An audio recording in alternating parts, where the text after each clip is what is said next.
Book 2. Any day now.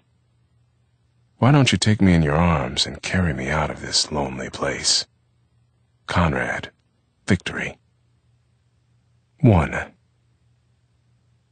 Eric sat naked in his rented garden. Flies buzzed and boomed in the brilliant heat, and a yellow bee circled his head. Eric remained very still, then reached for the cigarettes beside him and lit one, hoping that the smoke would drive the bee away. Eve's tiny black and white kitten stalked the garden as though it were Africa, crouching beneath the mimosas like a panther and leaping into the air. The house and the garden overlooked the sea. Far down the slope, beyond the sand of the beach, in the thunderous blue of the Mediterranean, Eve's head went under, reappeared, went under again. He vanished entirely. Eric stood up, looking out over the sea, almost poised to run. Eve liked to hold his breath underwater for as long as possible, a test of endurance which Eric found pointless and, in Eve's case, frightening. Then Eve's head appeared again, and his arm flashed. And, even from this distance, Eric could see that Eve was laughing. He had known that Eric would be watching from the garden. Eve began swimming toward the beach. Eric sat down. The kitten rushed over and rubbed itself against his legs. It was the end of May. They had been in this house for more than 2 months. Tomorrow they were leaving. Not for a long time, perhaps never again, would Eric sit in a garden watching Eve in the water. They would take the train for Paris in the morning, and, after 2 days there, Eve would put Eric on the boat for New York. Eric was to get settled there, and then Eve was to join him. Now that it had all been decided, and there could be no turning back, Eric felt a sour and savage apprehension. He watched as Eve stepped out of the water. His brown hair was bleaching from the sun and glowed about his head. His long, wiry body was as brown as bread. He bent down to lift off the scarlet bikini. Then he pulled on an old pair of blue jeans, which he had expropriated from Eric. They were somewhat too short for him, but no matter. Eve was not very fond of Americans, but he liked their clothes. He stalked up the slope, toward the house, the red cloth of the bikini dangling from one hand. Eve had never mentioned going to America, and had never given Eric any reason to suppose that he nourished such a desire. The desire arrived, or was, in any case, stated, only when the possibility arose. For Eric had slowly graduated from near starvation to dubbing French films, to bit roles in some of the American films produced abroad. One of these bits had led to television work in England, and then a New York director had offered him one of the principal supporting parts in a Broadway play. This offer had presented Eric with the enormous question he had spent 3 years avoiding. To accept it was to bring his European sojourn to an end. Not to accept it was to transform his sojourn into exile.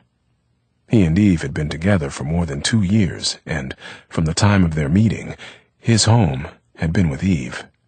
More precisely and literally, it was Eve who had come to live with him, but each was, for the other, the dwelling place that each had despaired of finding. Eric did not want to be separated from Eve, but when he told Eve that, for this reason, he had decided to reject the offer, Eve looked at him shrewdly and sighed. "Then you should have rejected it right away, or you should have never told me about it at all. You are being sentimental. You are maybe being even a little cowardly, no? You will never make a career here in France. You know that as well as I. You will just grow old and discontented, and you will make me a terrible life, and then I will leave you. But you can become a great star, I think, if you play this part. Wouldn't you like that?" He paused, smiling, and Eric shrugged, then blushed. Eve laughed. "How silly you are." Then, "I too have dreams that I have never spoken of to you," he said. He was still smiling, but there was an expression in his eyes which Eric had come to know. It was the look of a seasoned and able adventurer, trying to decide between pouncing on his prey and luring his prey into a trap. Such decisions are necessarily swift, and so it was also the look of someone who was already irresistibly in motion toward whatever it was he wanted, who would certainly have it. This expression always frightened Eric a little. It seemed not to belong in Eve's 21-year-old face, to have no relation to his open, childlike grin, his puppy-like playfulness, the adolescent ardor with which he embraced, then rejected, people, doctrines, theories.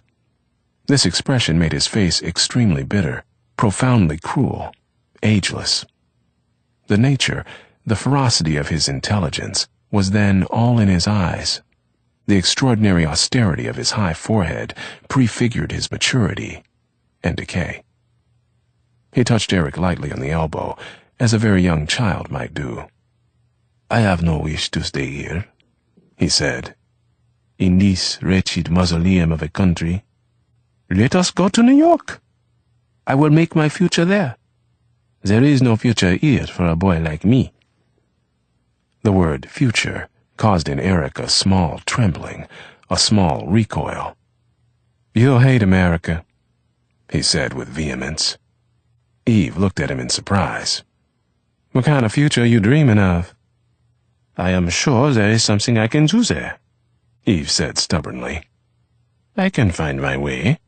Do you really think that I want to be protected by you forever?" And he considered Eric for a moment, as though they were enemies or strangers. "I didn't know you minded being protected by me." "Ne te fâche pas. I do not mind it. If I minded it, I would be gone." He smiled and said, gently, reasonably, "But it cannot go on forever. I also am a man." "What cannot go on forever?" But he knew what Eve meant, and he knew that what Eve said was true. "Why," said Eve, "my youth, it cannot last forever." Then he grinned. "I have always been sure that you would be returning to your country one day. It might as well be now while you are still fond of me, and I can seduce you into taking me along." "You're a great little old seducer," said Eric, "and that's the truth." "Ah," said Eve, wickedly. "With you it was easy." Then he looked at Eric gravely. "So it is decided." It was not a question. "I suppose that I must go and visit my horrible mother and tell her that she will never see me any more." And his face darkened, and his large mouth grew bitter. His mother had been a bistro waitress when the Germans came to Paris. Eve had been 5 years old, and his father had vanished so long before that Eve could scarcely remember him. But he remembered watching his mother with the Germans. "She was really a putain. I remember many times sitting in the cafe, watching her. She did not know I was watching. Anyway, old people think that children never see anything. The bar was very long, and it curved. I would always be sitting behind it at the far end, around the curve. There was a mirror above me, and I could see them in the mirror. And I could see them in the zinc of the bar. I remember their uniforms and the shine on their leather boots. They were always extremely correct, not like the Americans who came later. She would always be laughing, and she moved very fast. Someone's hand was always on her, in her bosom, up her leg. There was always another one at our house, the whole German army coming all the time. How horrible a people." And then, as though to give his mother a possible, reluctant justice, "Later, she says that she do it for me, that we would not have eaten otherwise. But I do not believe that. I think she liked that. I think she was always a whore. She always managed everything that way. When the Americans came, she found a very pretty officer. He was very nice to me, I must say. He had a son of his own in the States that he had only seen one time, and he pretended that I was his son, though I was much older than his son would have been. He made me wish that I had a father, one father especially." He grinned. "An American father, who liked to buy you things and take you on his shoulder everywhere. I was sorry when he went away. I am sure that it was he who kept her from getting her head shaved, as she deserved. She told all kinds of lies about her work in the resistance. Quelle horreur! That whole time it was not very pretty. Many women had their heads shaved, sometimes for nothing, you know? Just because they were pretty, or someone was jealous, or they had refused to sleep with someone. But not my mother. Nous étions tranquilles avec notre petit officier, and our beefsteak and our chocolate candy. Then, with a laugh, now, she owns that bistro where she used to work. You see what kind of woman she is? I never go there. This was not entirely true. He had run away from his mother at 15, or more accurately, they had established a peculiar truce, to the effect that he would make no trouble for her. That is, he would stay out of the hands of the law, and she would make no trouble for him. That is, she would not use his minority status as a means of having him controlled by the law. So Yves had lived by his wits in the streets of Paris, as a semi-tapette, and as a rat d'hôtel, until he and Eric had met. And during all this time, at great intervals, he visited his mother, when he was drunk or unbearably hungry or unbearably sad. Or rather, perhaps, he visited the bistro, which was different now. The long, curving counter had been replaced by a long, straight one. Neon swirled on the ceiling, and above the mirrors, there were small, plastic-topped tables in bright colors, and bright, plastic chairs, instead of the wooden tables and chairs Yves remembered. There was a jukebox now where the soldiers had clumsily manipulated the metal football players of the baby-foot. There were Coca-Cola signs, and Coca-Cola. The wooden floor had been covered with black plastic. Only the WC remained the same, a hole in the floor with footrests next to it, and torn newspaper hanging from a string. Yves went to the bistro blindly, looking for something he had lost, but it was not there any longer. He sat in the old, varnished corner and watched his mother. The hair, which had been brown, was now of a chemical and improbably orange vitality. The figure, which had been light, was beginning to thicken and spread and sag. But her laugh remained, and she still seemed, in a kind of violent and joyless helplessness, to be seeking and fleeing the hands of men. Eventually, she would come to his end of the bar. Je t'offre quelque chose, monsieur? With a bright, forced, wistful smile. Un cognac, madame, with a wry grin and the sketch of a sardonic bow.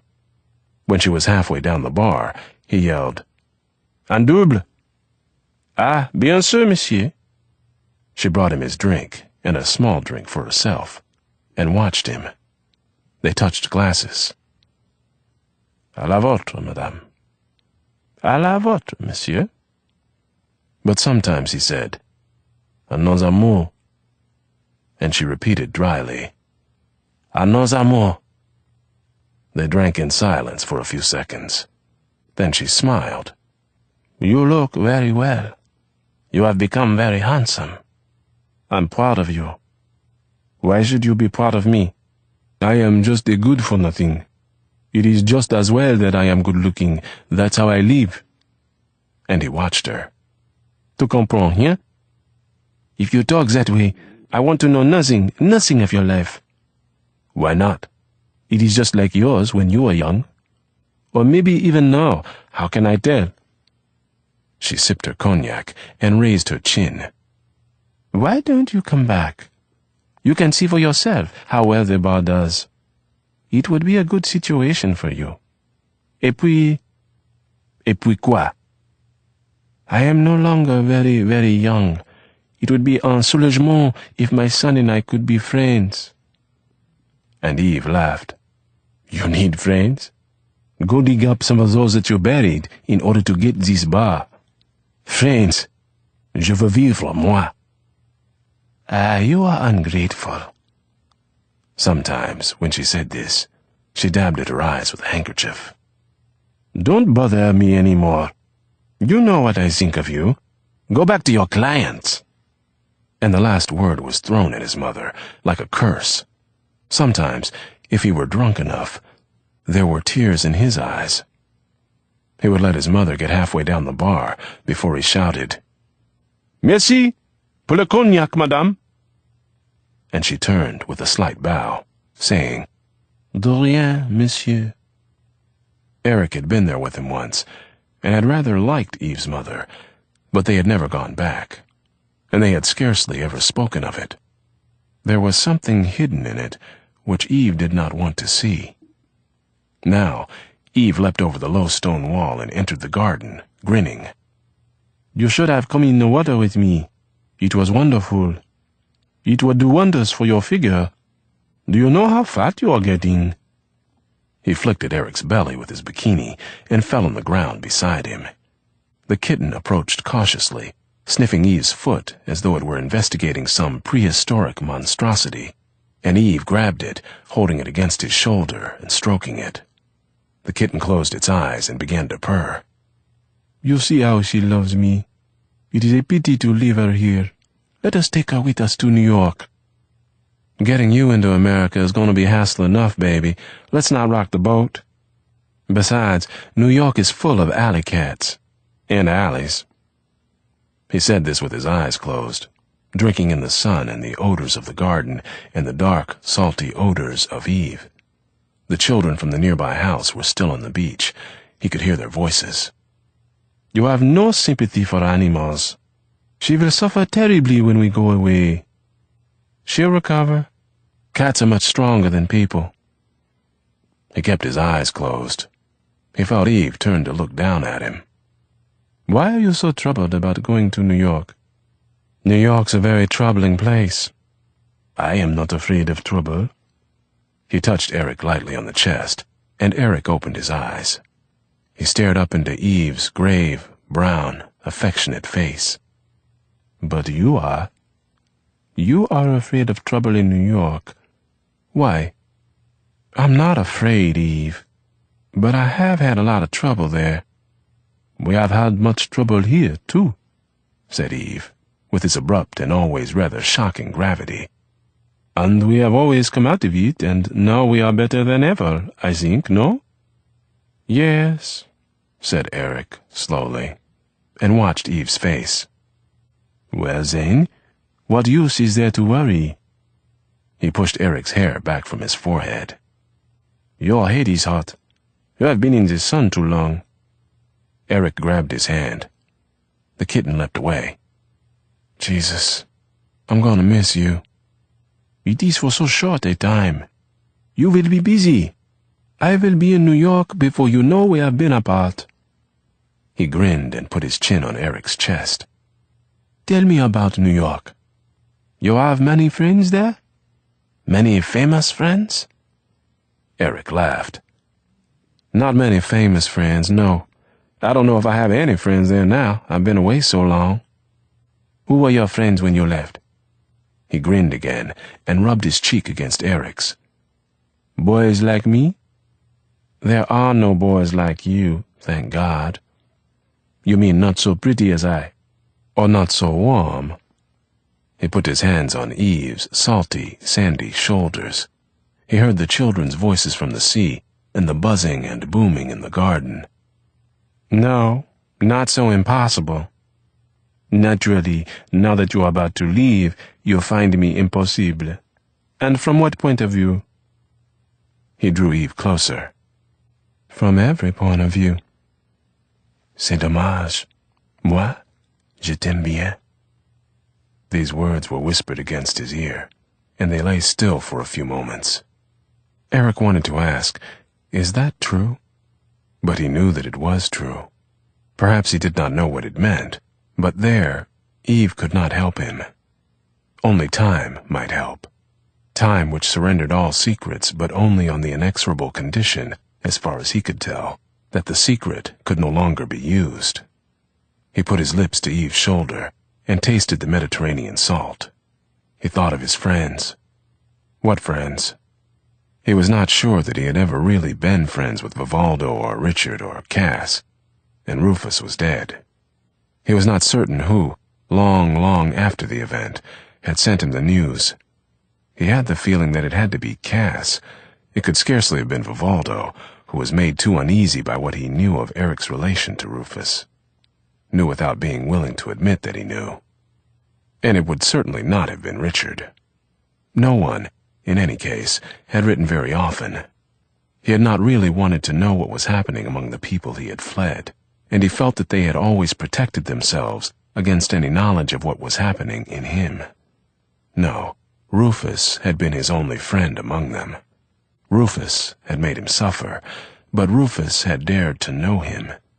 And when Eric's pain had faded, and Rufus was far away, Eric remembered only the joy that they had sometimes shared, and the timbre of Rufus's voice, his half-beat, loping, cocky walk, his smile, the way he held a cigarette, the way he threw back his head when he laughed.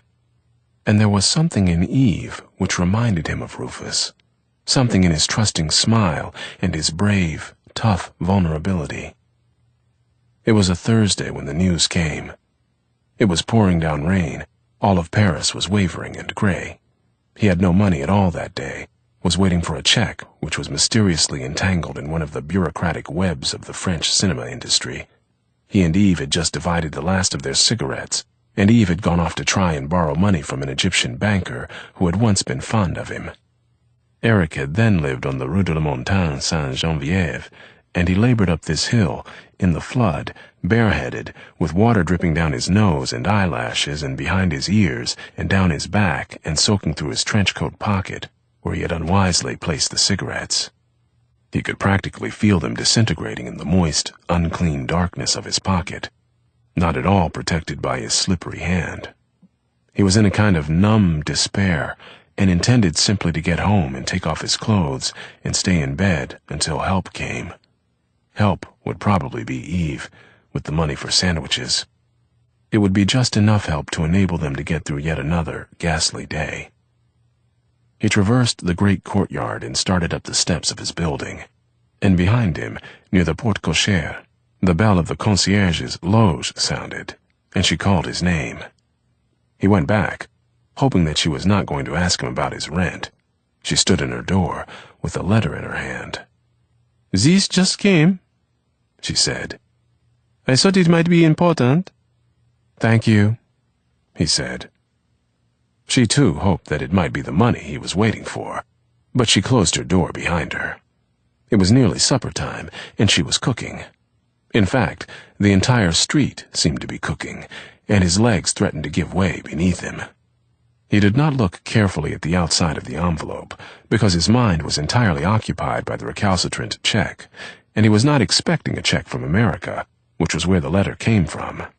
And he crumpled it up, unread, in his trench coat pocket, and crossed the courtyard and went upstairs to his room. There, he put the letter on the table, dried himself, and undressed and got under the covers. Then he laid the cigarettes out to dry, lit the driest one, and looked at the letter again. It seemed a very ordinary letter, until the paragraph beginning, "We were all very fond of him, and I know that you were too." Yes, it must have been Cass who wrote. Rufus was dead, and by his own hand. Rufus was dead. "Boys like me?" Eve had teased. How could he tell the boy who lay beside him now anything about Rufus? It had taken him a long while to realize that one of the reasons Eve had so stirred his heart, stirred it in a way he had almost forgotten it could be stirred, was because he reminded him, somehow, somewhere, of Rufus. And it had taken him almost until this very moment, on the eve of his departure, to begin to recognize that part of Rufus's great power over him had to do with the past which Eric had buried in some deep, dark place, was connected with himself in Alabama, when I wasn't nothing but a child, with the cold white people and the warm black people, warm at least for him, and as necessary as the sun which bathed the bodies of himself and his lover now. Lying in this garden now, so warm, covered, and apprehensive, he saw them on the angular, blazing streets of his childhood, and in the shuttered houses, and in the fields. They laughed differently from other people, so it had seemed to him, and moved with more beauty and violence, and they smelled like good things in the oven. But had he ever loved Rufus? Or had it simply been rage and nostalgia and guilt and shame? Was it the body of Rufus to which he had clung, or the bodies of dark men seen briefly somewhere in a garden or a clearing long ago, sweat running down their chocolate chests and shoulders, their voices ringing out, the white of their jockstraps beautiful against their skin, one with his head tilted back before a dipper, and the water splashing, sparkling, singing down, one with his arm raised, laying an axe to the base of a tree. Certainly, he had never succeeded in making Rufus believe he loved him. Perhaps Rufus had looked into his eyes and seen those dark men Eric saw, and hated him for it. He lay very still, feeling Eve's unmoving, trusting weight, feeling the sun. Eve? Oui, monsieur? Let's go inside. I think maybe I'd like to take a shower and have a drink. I'm beginning to feel sticky. Ah, les Américains avec leurs drinks. I will surely become an alcoholic in New York. But he raised his head and kissed Eric swiftly on the tip of his nose and stood up. He stood between Eric and the sun, his hair very bright, his face in shadow. He looked down at Eric and grinned. Alors tu es toujours prêt, toi, d'après ce que je vois. Eric laughed. Et toi, Charlotte? Mais moi, je suis français, mon cher. Je ne suis pas puritain, fort heureusement. T'auras dû te rendre compte d'ailleurs. He pulled Eric to his feet and slapped him on the buttocks with the red bikini. Viens. Take your shower. I think we have almost nothing left to drink. I will bicycle down to the village. What shall I get? Some whiskey? Naturally, since that is the most expensive. Are we eating in or out? They started into the house, with their arms around each other. Try to get Madame Belay to come and cook something for us. What do you want to eat? I don't care. Whatever you want. The house was long and low, built of stone, and very cool and dark after the heat and brightness of the kitchen. The kitten had followed them in, and now murmured insistently at their feet. Perhaps I will feed her before I go. It will only take a minute. She can't be hungry yet. She eats all the time, said Eric. But Eve had already begun preparing the kitten's food. They had entered through the kitchen, and Eric walked through it and through the dining salon, into their bedroom, and threw himself down on the bed. The bedroom also had an entrance on the garden. The mimosas pressed against the window, and beyond these were 2 or 3 orange trees holding hard, small oranges, like Christmas balls. There were olive trees in the garden, too, but they had been long untended. It was not worth anyone's while to pick the olives. The script of the new play was on the plain wooden table which, along with the fireplace in the dining room, had persuaded them to rent the house. On the table, too, were a few books, Eve's copies of Blaise Cendrars and Jean Genet and Marcel Proust, Eric's copies of An Actor Prepares and The Wings of the Dove and Native Son. Eve's sketchpad was on the floor. So were his tennis shoes and his socks and his underwear, all of these embracing Eric's sports shirts and sandals and bathing trunks, less explicit and more somber than Eve's bikini, these last, as Eric himself was less explicit and more somber. Eve clattered into the bedroom. Are you going to take that shower or not? Yes, right away. Well, start. I am leaving now. I will be back in a moment. I know your moments. Try not to get too drunk with the natives. He grinned and stood up. Eve picked up a pair of socks from the floor, put them on, and put on his tennis shoes and a faded blue pullover. Ah, celui-là, je te jure. He took a comb from his pocket and pulled it through his hair, with the result that it stood up more wildly than ever. I'll put you on your bicycle. They walked past the mimosas. Hurry back, said Eric, smiling, staring at Eve. Eve picked up his bicycle. I will be back before you are dry. He rolled the bicycle through the gate and onto the road. Eric stood in the garden, watching him. The light was still very bright, but, in the mysterious way of southern light, was gathering itself together and would soon be gone. Already the sea looked darker. Once past the gate, Eve did not look back. Eric turned into the house. He stepped into the shower, which was off the bedroom. He fumbled with the knobs, and the water came crashing over him, first too cold, but he forced himself to take it, then too hot. He fumbled with the knobs until the water became more bearable. He soaped himself, wondering if he were really getting fat. His belly seemed firm enough, but he had always had a tendency to be chunky and square. It was just as well that he would soon, in New York, be going again to the gym. And the thought of the gym, while the water fell down over him, he was alone with his body and the water, caused many painful and buried things to stir in him. Now that his flight was so rigorously approaching its end, a light appeared, a backward light, throwing his terrors into relief. And what were these terrors? They were buried beneath the impossible language of the time, lived underground where nearly all of the time's true feeling spitefully and incessantly fermented. Precisely, therefore, to the extent that they were inexpressible, were these terrors mighty. Precisely because they lived in the dark, were their shapes obscene. And because the taste for obscenity is universal, and the appetite for reality rare and hard to cultivate, he had nearly perished in the basement of his private life, or more precisely, his fantasies. These fantasies began as fantasies of love, and soured imperceptibly into fantasies of violence and humiliation. When he was little, he had been very much alone, for his mother was a civic leader, always busy with clubs and banquets and speeches and proposals and manifestos, aloft forever on a sea of flowered hats. And his father, rather submerged by this glittering and resounding tide, made his home in the bank and on the golf course, in hunting lodges, and at poker tables. There seemed to be very little between his father and his mother, very little, that is, beyond habit and courtesy and coercion. And perhaps each had loved him, but this was never real to him, since they so clearly did not love each other. He had loved the cook, a black woman named Grace, who fed him and spanked him and scolded and coddled him and dried the tears which scarcely anyone else in the household ever saw. But, even more than he had loved Grace, he had loved her husband, Henry. Henry was younger, or seemed younger, than his wife. He was a trial to Grace, and probably to them all, because he drank too much.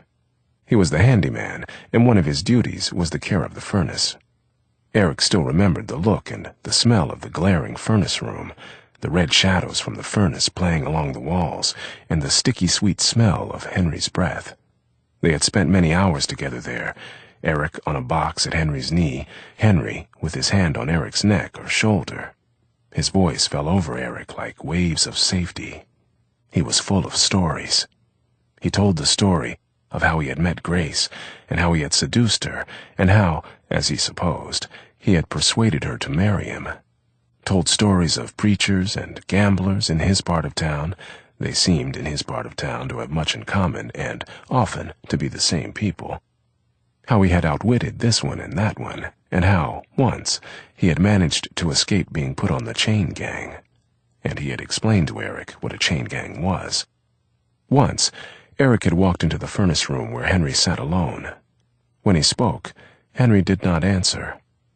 And when he approached him, putting his hand on Henry's knee, the man's tears scalded the back of his hand. Eric no longer remembered the cause of Henry's tears, but he would never forget the wonder with which he then touched Henry's face, or what the shaking of Henry's body had caused him to feel. He had thrown himself into Henry's arms, almost sobbing himself, and yet somehow wise enough to hold his own tears back. He was filled with an unutterably painful rage against whatever it was that had hurt Henry. It was the first time he had felt a man's arms around him, the first time he had felt the chest and belly of a man. He had been 10 or 11 years old. He had been terribly frightened, obscurely and profoundly frightened. But he had not, as the years were to prove, been frightened enough. He knew that what he felt was somehow wrong and must be kept a secret.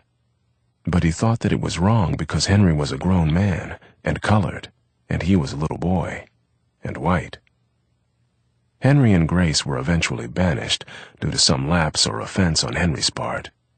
Since Eric's parents had never approved of those sessions in the furnace room, Eric always suspected this as the reason for Henry's banishment, which made his opposition to his parents more bitter than ever.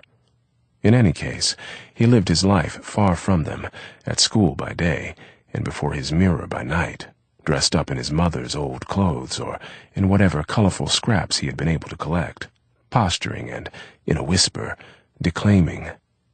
He knew that this was wrong too, though he could not have said why.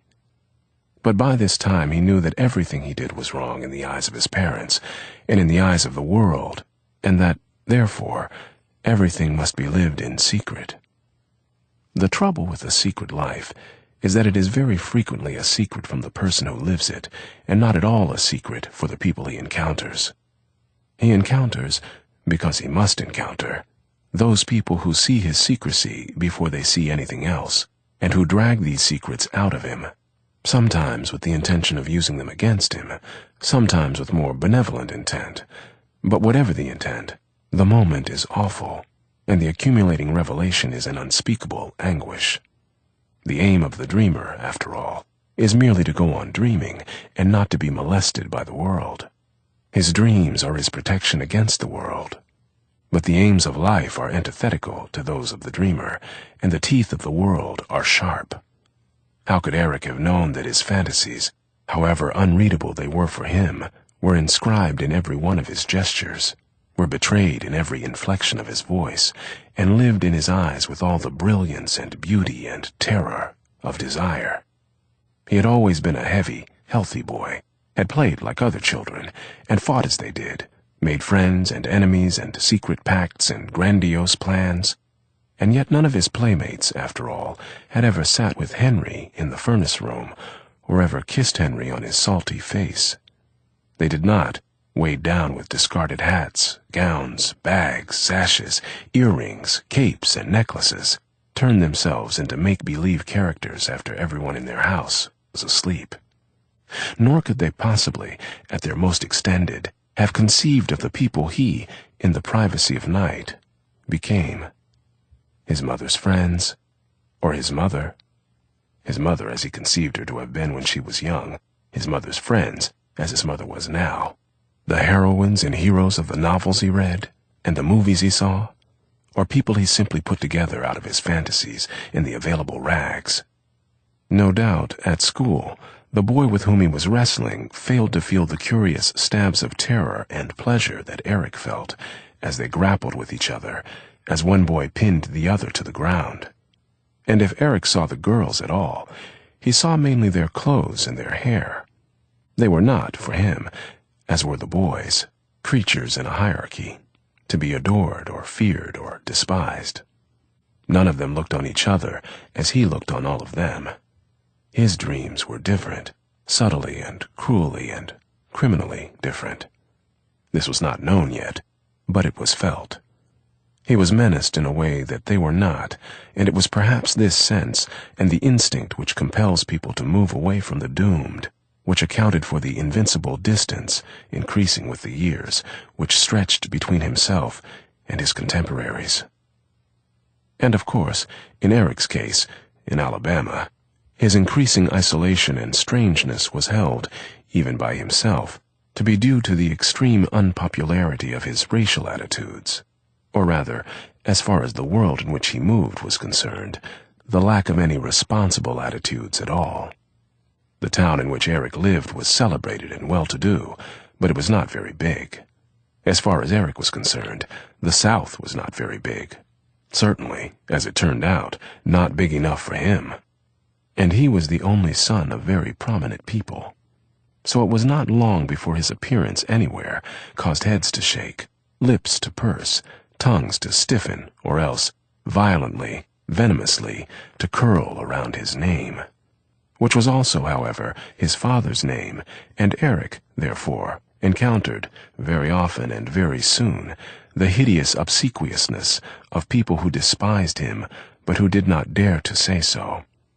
They had long ago given up saying anything which they really felt, had given it up so long ago that they were now incapable of feeling anything which was not felt by a mob. Now, Eric stepped out of the shower, rubbing his body with the enormous, rough, white towel Eve had placed in the bathroom for him. Eve did not like showers.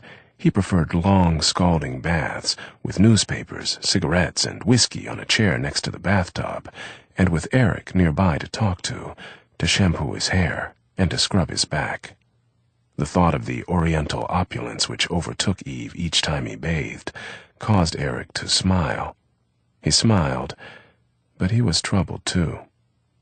And as he put on his bathrobe, his body tingled less from the effect of the towel and the toilet water than from his image, abruptly overwhelming, of Eve leaning back in the bathtub, whistling, the wash rag in his hand, a peaceful, abstracted look on his face, and his sex gleaming and bobbing in the soapy water like a limp, cylindrical fish.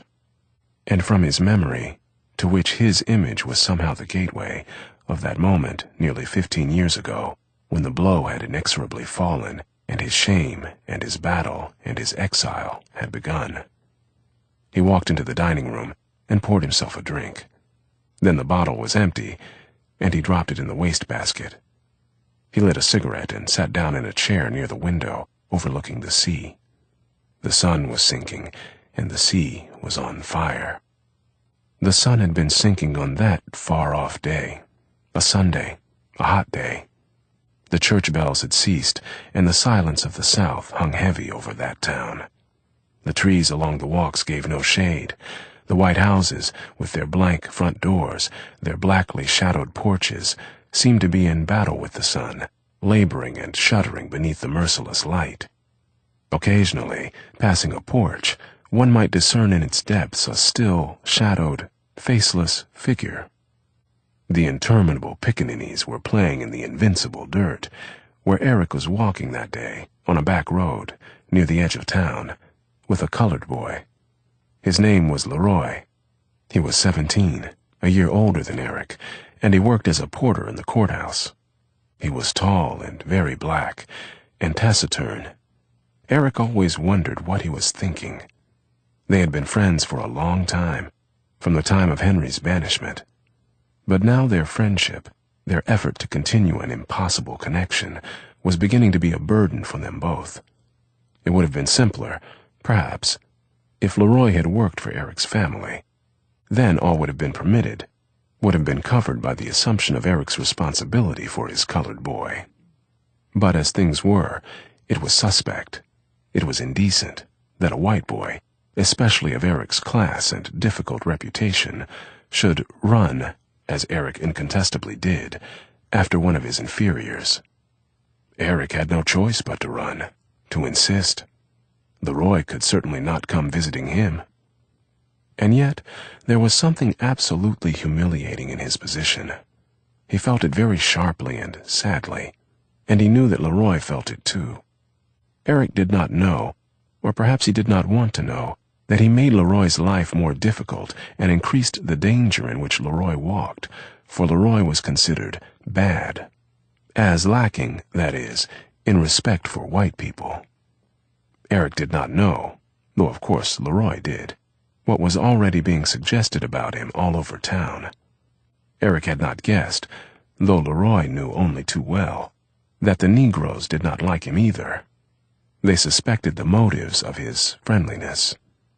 They looked for the base one, and naturally they found it.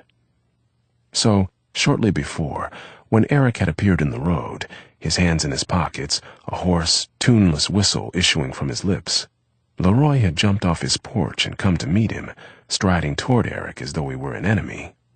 There was a snicker from Leroy's porch, quickly muffled, a screen door slammed. Every eye on the street was on them. Eric stammered, "I just dropped by to see what you were doing." Leroy spat in the dusty road. "Ain't doing nothing. Ain't you got nothing to do?"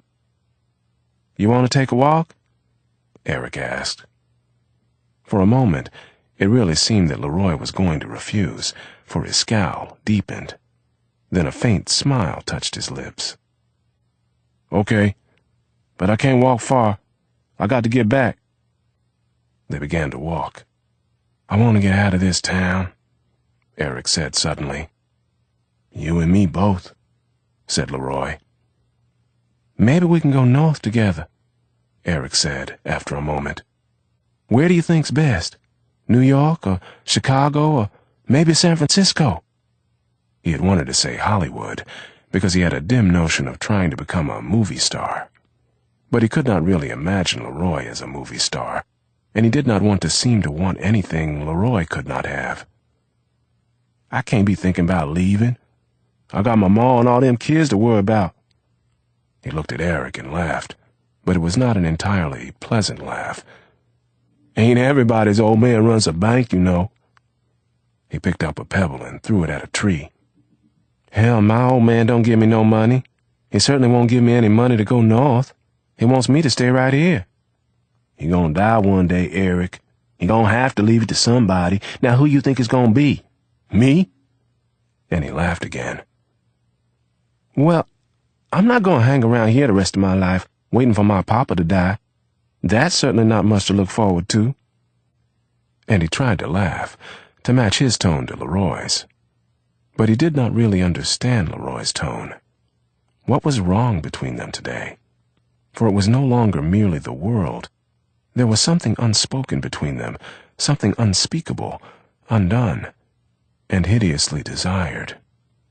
And yet, on that far-off, burning day, though this knowledge clamored in him and fell all around him, like the sun, and everything in him was aching and yearning for the act, he could not, to save his soul, have named it. It had yet to reach the threshold of his imagination, and it had no name for him anyway, though for other people, so he had heard, it had dreadful names. It had only a shape, and the shape was Leroy, and Leroy contained the mystery which had him by the throat. And he put his arm around Leroy's shoulder and rubbed the top of his head against Leroy's chin. Well, you got it to look forward to whether you like it or not, Leroy said. He put one hand on Eric's neck. But I guess you know what I got to look forward to.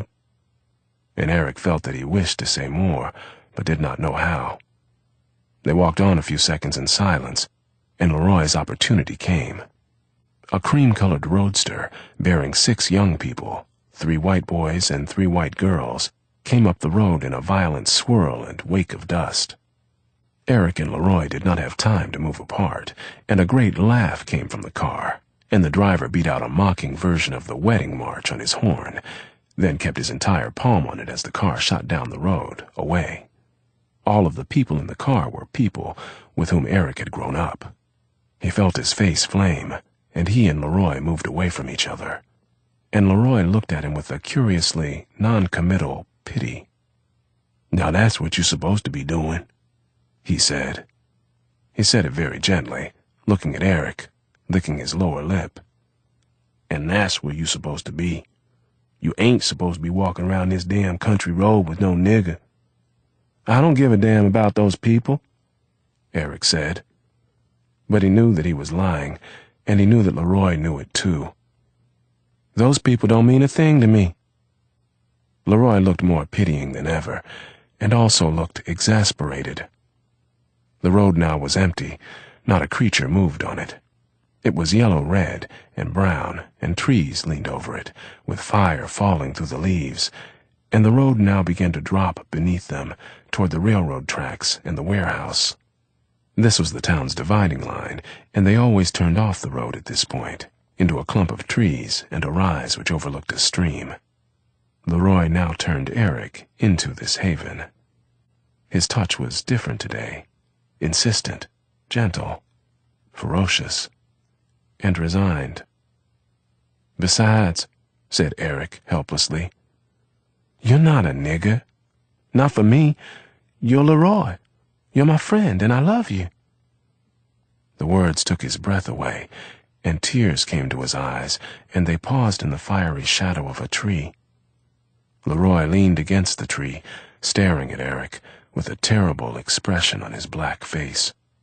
The expression on Leroy's face frightened him, but he labored upward against his fear, and brought out, I don't know why people can't do what they want to do. What harm are we doing to anybody? Leroy laughed. He reached out and pulled Eric against him, under the shadow of the leaves. "Poor little rich boy," he said. "Tell me what you want to do." Eric stared at him. Nothing could have moved him out of Leroy's arms, away from his smell and the terrible, new touch of his body. And yet, in the same way that he knew that everything he had ever wanted or done was wrong, he knew that this was wrong, and he felt himself falling. Falling where? He clung to Leroy, whose arms tightened around him. "Poor boy," Leroy murmured again. "Poor boy." Eric buried his face in Leroy's neck, and Leroy's body shook a little, the chest and belly of a man. And then he pushed Eric away and guided him toward the stream, and they sat down beside it. "I guess you know now," Leroy said after a long silence, while Eric trailed his hand in the water. "What they saying about us in this town. I don't care, but it can get us in a lot of trouble, and you gotta stop coming to see me, Eric." He had not known what they were saying, or he had been unable to allow himself to know, but he knew now.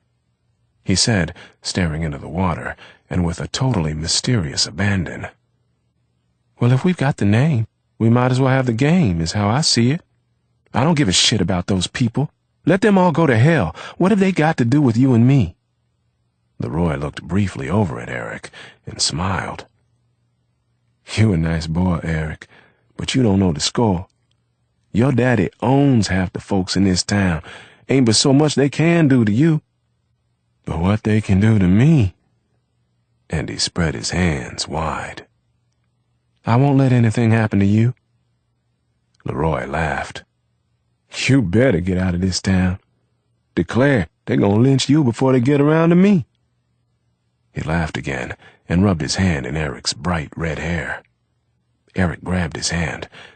They looked at each other, and a dreadful silence fell. "Boy," Leroy said weakly. And then, after a moment, "You really out for trouble, ain't you?" And then nothing was said. They lay together beside the stream. That day, had he known where that day would lead him, would he have writhed as he did in such an anguished joy, beneath the great weight of his first lover?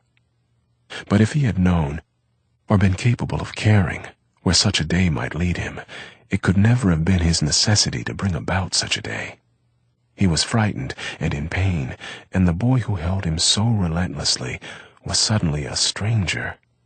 And yet this stranger worked in Eric an eternal, a healing transformation. Many years were to pass before he could begin to accept what he, that day, in those arms, with the stream whispering in his ear, discovered. And yet that day was the beginning of his life as a man. What had always been hidden was to him, that day, revealed, and it did not matter that, 15 years later, he sat in an armchair overlooking a foreign sea, still struggling to find the grace which would allow him to bear that revelation. For the meaning of revelation is that what is revealed is true, and must be borne. But how to bear it? He rose from his seat and paced restlessly into the garden. The kitten lay curled on the stone doorstep, in the last of the sun, asleep. Then he heard Eve's bicycle bell, and, shortly, Eve's head appeared above the low stone wall. He passed, looking straight ahead, and then Eric heard him in the kitchen, bumping into things and opening and closing the icebox door. Then Eve stood beside him. "Madame Ballet will be here in a few moments. She is cooking for us a chicken, and I have bought some whiskey and some cigarettes." Then he looked at Eric and frowned. "You are mad to be standing here in your bathrobe. The sun is down and it is getting cold. Come in and get dressed. I will make us both a drink." "What would I do without you? I wonder." Eric followed him into the house. "I also bought some champagne," Eve said suddenly, and he turned to face Eric with a small, shy smile. "To celebrate our last night here." Then he walked into the kitchen. "Get dressed," he called. "Madame Bellet will be here soon." Eric stepped into the bedroom and began putting on his clothes. "Are we going out after dinner?" "Perhaps. That depends. If we are not too drunk on champagne. I'd just as soon stay in, I think. Or perhaps we must have just one last look at our little seaside town. We'll have to get packed, you know, and clean up this house a little and try to get some sleep. Madame Bellet will clean it for us. Anyway, we would never be able to get it done. We can't sleep on the train, and we do not have so very much to pack." Eric heard him washing the glasses. Then he began to whistle a tune which sounded like a free improvisation on Bach. Eric combed his hair, which was too long. He decided that he would get it cut very short before he went back to the States. Eventually, they sat, as they had sat so many evenings, before the window which overlooked the sea. Eve sat on the hassock, the back of his head resting on Eric's knee. "I will be very sad to leave here," Eve said suddenly. "I have never been happier than I have been in this house." Eric stroked Eve's hair and said nothing. He watched the lights that played on the still, black sea from the sky and the shore. "I have been very happy too," he said at last. And then, "I wonder if we will ever be so happy again." "Yes? Why not? But that is not so important. Anyway, no matter how happy I may become, and I am sure that I shall have great moments yet, this house will always stay with me. I found out something here." "And what was that?" Eve turned his head and looked up at Eric. "I was afraid that I would just remain a street boy forever, that I was no better than my mother." He turned away, toward the window again. "But somehow, down here in this house with you, I finally realized that that is not so. I am not to be a whore just because I come from whores. I am better than that." He stopped. "I learned that from you. That is really strange, for, you know, in the beginning, I thought you thought of me like that.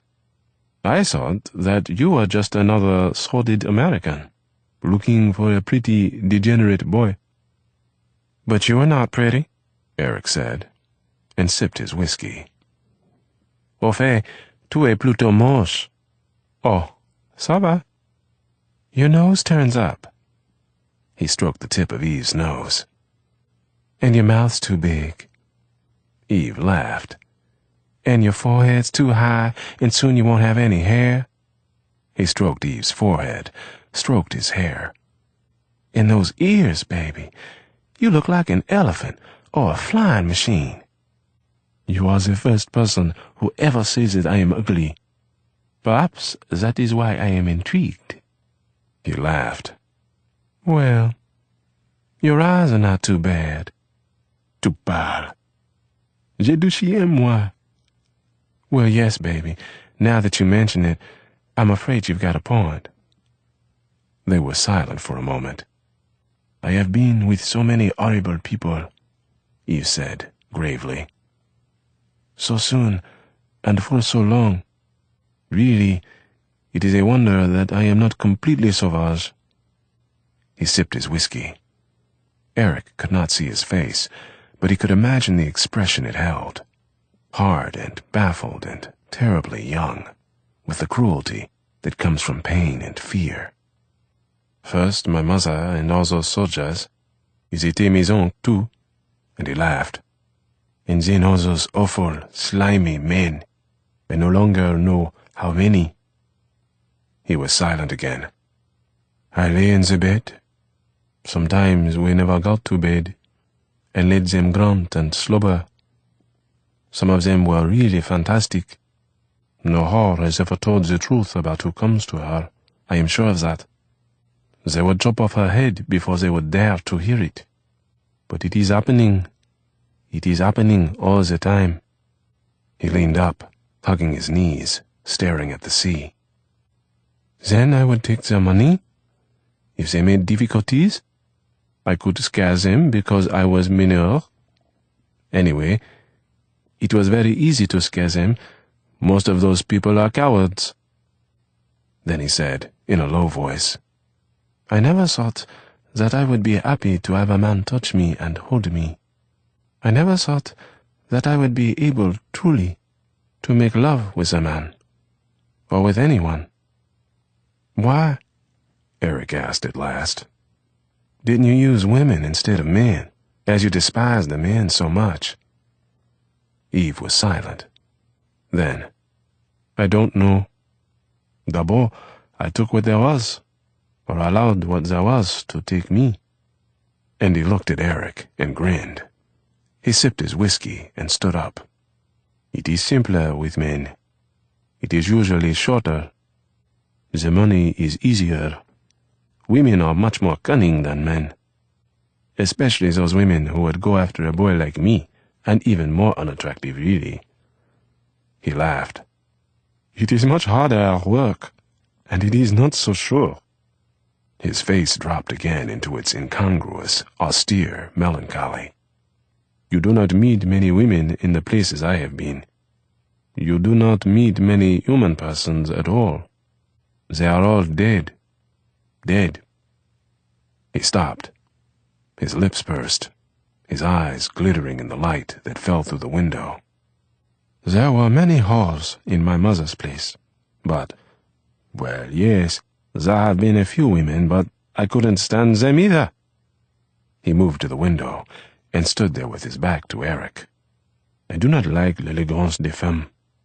Every time I see a woman wearing her fur coats and her jewels and her gowns, I want to tear all that off her and drag her someplace, to a pissoir, and make her smell the smell of many men, the peace of many men, and make her know that that is what she is for. She is no better than that. She does not fool me with all those shining rags which, anyway, she only got by blackmailing some stupid man. Eric laughed, but he was frightened. Come to a feroce. He watched Eve turn from the window and slowly pace the room, long and lean, like a stalking cat, and in the heavy shadows. And he saw that Eve's body was changing, was losing the adolescent, poverty-stricken harshness. He was becoming a man. And he watched that sullen, wiry body. He watched his face.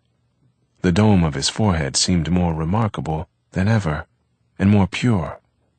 And his mouth seemed, at once, more cruel and more defenseless. This nakedness was the proof of Eve's love and trust, and it was also the proof of Eve's force. Eve, one day, would no longer need Eric as he needed Eric now. Now, Eve tilted back his head and finished his drink and turned to Eric with a smile. You are drinking very slowly tonight. What is the matter? I'm getting old. But he laughed and finished his drink and handed his glass to Eve. And as Eve walked away from him, as he heard him in the kitchen, as he looked out over the yellow, winking lights along the shore, something opened in him. An unspeakable despair swept over him. Madame Ballet had arrived, and he heard Eve and the old peasant woman in the kitchen. Their voices were muted. On the day that Eve no longer needed him, Eric would drop back into chaos. He remembered that army of lonely men who had used him, who had wrestled with him, caressed him, and submitted to him, in a darkness deeper than the darkest night. It was not merely his body they had used, but something else.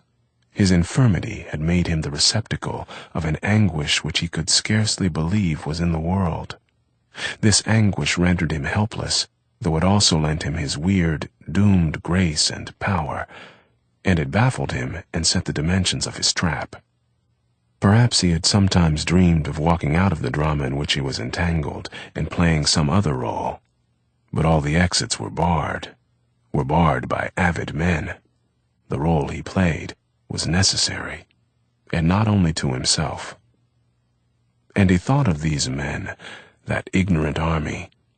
They were husbands, they were fathers, gangsters, football players, rovers, and they were everywhere.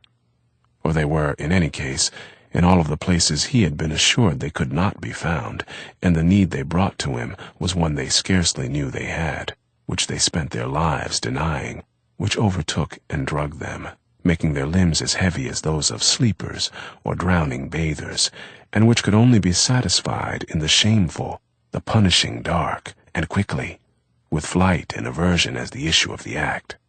They fled, with the infection lanced, but with the root of the infection still in them. Days or weeks or months might pass, or even years, before, once again, furtively, in an empty locker room, or an empty stairway or a roof, in the shadow of a wall in the park, in a parked car, or in the furnished room of an absent friend, they surrendered to the hands, to the stroking and fondling and kissing of the despised and anonymous sex. And yet the need did not seem to be predominantly physical. It could not be said that they were attracted to men. They did not make love. They were passive. They were acted on.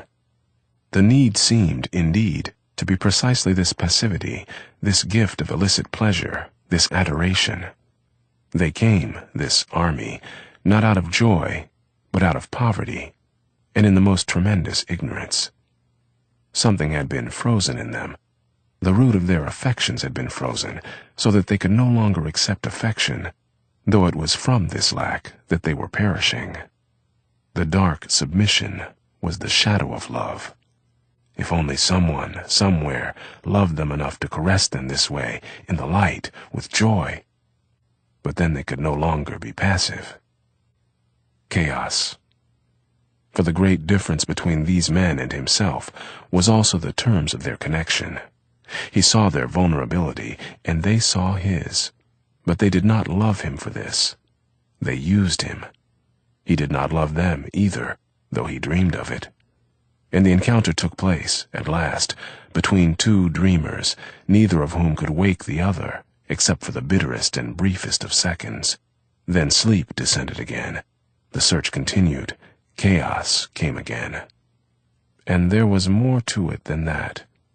When the liaison so casually begun survived the first encounters, when a kind of shy affection began to force itself up through the frozen ground, and shame abated, chaos more than ever ruled. For shame had not so much abated as found a partner. Affection had appeared, but through a fissure, a crevice in the person, through which, behind affection, came all the winds of fear. For the act of love is a confession. One lies about the body, but the body does not lie about itself. It cannot lie about the force which drives it.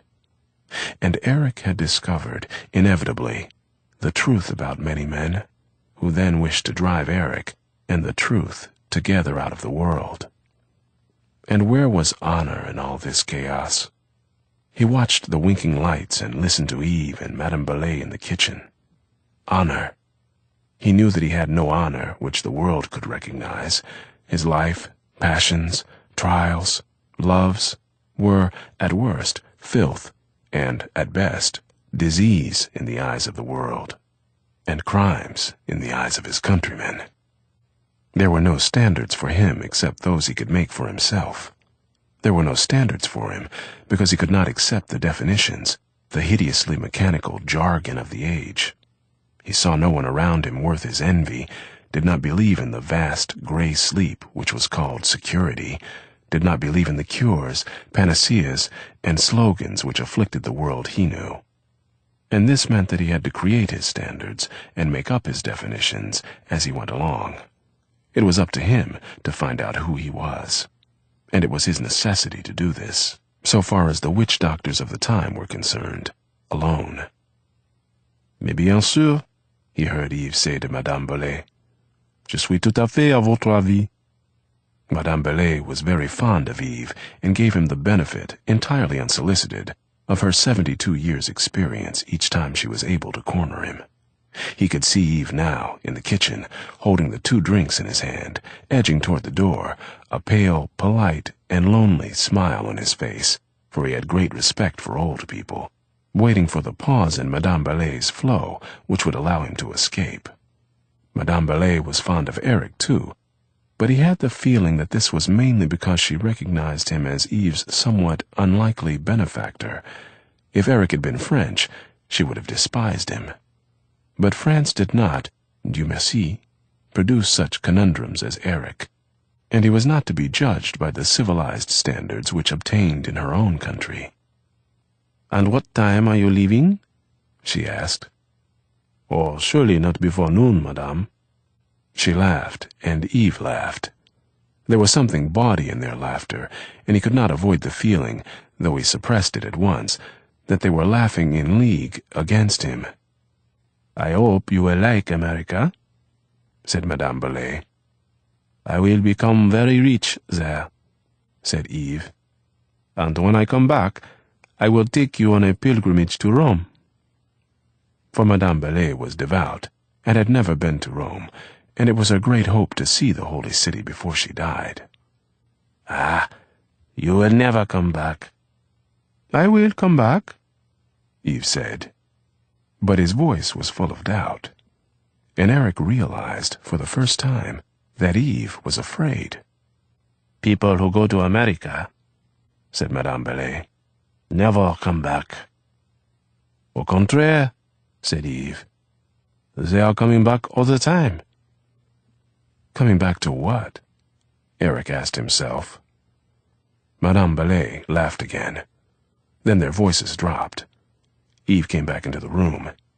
He handed Eric his drink and sat again on the hassock with his head on Eric's knee. "I thought I would never get away," he murmured. "I was thinking of going in to rescue you." He leaned down and kissed Eve on the neck. Eve put one hand on Eric's cheek and closed his eyes. They were still. A pulse beat in Eve's neck. He turned, and he and Eric kissed each other on the mouth. They pulled slightly away. Eve's eyes were very black and bright in the unlit, leaping room. They stared into each other's eyes for a long time, and kissed again. Then Eric sighed and leaned back, and Eve rested once more against him. Eric wondered what Eve was thinking. Eve's eyes had carried him back to that moment, nearly 2 years before, when, in a darkened hotel room in the town of Chartres, he and Eve had first become lovers. Eve had visited the cathedral once, years before, and he had wanted Eric to see it. And this gesture, this desire to share with Eric something he had loved, marked the end of a testing period, signaled Eve's turning out of that dark distrust with which he was accustomed to regard the world, and with which he had held Eric at bay. They had known each other for more than 3 months, and had seen each other every day, but they had never touched. And Eric had waited, attentive and utterly chaste. The change in him was like the change in a spendthrift when his attention is captured by something worth more than all his gold, worth more than all the baubles he has ever purchased. Then, instead of scattering, he begins to assess and hoard and gather up. All that he has becomes valuable, because all that he has may prove to be an unacceptable sacrifice. So Eric waited, praying that this violated urchin would learn to love and trust him. And he knew that the only way he could hope to bring this about was to cease violating himself. If he did not love himself, then Eve would never be able to love him either. So he did what he alone could do, purified, as well as he could, his house, and opened his doors, established a precarious order in the heart of his chaos, and waited for his guest. Eve shifted and sat up and lit a cigarette, then lit one for Eric. "I am beginning to be quite hungry." "So am I. But we'll be eating soon." The kitten wandered in and leapt into Eric's lap. He stroked it with one hand. "Do you remember how we met?" "I will never forget it. I owe a great deal to Beethoven." Eric smiled. "And to the wonders of modern science." He had been walking along the Rue de Saint-Père on a spring evening, and his thoughts had not been pretty. Paris seemed, and had seemed for a long time, the loneliest city under heaven. and whoever prolongs his sojourn in that city, who tries, that is, to make a home there, is doomed to discover that there is no one to be blamed for whatever happens to him. Contrary to its legend, Paris does not offer many distractions, or those distractions that it offers are like French pastry, vivid and insubstantial, sweet on the tongue and sour in the belly. Then the discontented wanderer is thrown back on himself, if his life is to become bearable only he can make it so. And on that spring evening, walking up the long, dark, murmuring street toward the boulevard, Eric was in despair. He knew that he had a life to make, but he did not seem to have the tools. Then, as he neared the boulevard, he heard music. At first, he thought it came from the houses, but then he realized that it was coming from the shadows across the street, where there were no houses. He stood still and listened to Beethoven's Emperor Concerto, which was moving away from him. Then, out of the shadows, ahead of him, and on the other side of the street, he saw the long, lean figure of a boy. He stood on the corner, waiting for the lights to change, and Eric saw that he was carrying a small portable radio, holding it with both hands. Eric walked to the corner, the lights changed, the boy crossed the street, and Eric followed.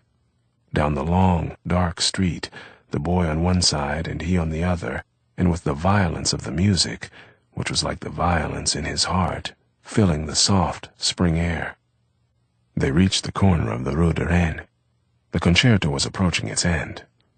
To the right, far from them, squatted the bulk of the Gare Montparnasse. To the left, and somewhat nearer, were the cafes and the boulevard, and the clean gray spire of Saint-Germain-des-Prés. The boy hesitated on the corner, looked over briefly, and his eyes met Eric's. He turned in the direction of Saint-Germain-des-Prés. Eric crossed the street.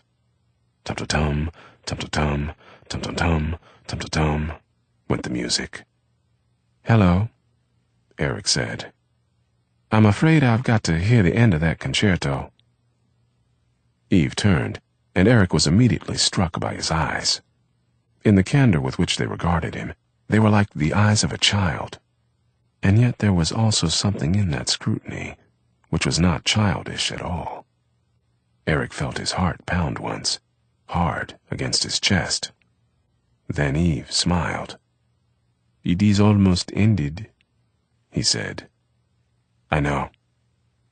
They walked in silence, listening to the end of the concerto.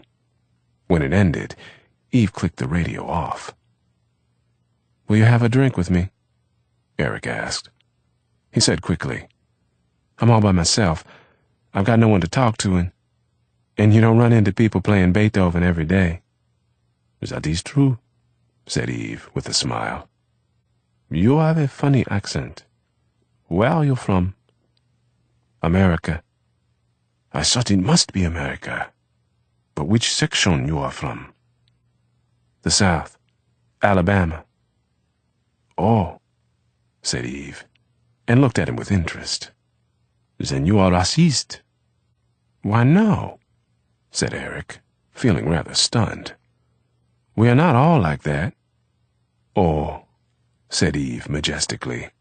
"I read your newspapers, and I have many African friends, and I have noticed that Americans do not like that." "Well," said Eric, "that's not my problem. I left Alabama as fast as I could, and if I ever go back there, they'll probably kill me." "Have you been here long?" "About a year." "And you still know no one?" "It's hard to make friends with the French." "Well, it is only that we are more réservé than you." "I'll say you are." They stopped before the Royal Saint-Germain. "Shall we have a drink here?" "It does not matter." Eve looked over the tables, which were full, looked through the glass walls into the bar, which was crowded, mostly with young males. "But it is terribly crowded." "Let's go someplace else."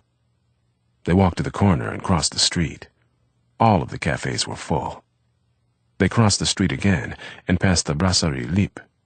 Eric had been watching Eve with more intensity than he realized. As they passed the brasserie, it suddenly flashed through him that Eve was hungry. He did not know how he knew it, for Eve said nothing, did not pause or sigh. And yet Eric could not have been more certain that the boy was faint with hunger had he abruptly collapsed on the sidewalk. "Look," Eric said, "I've got an idea. I'm starving. I haven't eaten any supper. Come on over to Lay Isle with me, and let's get something to eat. And by the time we get back, it won't be so crowded over here." Eve looked at him, his head tilted in a kind of wary, waiting surprise. "It is so far," he murmured. And he stared at Eric with a bright, suspicious bafflement, as though he were thinking, "I am willing to play all games, my friend, but what are the rules of this one, and what are the penalties?" "I'll bring you back." He grinned and grabbed Eve's arm and started for the taxi stand. "Come on, be my guest. You'll be doing me a favor." "What's your name?" "Je m'appelle Eve." "My name is Eric." He had often thought since that, had it not been for that sudden apprehension before the brasserie, he and Eve would never have met again. Their first meal together had given them time, so to speak, to circle around one another. Eric did most of the talking. The burden of proof was on him, and Eve became less wary and less tight. Eric chattered on, delighted by Eve's changing face, waiting for his smile, waiting for his laugh. He wanted Eve to know that he was not trying to strike with him the common, brutal bargain, was not buying him a dinner in order to throw him into bed. And by this unspoken declaration caused Eve to nod gravely, as though he were turning it over in his mind. There also appeared in his face a certain fear. It was this fear which Eric sometimes despaired of conquering, in Eve, or in himself. It was the fear of making a total commitment, a vow. It was the fear of being loved. That day in Chartres, they had passed through town and watched women kneeling at the edge of the water, pounding clothes against a flat, wooden board. Eve had watched them for a long time. They had wandered up and down the old, crooked streets in the hot sun. Eric remembered a lizard darting across a wall, and everywhere the cathedral pursued them. It is impossible to be in that town and not be in the shadow of those great towers. Impossible to find oneself on those plains and not be troubled by that cruel and elegant, dogmatic and pagan presence. The town was full of tourists, with their cameras, their three-quarter coats, bright flowered dresses and shirts, their children, college insignia, Panama hats, sharp, nasal cries, and automobiles crawling like monstrous gleaming bugs over the laming cobblestoned streets. Tourist buses from Holland, from Denmark, from Germany stood in the square before the cathedral. Tow-haired boys and girls, earnest, carrying knapsacks, wearing khaki-colored shorts, with heavy buttocks and thighs, wandered dully through the town. American soldiers, some in uniform, some in civilian clothes, leaned over bridges, entered bistros in strident, uneasy, smiling packs, circled displays of colored postcards, and picked up meretricious mementos of a sacred character. All of the beauty of the town, all of the energy of the plains, and all the power and dignity of the people seemed to have been sucked out of them by the cathedral. It was as though the cathedral demanded and received a perpetual, living sacrifice. It towered over the town, more like an affliction than a blessing, and made everything seem, by comparison with itself, wretched and makeshift indeed. The houses in which the people lived did not suggest shelter or safety. The great shadow which lay over them revealed them as mere doomed bits of wood and mineral, set down in the path of a hurricane which, presently, would blow them into eternity. And this shadow lay heavy on the people, too. They seemed stunted and misshapen. The only color in their faces suggested too much bad wine and too little sun. Even the children seemed to have been hatched in a cellar. It was a town like some towns in the American South, frozen in its history as Lot's wife was trapped in salt, and doomed, therefore, as its history, that overwhelming, omnipresent gift of God, could not be questioned, to be the property of the gray, unquestioning mediocre. Sometime in the course of the afternoon, Though they had only come down from Paris for the day, they decided to spend the night. It was Eve's suggestion, made when they returned to the cathedral and stood on the steps, looking at the saints and martyrs trapped in stone. Eve had been unusually silent all day, and Eric knew him well enough by now not to push him, not to prod, even not to worry. He knew that Eve's silences meant that he was fighting some curious war of his own, was coming to some decision of his own. Presently, later today, tomorrow, next week, Eve would abruptly retrace, in speech, the steps he was taking in silence now. And oddly enough, for it seems not to be the way we live now, for Eric, merely hearing Eve's footfalls at his side, feeling Eve beside him, and watching that changing face, was joy enough, or almost joy enough. They found a hotel which overlooked a stream and took a double room. Their windows overlooked the water. The towers of the cathedral loomed to the right of them, far away. When they took the room, the sun was setting, and great streaks of fire and dull gold were splashed across the still, blue sky. There were trees just outside the window, bending into the water, and there were a few tables and chairs, but they were empty. There did not seem to be many people in the hotel. Eve seated himself in the large window and lit a cigarette, looking down at the tables and chairs. Eric stood next to him, his hand on Eve's shoulder. "Shall we have a drink down there, old buddy?" "My God, no. We shall be eaten up by bugs. Let's go and find a bistro." "Okay." He moved away. Eve stood up. They stared at each other. "I imagine that we must come back early," Eve said. "There is surely nothing to do in this town." Then he grinned mischievously. "Ça va?" "It was your idea to come here," Eric said. "Yes." He turned to the window again. "It is peaceful, yes?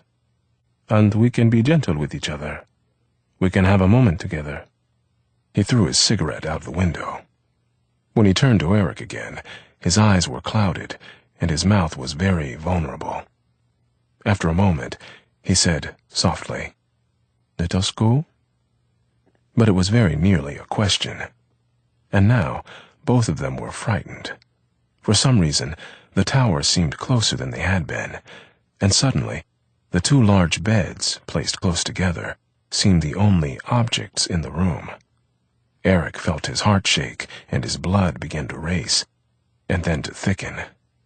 He felt that Eve was waiting for him to move, that everything was in his hands, and he could do nothing. Then it lifted, the red, dangerous shadow. The moment passed. They smiled at each other. Eve walked to the door and opened it. They descended again into the sleepy, the beautiful town. For it was not quite the same town it had been a few hours before. In that second in the room, something had melted between them, a gap between them had closed. And now the irresistible current was tugging at them, dragging them slowly and absolutely surely to the fulfillment of that promise. And for this reason, they hesitated, they dawdled, they deliciously put it off. They chose to eat in an unadorned bistro because it was empty when they walked in anyway, though it was taken over after they had been there for a while, by half a dozen drunk and musical French soldiers. The noise they made might have been unbearable at any other time, but now it operated as a kind of protective wall between themselves and the world. It gave them something to laugh at, and they needed to laugh. The distraction the soldiers afforded the other people who had entered the bistro allowed them, briefly, to clasp hands.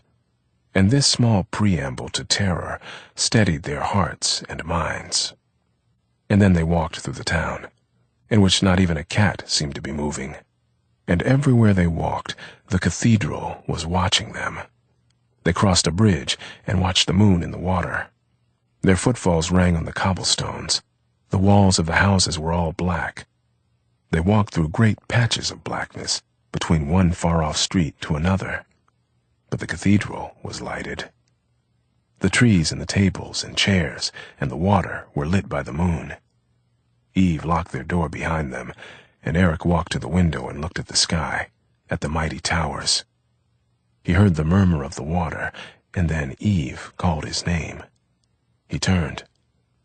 Eve stood on the other side of the room, between the two beds, naked. "Which bed do you think is better?" he asked. And he sounded genuinely perplexed, as though it were a difficult decision. "Whichever you prefer," Eric said, gravely. Eve pulled back the covers of the bed nearest the window and placed himself between the sheets. He pulled the covers up to his chin and lay on his back, watching Eric. His eyes were dark and enormous in the dark room. A faint smile touched his lips. And this look, this moment, entered into Eric to remain with him forever. There was a terrifying innocence in Eve's face, a beautiful yielding. In some marvelous way, for Eve, this moment in this bed obliterated, cast into the sea of forgetfulness, all the sordid beds and squalid grappling which had led him here. He was turning to the lover who would not betray him, to his first lover.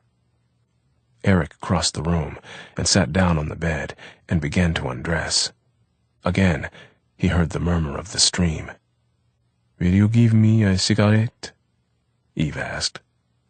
He had a new voice, newly troubled, and when Eric looked at him, he saw for the first time how the face of a lover becomes a stranger's face. "Bien sûr."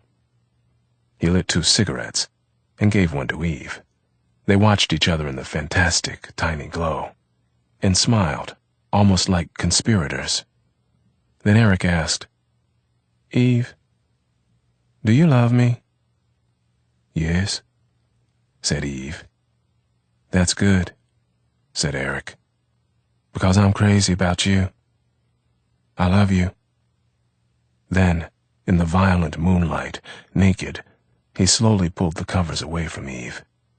They watched each other, and he stared at Eve's body for a long time before Eve lifted up his arms with that same sad, cryptic smile and kissed him.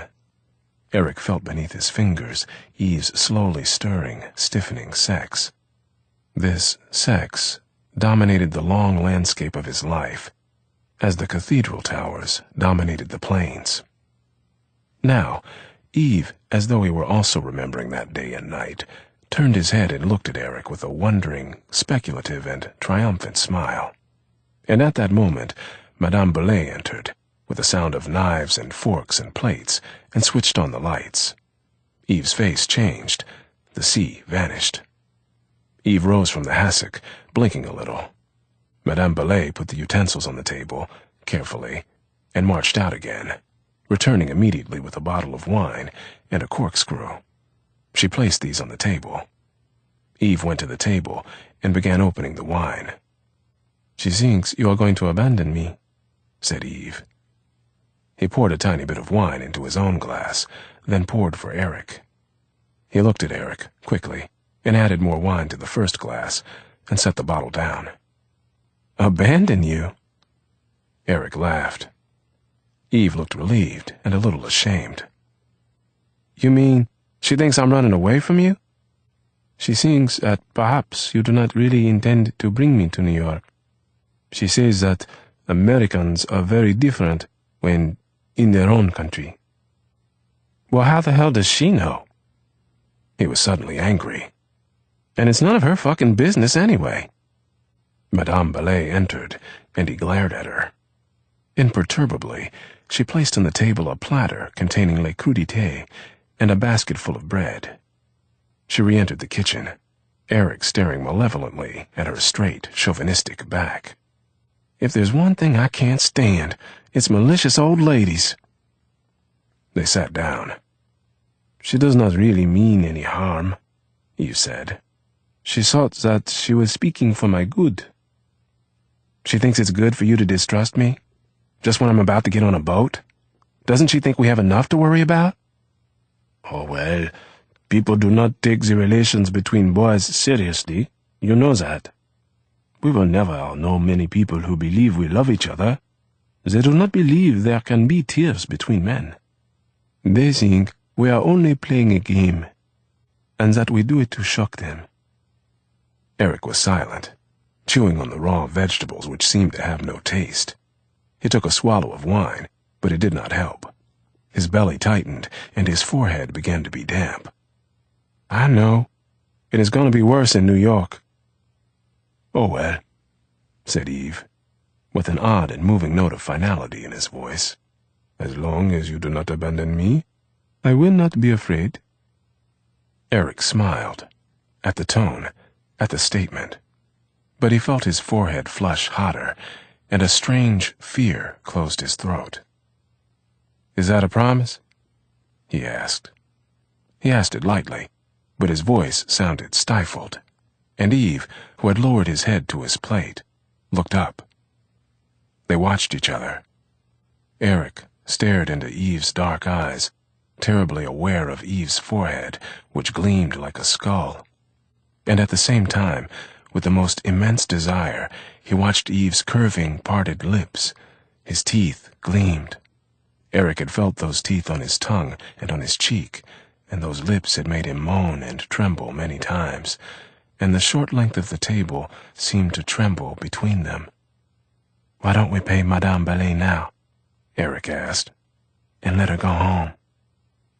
Eve rose and walked into the kitchen. Eric munched again on the raw, garlic-flavored vegetables, thinking, this is our last night here. Our last night. Again, he heard their voices in the kitchen, Madame Ballet seeming to protest, then agreeing to come in the morning. He finished the last of his wine. Then the kitchen door closed, and Eve returned. I think perhaps she is a little angry, Eve said, smiling. But she is gone. She will come again in the morning, especially to say goodbye to you. I think that is because she wants to make certain that you know how much she dislikes you. He did not sit down again, but stood at his end of the table, his hands on his hips. She says the chicken is ready. We should not let it get cold. He laughed, and Eric laughed. I told her, it does not matter with chicken, if it is cold or hot. I like it either way. They both laughed again. Then abruptly, silence fell between them. Eric rose and crossed to Eve, and they stood for a moment like two wrestlers, watching each other with a kind of physical calculation, smiling and pale. Eve always seemed, a moment before the act, tentative and tremulous, not like a girl, like a boy. And this strangely innocent waiting, this virile helplessness, always engendered in Eric a positive storm of tenderness. Everything in him, from his heights and depths, his mysterious hidden source, came rushing together like a great flood barely channeled in a narrow mountain stream. And it chilled him like that, like icy water, and roared in him like that, and with the menace of things scarcely understood, barely to be controlled, and he shook with the violence with which he flowed toward Eve. It was this violence which made him gentle, for it frightened him. And now he touched Eve lightly and wonderingly on the cheek. Eve's smile faded. He watched Eric. They moved into each other's arms. There were the wine bottle and the glasses on the table, their plates, the platter, the bread. Eve had left a cigarette burning in an ashtray on the table. It was nearly nothing but ash now, long and gray, and the kitchen light was on. You say you don't care about the chicken? Eric whispered, laughing. Eve laughed, giving off a whiff of garlic, of peppery sweat. Their arms locked around each other. Then they drew apart, and, holding hands, stumbled into the bedroom, into the great haven of their bed. Perhaps it had never before seemed so much like a haven, so much their own, now that the terrible floodwaters of time were about to overtake it. And perhaps they had never before so belonged to each other, had never before given or taken so much from each other, as they did now, burning and sobbing on the crying bed. They labored together slowly, violently, a long time. Both feared the end. Both feared the morning, when the moon and stars would be gone, when this room would be harsh and sorrowful with sunlight, and this bed would be dismantled, waiting for other flesh. "Love is expensive," Eve had once said, with his curiously dry wonder. "One must put furniture around it, or it goes." Now, for a while, there would be no furniture. How long would this night have to last them? What would the morning bring? The imminent morning, behind which were hidden so many mornings, so many nights. And they moaned. "Soon," Eve whispered, sounding insistent, like a child, and with a terrible regret. "Soon." Eric's hands and mouth opened and closed on his lover's body. Their bodies strained yet closer together, and Eve's body shook, and he called Eric's name as no one had ever called this name before. "Eric, Eric, Eric." The sound of his breath filled Eric, heavier than the far-off pounding of the sea. Then they were silent, breathing hard. The sound of the sea returned. They were aware of the light in the living room, the light left burning in the kitchen, but they did not move. They remained still in one another's arms, in their slowly chilling bed. Soon, one of them, it would be Eve, would move, would light 2 cigarettes. They would lie in bed, smoking, talking and giggling. Then they would shower. "What a mess we are," Eve would cry, laughing a laugh of triumph. Then they would dress. They would probably eat. They would probably go out. And soon the night would end. But, for the moment, they were simply exhausted, and at peace with one another, and loath to leave the only haven either of them had ever found. And in fact, they did not move again that night, smoked no cigarettes, ate no chicken, did no talking, drank no champagne. They fell asleep as they were, cradled, spoon-fashion, against each other, lulled by the pounding of the sea. Eric woke once, when the kitten crawled into bed, trying to place itself around Eve's neck, but he forced it to the foot of the bed. He turned around, leaning on one elbow, watching Eve's sleeping face. He thought of getting up and turning off all the lights. He felt a little hungry, but nothing seemed important enough to take him out of bed, to take him away from Eve, even for a moment. He lay down again, closing his eyes and listening to Eve's breathing. He fell asleep, thinking, "Life is very different in New York." And he woke up with this thought, just as the sun was beginning to rise. Eve was awake and was watching him. Eric thought, maybe he'll hate New York. And then, maybe he'll hate me too. Eve looked frightened and determined. They were silent. Eve suddenly pulled Eric into his arms, as though he were angry, or as though he were lost. By and by they were at peace again, and then they lay there in silence, blue cigarette smoke circling around them in the sunny air, the kitten purring in the sunlight at their feet. Then the sound of Madame Belay in the kitchen told Eric it was time to make tracks. 2. 8 days later, Eric was in New York, with Eve's last words still ringing in his ears, and his touch and his smell all over his body. And Eve's eyes, like the searchlight of the Eiffel Tower or the sweep of a lighthouse light, lit up, at intervals, the grave darkness around him and afforded him, in the black distance, his only frame of reference and his only means of navigation. On the last day in Paris, at the last moment, they both suffered from terrible hangovers, having both been up all night, drinking at a friend's house. Their faces were gray and damp. They stank with weariness.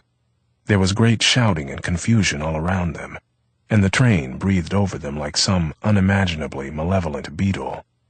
They were almost too tired for sorrow, but not too tired for fear. It steamed out of them both, like the miasma rising from the Gare Saint-Lazare. In the deep black shadow of this shed, while their friends stood at a discreet distance from them, and the station attendant moved up and down the platform, shouting, "En voiture, s'il vous plaît! En voiture! En voiture!" and the great hand of the great clock approached the 0 hour, they stared into each other's faces like comrades who have been through a war. "Tu ne fais pas," Eric murmured. "En voiture!" Eric moved up to stand in the crowded doorway of the train. There was nothing to say. There was too much to say. "I hate waiting," he said. "I hate goodbyes." He suddenly felt that he was going to cry, and panic threatened to overtake him because of all these people watching. "We will see each other," he said, "very soon. I promise you, Eve. I promise you. Tu me fais toujours confiance, j'espère?" And he tried to smile. Eve said nothing, but nodded, his eyes very bright, his mouth very vulnerable, his forehead very high, and full of trouble. People were screaming out of windows, were passing last-minute items to each other through windows. Eric was the last person standing in the door. He had an awful feeling that he had forgotten something very important. He had paid for Eve's hotel room, they had visited the American embassy and the French authorities, he had left Eve some money. What else? What else? The train began to move. Eve looked stunned for a moment. Eric raised his eyes from Eve's face to say goodbye to all the others. Eve trotted along the platform, then suddenly leapt up on the step, holding on with one hand, and kissed Eric hard on the mouth. "Ne m'oublie pas," he whispered. "You are all I have in this world." Then he jumped down, just as the train began to pick up speed. He ran along the platform a little longer, then stopped, his hands in his pockets, staring, and with the wind raising his hair. Eric watched him, waving. The platform narrowed, sloped, ended. The train swerved, and Eve vanished from his sight. It did not seem possible, and he stared stupidly at the flying poles and wires, at the sign saying Paris Saint-Lazare, at the blank back walls of buildings. Then tears rolled down his face. He lit a cigarette and stood in the vestibule while the hideous outskirts of Paris rolled by. "Why am I going home?" he asked himself. But he knew why. It was time. In order not to lose all that he had gained, he had to move forward and risk it all. New York seemed very strange indeed. It might, almost, for strange barbarity of manner and custom, for the sense of danger and horror barely sleeping beneath the rough, gregarious surface, have been some impenetrably exotic city of the East. So superbly was it, in the present, that it seemed to have nothing to do with the passage of time. Time might have dismissed it as thoroughly as it had dismissed Carthage and Pompeii. It seemed to have no sense whatever of the exigencies of human life. It was so familiar and so public that it became, at last, the most despairingly private of cities. One was continually being jostled, yet longed, at the same time, for the sense of others, for a human touch. And if one was never, it was the general complaint, left alone in New York, one had, still, to fight very hard in order not to perish of loneliness. This fight, carried on in so many different ways, created the strange climate of the city. The girls along Fifth Avenue wore their bright clothes like semaphores, trying helplessly to bring to the male attention the news of their mysterious trouble. The men could not read this message. They strode purposefully along, wearing little anonymous hats or bareheaded, with youthfully parted hair or crew cuts, accoutered with attaché cases, rushing, on the evidence, to the smoking cars of trains. In this haven, they opened up their newspapers and caught up on the day's bad news. Or they were to be found, as 5 o'clock fell, in discreetly dim, anonymously appointed bars, uneasy, in brittle, uneasy female company, pouring down joyless martinis. This note of despair, of buried despair, was insistently, constantly struck. It stalked all the New York avenues, roamed all the New York streets, was as present in Sutton Place, where the director of Eric's play lived, and the great often gathered, as it was in Greenwich Village, where he had rented an apartment, and been appalled to see what time had done to people he had once known well. He could not escape the feeling that a kind of plague was raging, though it was officially and publicly and privately denied. Even the young seemed blighted, seemed most blighted of all. The boys in their blue jeans ran together, scarcely daring to trust one another, but united, like their elders, in a boyish distrust of the girls. Their very walk, a kind of anti-erotic, knee-action lope, was a parody of locomotion and of manhood. They seemed to be shrinking away from any contact with their flamboyantly and paradoxically outlined private parts. They seemed, but could it be true? And how had it happened? To be at home with, accustomed to, brutality and indifference, and to be terrified of human affection. In some strange way, they did not seem to feel that they were worthy of it. Now, late on a Sunday afternoon, having been in New York 4 days and not yet having written his parents in the South, Eric moved through the tropical streets on his way to visit Cass and Richard. He was having a drink with them to celebrate his return. "I'm glad you think it's something to celebrate," he had told Cass over the phone. She laughed. "That's not very nice. You sound as though you haven't missed us at all." "Oh, I certainly want to see all of you, but I don't know if I ever really missed the city very much. Did you ever notice how ugly it is?" "It's getting uglier all the time," Cass said. "A perfect example of free enterprise gone mad." "I wanted to thank you," he said after a moment, "for writing me about Rufus." And he thought, with a rather surprising and painful venom, nobody else thought to do it. "Well, I knew," she said, "that you'd want to know." Then there was a silence. "You never knew his sister, did you?" "Well, I knew he had one. I never met her. She was just a kid in those days." "She's not a kid now," Cass said. "She's going to be singing Sunday down in the village with some friends of Rufus's, for the first time. We promised to bring you along.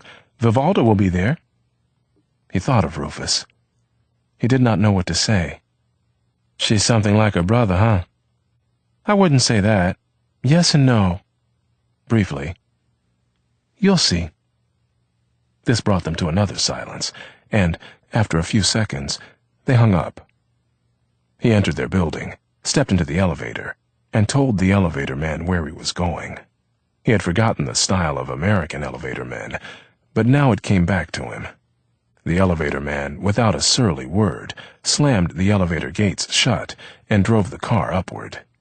The nature of his silence conveyed his disapproval of the Selinskys and all their friends, and his vivid sense of being as good as they. He rang the bell. Cass opened the door at once, looking as bright as the bright day. "Eric!" She looked him over with the affectionate mockery he now remembered. "How nice you look with your hair so short." "How nice," he returned, smiling. "You look with yours so long. Or was it always long? It's that kind of thing a long absence makes you forget." "Let me look at you." She pulled him into the apartment and closed the door. "You really look wonderful. Welcome home." She leaned forward suddenly and kissed him on the cheek. "Is that the way they do it in Paris?" "You have to kiss me on both cheeks," he said gravely. "Oh." She seemed slightly embarrassed, but kissed him again. "Is that better?" "Much," he said. Then, "Where is everybody?" For the large living room was empty and filled with the sound of the blues. It was the voice of a colored woman, the voice of Bessie Smith, and it hurled him, with violence, into the hot center of his past. "It's raining and it's storming on the sea. I feel like somebody has shipwrecked poor me." For a moment, Cass looked as though she were sardonically echoing his question. She crossed the room and lowered the volume of the music slightly. "The children are over in the park with some friends of theirs. Richard's in his study working, but they should all be appearing almost any moment now." "Oh," he said. "Then I'm early. I'm sorry." "You aren't early. You're on time. And I'm glad. I was hoping to have a chance to talk to you alone before we go down to this jam session." "You got a pretty agreeable jam session going on right now," he said. Cass went over to the bar, and he threw himself down on the sofa. "It's mighty nice and cool in here. It's awful outside. I've forgotten how hot New York could be." The large windows were open, and the water stretched beyond the windows, very bright and peaceful, but murkier than the Mediterranean. The breeze that filled the room came directly from the water, seemed almost to bring with it the spice and stink of Europe and the murmur of Eve's voice. Eric leaned back, held in a kind of peaceful melancholy, comforted by the beat of Bessie's song, and looked over at Cass. The sun surrounded her golden hair, which was piled on top of her head, and fell over her brow in girlish, somewhat too artless and incongruous curls. This was meant to soften a face, the principal quality of which had always been a spare, fragile boniness. There was a fine crisscross of wrinkles now around the large eyes. The sun revealed that she was wearing a little too much makeup, this and something indefinably sorrowful in the line of her mouth and jaw, as she stood silently at the bar, looking down, made Eric feel that Cass was beginning to fade, to become brittle. Something icy had touched her. "Do you want gin or vodka or bourbon or scotch or beer? Or tequila?" She looked up, smiling. Though the smile was genuine, it was weary. It did not contain the mischievous delight that he remembered, and there were tiny lines now around her neck, which he had never noticed before. We're getting old, he thought, and it damn sure didn't take long. I think I better stick to whiskey. I get too drunk too fast on gin, and I don't know what this evening holds. Ah, she said, far-sighted Eric. And what kind of whiskey? In Paris, when we order whiskey, which for a very long time I didn't dare to do, we always mean Scotch. You loved Paris, didn't you? You must have, you were gone so long. Tell me about it. She made 2 drinks and came and sat beside him. From far away, he heard the muffled cling of a typewriter bell. It's a long old road, Bessie sang. But I'm gonna find an end. It doesn't seem so long, he said, now that I'm back. He felt very shy now, for when Cass said, "You loved Paris," he had once thought, Eve is there. It's a great city, Paris. A beautiful city, and it was very good for me. I see that. You seem much happier. There's a kind of light around you. She said this very directly, with a rueful, conspiratorial smile, as though she knew the cause of his happiness, and rejoiced for him. He dropped his eyes, but raised them again. It's just the sun, he said, and they both laughed. Then irrepressibly, I was very happy there, though. Well, you didn't leave because you weren't happy there anymore. No. And when I get there, I'm gonna shake hands with a friend. A guy I know who thinks he has great psychic powers. He sipped his whiskey, smiling. Frenchman, persuaded me that I'd become a great star if I came home and did this play. And I just haven't got the guts to go against the stars, to say nothing of arguing with a Frenchman. So, she laughed. I didn't know the French went in for things like that. I thought they were very logical. French logic is very simple. Whatever the French do is logical because the French are doing it. That's the really unbeatable advantage French logic has over all others. I see, she said, and laughed again. I hope you read the play before your friend consulted the stars. Is it a good part? It's the best part, he said after a moment, that I've ever had. Again, briefly, he heard the typewriter bell. Cass lit a cigarette, offered one to Eric, and lit it for him. Are you going to settle here now, or are you planning to go back, or what? I don't, he said quickly, have any plans for going back. A lot, maybe everything, depends on what happens with this play. She sensed his retreat, and took her tone from him. Oh, I'd love to come and watch rehearsals. I'd run out and get coffee for you and things like that. It would make me feel that I'd contributed to your triumph. Because you're sure it's going to be a triumph, he said, smiling. Wonderful, Cass. I guess it's a habit great men's wives get into. Weeping and crying, tears falling on the ground. The atmosphere between them stiffened a little, nevertheless, with their knowledge of why he had allowed his career in New York to lapse for so long. Then he allowed himself to think of opening night, and he thought, Eve will be here. This thought exalted him and made him feel safe. He did not feel safe now, sitting here alone with Cass. He had not felt safe since stepping off the boat. His ears ached for the sound of Eve's footfalls beside him. Until he heard this rhythm, all other sounds were meaningless. Weeping and crying, tears falling on the ground. All other faces were obliterated for him by the blinding glare of Eve's absence. He looked over at Cass, longing to tell her about Eve, but not daring, not knowing how to begin. "Great men's wives indeed," said Cass. "How I'd love to explode that literary myth." She looked at him, gravely sipping her whiskey, without seeming to taste it. "When I got to the end, I was so worried down." "You seem very sure of yourself," she said. "I do?" He was profoundly astonished and pleased. "I don't feel very sure of myself. I remember you before you went away. You were miserable then. We all wondered, I wondered, what would become of you. But you aren't miserable now." "No," he said, and under her scrutiny, blushed. "I'm not miserable anymore, but I still don't know what's going to become of me." "Growth," she said, "is what will become of you. It's what has become of you." And she gave him again her oddly intimate, rueful smile. "It's very nice to see. It's very enviable. I don't envy many people.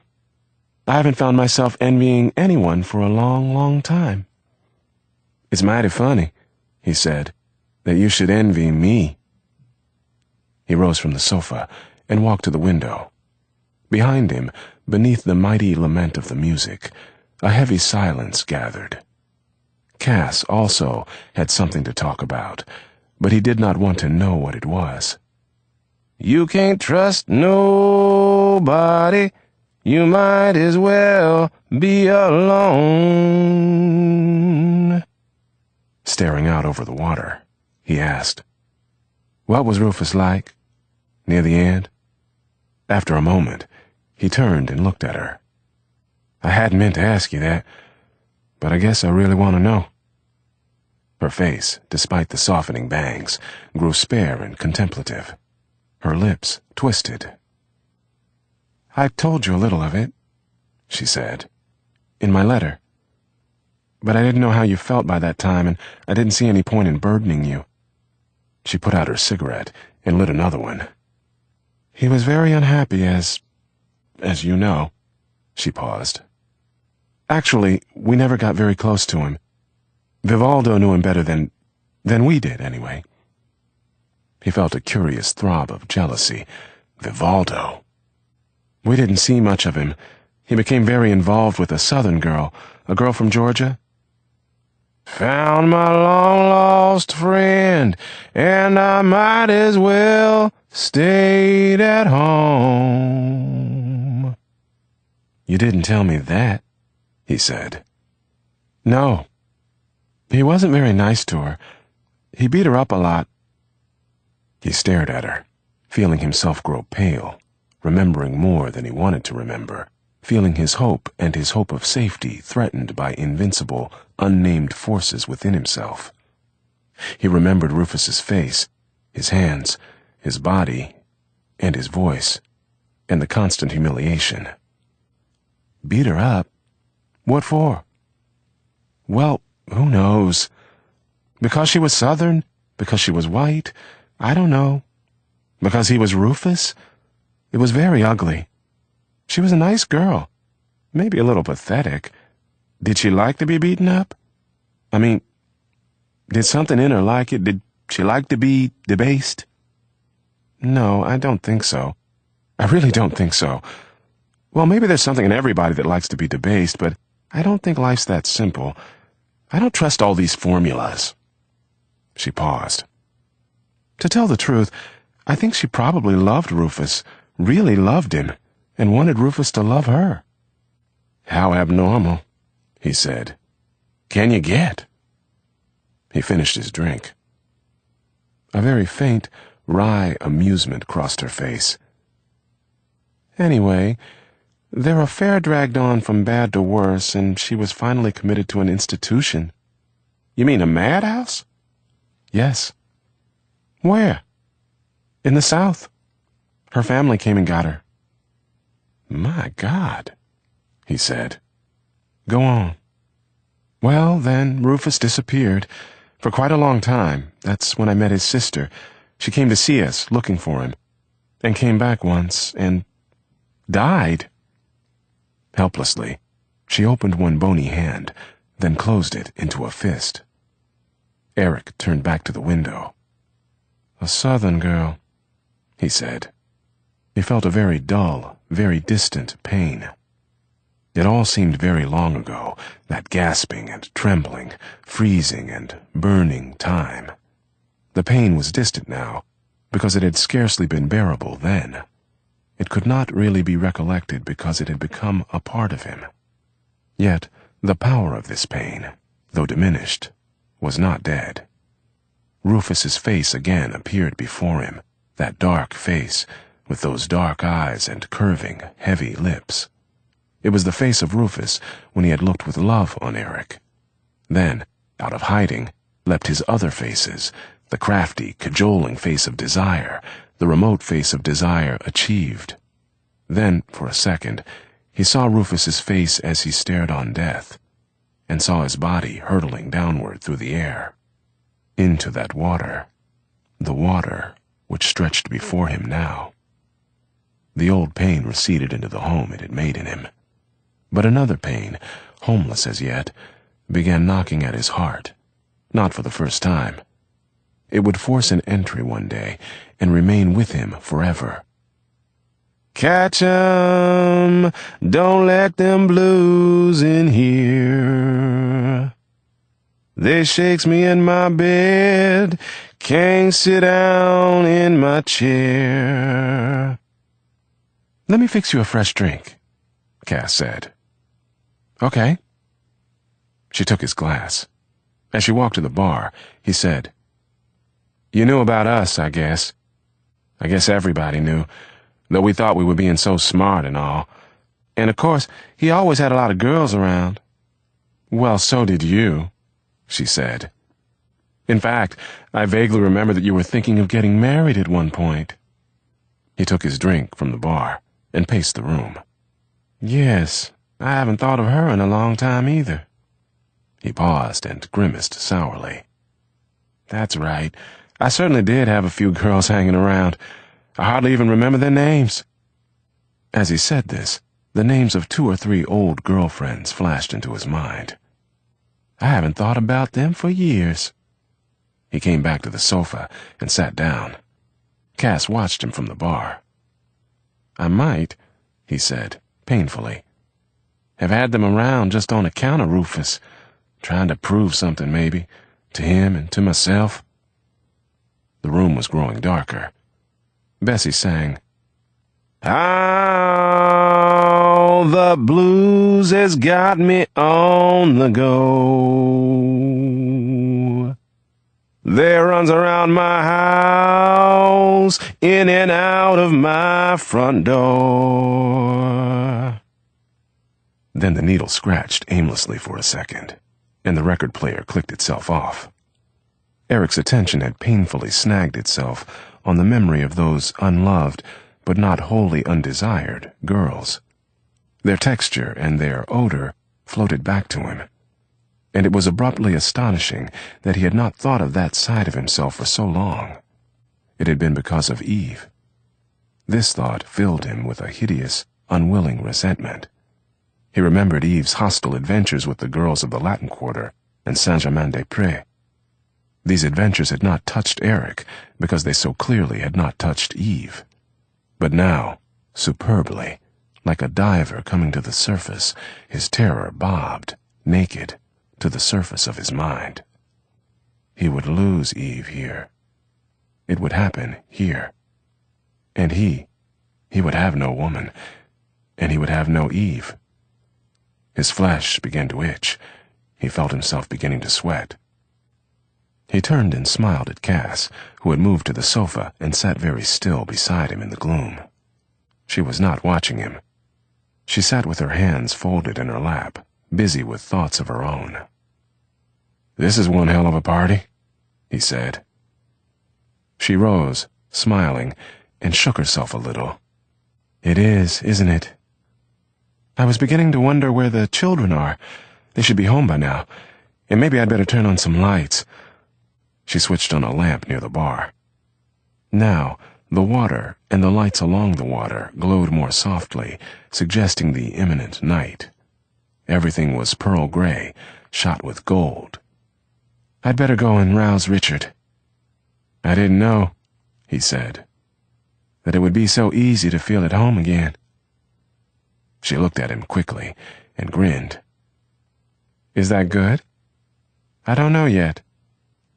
He was about to say something more, something about Eve, but he heard Richard's study door open and close. He turned to face Richard as he came into the room. He looked very handsome and boyish and big.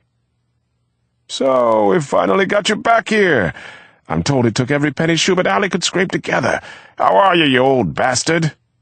"I'm fine, Richard. It's good to see you." They clung together, briefly, in the oddly truncated, shrinking American embrace, and stepped back to look at one another. "I hear that you're selling more books than Frank Yerby." "Better," said Richard, "but not more." He looked over at Cass. "How are you, chicken? How's the headache?" "Eric started telling me about Paris, and I forgot all about it. Why don't we go to Paris? I think it would do wonders for us." "Do wonders for our bank account, too. Don't you let this lousy ex-expatriate come here and turn your head." He walked over to the bar and poured himself a drink. "Did you leave many broken hearts over there?" "They were very restrained about it. Those centuries of breeding mean something, you know." "That's what they kept telling me when I was over there. It didn't seem to mean much, though, beyond poverty and corruption and disease. How did you find it?"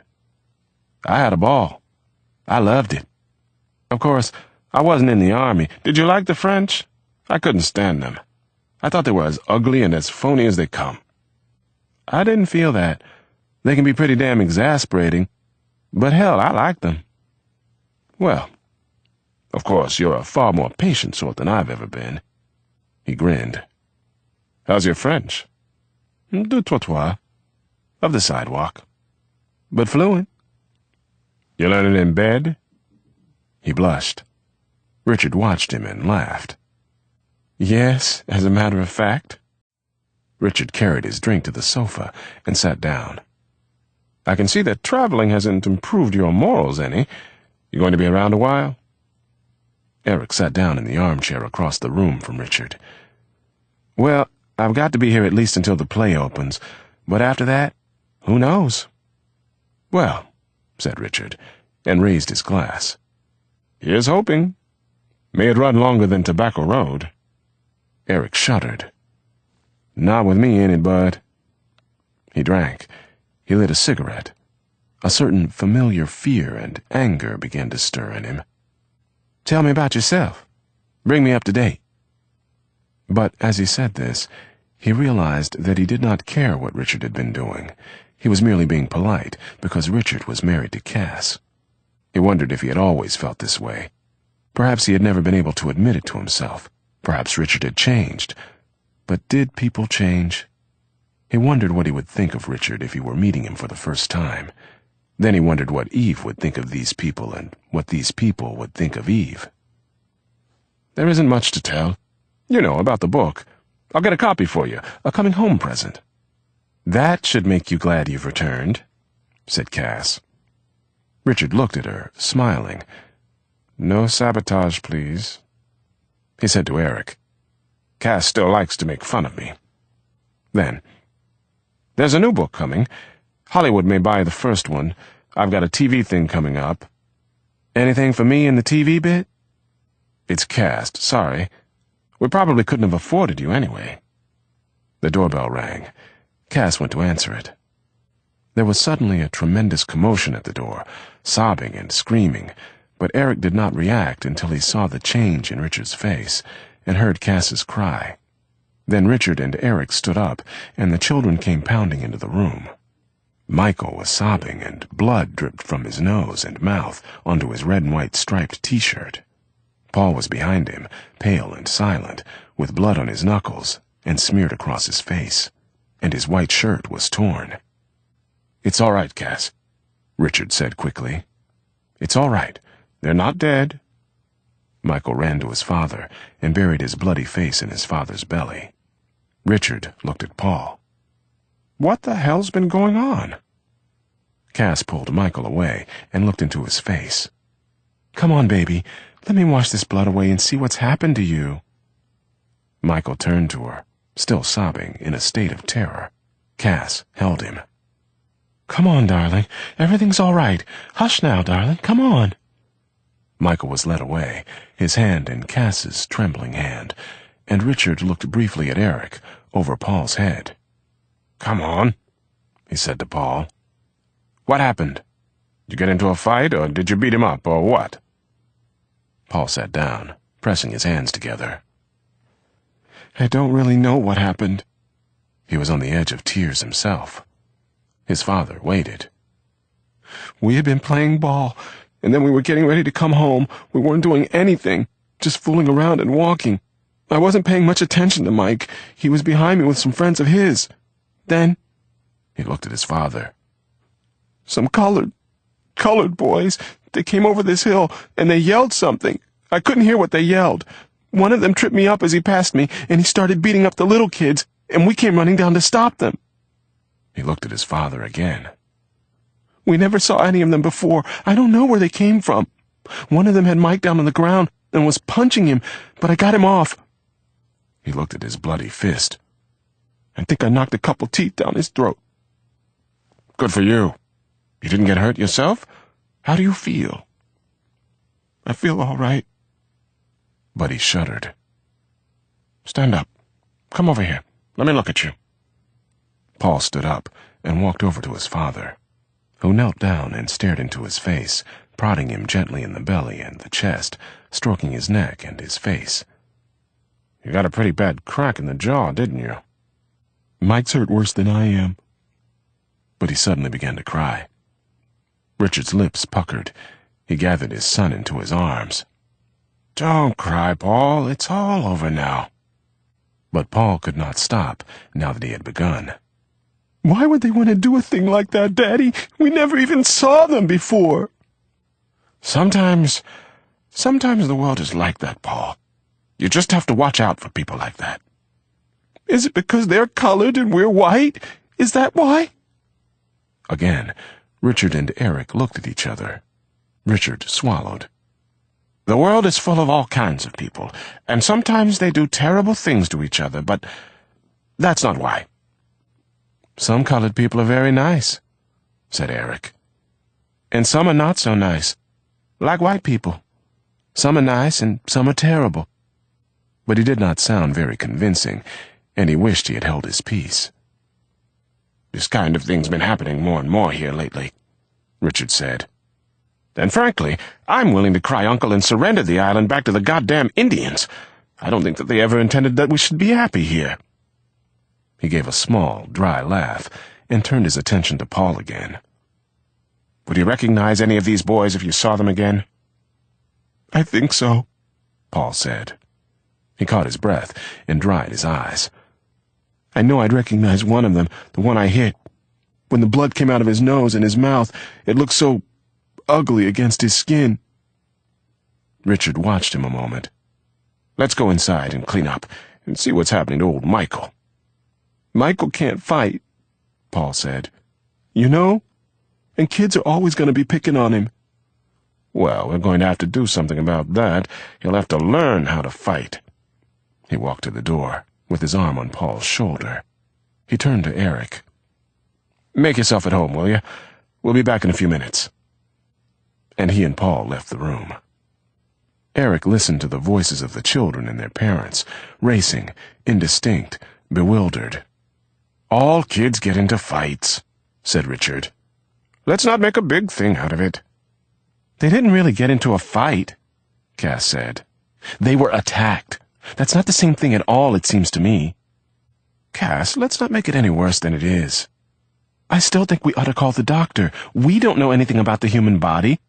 How do we know there isn't something broken or bleeding inside? It happens all the time, people dropping dead 2 days after an accident." Okay, stop being so hysterical. You want to scare them to death? "I am not hysterical, and you stop being the Rock of Gibraltar. I'm not part of your public. I know you." "Now what does that mean?" "Nothing. Nothing. Will you please call the doctor?" Michael's voice broke in, high and breaking, with a child's terror.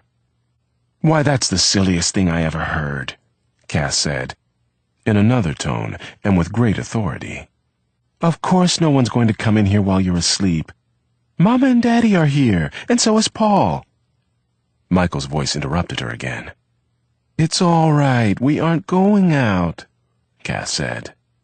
"We aren't going out tonight," Richard said. "And Paul and I are going to teach you some tricks so kids won't be bothering you anymore. By the time we get through, those guys will be afraid of you. If they just see you coming, boy, they'll take off in a cloud of dust." He heard Michael's unsteady laugh. Then he heard the sound of the phone being dialed, and Richard's voice, and the small ring of the phone as Richard hung up. "I guess we won't be going downtown with you after all," Richard said, coming back into the room. "I'm sorry. I'm sure they're all right, but Cass wants the doctor to look at them, and we have to wait for him to get here. Anyway, I don't think we should leave them alone tonight." He took Eric's glass from his hand. "Let me spike this for you." He walked over to the bar. He was not as calm as he pretended to be. "Little black bastards," he muttered. "They could have killed the kid. Why the hell can't they take it out on each other, for Christ's sake?" "They beat Michael pretty badly?" "Well, they loosened one of his teeth and bloodied his nose, but mainly they scared the shit out of him. Thank God Paul was with him." Then he was silent. "I don't know. This whole neighborhood, this whole city's gone to hell. I keep telling Cass we ought to move, but she doesn't want to. Maybe this will help her change her mind." "Change my mind about what?" Cass asked. She strode to the low table before the sofa, picked up her cigarettes, and lit one. "Moving out of town," Richard said. He watched her as he spoke, and spoke too quietly, as though he were holding himself in. "I've no objection to moving. We just haven't been able to agree on where to move." "We haven't agreed on where to move because all you've done is offer objections to every place I suggest, and since you haven't made any counter-suggestions, I conclude that you don't really want to move." "Oh, Richard, I simply am not terribly attracted to any of those literary colonies you want us to become a part of." Richard's eyes turned as dark as deep water. "Cass doesn't like writers," he said lightly to Eric. "Not if they make a living at it, anyway. She thinks writers should never cease starving and whoring around, like our good friend Vivaldo. That's fine, boy. That's really being responsible and artistic. But all the rest of us, trying to love a woman and raise a family and make some loot, we're whores." She was very pale. "I have never said anything at all like that." "No? There are lots of ways of saying," he mimicked her, "things like that. You've said it 1,000 times. You must think I'm dumb, chicken." He turned again to Eric, who stood near the window, wishing he could fly out of it. "If she was stuck with a guy like Vivaldo—" "Leave Vivaldo out of this. What has he got to do with it?" Richard gave a surprisingly merry laugh and repeated, "If she was stuck with a guy like that, maybe you wouldn't hear some pissing and moaning. Oh, what a martyrdom, and how she'd love it." He took a swallow of his drink and crossed the room toward her. "And you know why? You want to know why?" There was a silence. She lifted her enormous eyes to meet his. "Because you're just like all the other American cunts. You want a guy you can feel sorry for. You love him as long as he's helpless. Then you can pitch in, as you love to say. You can be his helper. Helper!" He threw back his head and laughed. Then, one fine day, the guy feels chilly between his legs and feels around for his cock and balls and finds she's helped herself to them and locked them in the linen closet. He finished his drink and, roughly, caught his breath. His voice changed, becoming almost tender with sorrow. "That's the way it is, isn't it, sugar? You don't like me now as well as you did once." She looked terribly weary. Her skin seemed to have loosened. She put one hand lightly on his arm. "No," she said. "That's not the way it is." Then a kind of fury shook her, and tears came to her eyes. "You haven't any right to say such things to me. You're blaming me for something I haven't anything to do with at all." He reached out to touch her shoulder. She moved away. "You'd better go, Eric. This can't be much fun for you. Make our excuses, please, to Vivaldo and Ida. You can say that the Solinskis, that model couple, were having their Sunday fight," said Richard, his face very white, breathing hard, staring at Cass. Eric set his drink down, carefully. He wanted to run. "I'll just say you had to stay in on account of the kids. Tell Vivaldo to take it as a warning. This is what happens if you have kids. This is what happens if you get what you want."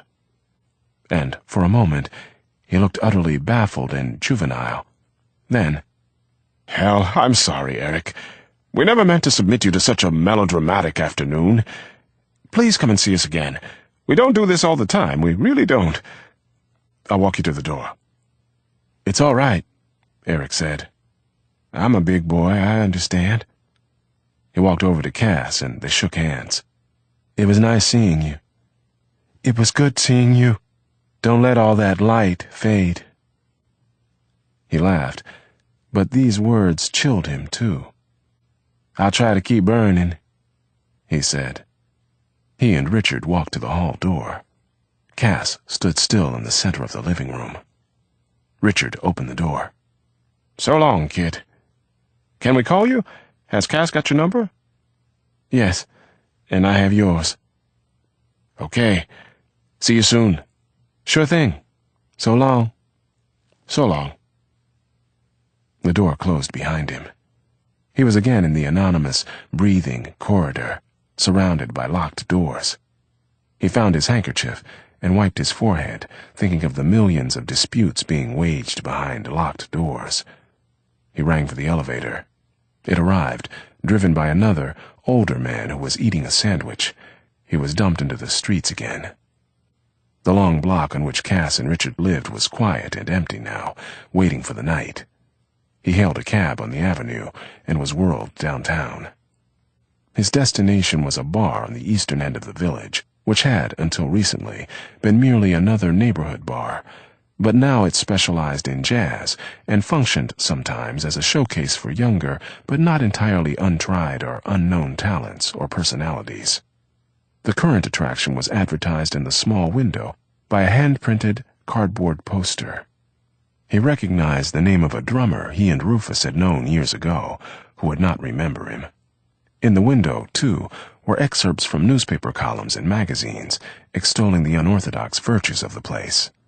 The unorthodox, therefore, filled the room, which was very small, low-ceilinged, with a bar on one side and tables and chairs on the other. At the far end of the bar, the room widened, making space for more tables and chairs, and a very narrow corridor led to the restrooms and the kitchen. And in this widened space, catty-corner to the room, stood a small, cruelly steep bandstand. Eric had arrived during a break. The musicians were leaping down from the stand and mopping their brows with large handkerchiefs and heading for the street door, which would remain open for about 10 minutes. The heat in the room was terrifying, and the electric fan in the center of the ceiling could have done nothing to alleviate it, and the room stank, of years of dust, of stale, of regurgitated alcohol, of cooking, of urine, of sweat, of lust. People stood 3 and 4 deep at the bar, sticky and shining, far happier than the musicians who had fled to the sidewalk. Most of the people at the tables had not moved, and they seemed quite young. The boys in sport shirts and seersucker trousers, the girls in limp blouses and wide skirts. On the sidewalk, the musicians stood idly together, still fanning themselves with their handkerchiefs, their faces blandly watchful, ignoring the occasional panhandlers, and the policeman who walked up and down with his lips pursed and his eyes blind with unnameable suspicions and fears. He wished he had not come. He was afraid of seeing Vivaldo. He was afraid of meeting Ida. And he began to feel, standing helplessly in the center of this sweltering mob, unbearably odd and visible, unbearably a stranger. It was not a new sensation, but he had not felt it for a long time. He felt marked, as though, presently, someone would notice him, and then the entire mob would turn on him, laughing and calling him names. He thought of leaving, but instead inched into the bar and ordered a drink. He had no idea how he would go about finding Ida or Vivaldo. He imagined that he would have to wait until she began to sing, but presumably they would also be watching for him, for his red hair. And he sipped his drink, standing uncomfortably close to a burly college boy, unpleasantly jostled by the waiter who was loading his tray next to him. And he was, indeed, beginning to attract a certain covert attention. He did not look American exactly. They were wondering how to place him. He saw them before they saw him. Something made him turn around and look out through the door to the sidewalk. And Ida and Vivaldo, loosely swinging hands, walked up and began talking to the musicians. Ida was wearing a tight, white, low-cut dress, and her shoulders were covered with a bright shawl. On the little finger of one hand, she wore a ruby-eyed snake ring. On the opposite wrist, a heavy, barbaric-looking bracelet of silver. Her hair was swept back from her forehead, piled high and gleaming like a crown. She was far more beautiful than Rufus, and, except for a beautifully sorrowful, quicksilver tension around the mouth, she might not have reminded him of Rufus. But this detail, which he knew so well, caught him at once, and so did another detail, harder, for a moment, to place. She laughed at something said by one of the musicians, throwing her head back. Her heavy, silver earrings caught the light. Eric felt a pounding in his chest and between his shoulder blades as he stared at the gleaming metal and the laughing girl. He felt, suddenly, trapped in a dream from which he could not awaken. The earrings were heavy and archaic, suggesting the shape of a feathered arrow. Rufus never really liked them. In that time, eons ago, when they had been cufflinks given him by Eric as a confession of his love, Rufus had hardly ever worn them. But he had kept them. And here they were, transformed, on the body of his sister. The burly college boy, looking straight ahead, seemed to nudge Eric with his knee. Eric moved a little out from the bar and moved nearer the door so that they would see him when they looked his way. He stood sipping his drink in the bar. They stood on the twilit sidewalk. Eric watched Vivaldo and used these moments to remember him. Vivaldo seemed more radiant than he had ever been, and less boyish. He was still very slim, very lean, but he seemed, somehow, to have more weight. In Eric's memory, Vivaldo always put one foot down lightly, like a distrustful colt, ready at any moment to break and run. But now he stood where he stood. The ground bore him, and his startled, sniffing, maverick quality was gone. Or perhaps not entirely gone. His black eyes darted from face to face as he spoke, as he listened, investigating, weighing, watching, his eyes hiding more than they revealed. The conversation took a more somber turn. One of the musicians had brought up the subject of money, of unions, and, with a gesture toward the spot where Eric stood, of working conditions. Vivaldo's eyes darkened, his face became still, and he looked briefly down at Ida. She watched the musician who was speaking with a proud, bitter look on her face. "So maybe you better give it another thought, gal," the musician concluded.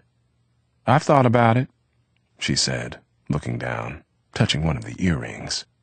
Vivaldo took this hand in his, and she looked up at him. He kissed her lightly on the tip of the nose. "Well," said another musician, wearily. "We better be making it on in." He turned and entered the bar, saying, "Excuse me, man," to Eric as he passed. Ida whispered something in Vivaldo's ear. He listened, frowning. His hair fell over his forehead, and he threw his head back, sharply, with a look of annoyance, and saw Eric. For a moment, they simply stared at each other. Another musician, entering the bar, passed between them. Then Vivaldo said, "So there you are. I didn't really believe you'd make it. I didn't really believe you'd be back. But I'm here," said Eric, grinning. "Now what do you think of that?" Vivaldo suddenly raised his arms and laughed, and the policeman moved directly behind him, glowering, seeming to wait for an occult go-ahead signal, and covered the space between himself and Eric, and threw both arms around him. Eric nearly dropped the glass he was holding, for Vivaldo had thrown him off balance. He grinned up into Vivaldo's grinning face, and was aware, behind Vivaldo, of Ida, inscrutably watching, and the policeman, waiting. "You fucking red-headed rebel," Vivaldo shouted. "You haven't changed a bit. Christ, I'm glad to see you. I had no idea I'd be so glad to see you." He released Eric and stepped back, oblivious, apparently, to the storm he was creating. He dragged Eric out of the bar, into the street, over to Ida. "Here's the son of a bitch we've been talking about so long, Ida. Here's Eric. He's the last human being to get out of Alabama." The policeman seemed to take a dim, even a murderous view of this, and, ceasing to wait on occult inspiration, peered commandingly into the bar. The signal he then received caused him, slowly, to move a little away. But Vivaldo beamed on Eric as though Eric were his pride and joy, and said again to Ida, staring at Eric, "Ida, this is Eric. Eric, meet Ida." And he took their hands and placed them together. Ida grasped his hand, laughing, and looked into his eyes. "Eric," she said, "I think I've heard more about you than I've ever heard about any living human being. I'm so glad to meet you, I can't tell you. I decided you weren't nothing but a myth." The touch of her hand shocked him, as did her eyes, and her warmth, and her beauty. "I'm delighted to meet you, too," he said. "You can't have heard more about me. You can't have heard better about me than I've heard about you." They held each other's eyes for a second, she still smiling, wearing all her beauty as a great queen wears her robes, and establishing that distance between them, too. And then one of the musicians came to the doorway and said, "Ida, honey, the man says come on with it if you coming." And he disappeared. Ida said, "Come on, follow me. They've got a table for us in the back somewhere." She took Eric's arm. "They're doing me a favor, let me sit in. I've never sung in public before, so I can't afford to bug them." "You see?" said Vivaldo, behind them. "You got off the boat just in time for a great occasion." "You should have let him say that," said Ida. "I was just about to," said Eric. "Believe me." They squeezed through the crowd to the slightly wider area in the back. Here, Ida paused, looking about her. She looked up at Eric. "What happened to Richard and Cass?" "They asked me to apologize for them. They couldn't come. One of the kids was sick." He felt, as he said this, a faint tremor of disloyalty to Ida, as though she were mixed up in his mind with the colored children who had attacked Paul and Michael in the park. "Today of all days," she sighed, but seemed really scarcely to be concerned about their absence. Her eyes continued to search the crowd. She sighed again, a sigh of private resignation. The musicians were ready. Attempts were being made to silence the mob. A waiter appeared and seated them at a tiny table in a corner next to the ladies' room, and took their order. The malevolent heat, now that they were trapped in this spot, began rising from the floor and descending from the ceiling. Eric did not really listen to the music. He could not. It remained entirely outside him, like some minor agitation of the air. He watched Ida and Vivaldo, who sat opposite him, their profiles turned toward the music.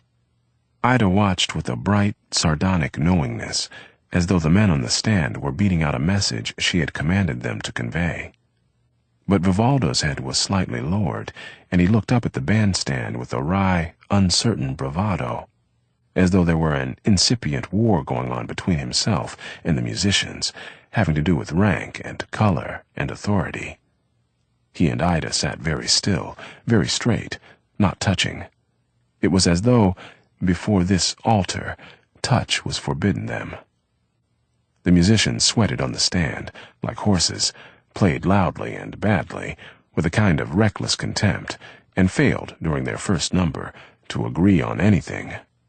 This did not, of course, affect the applause, which was loud, enthusiastic, and prolonged.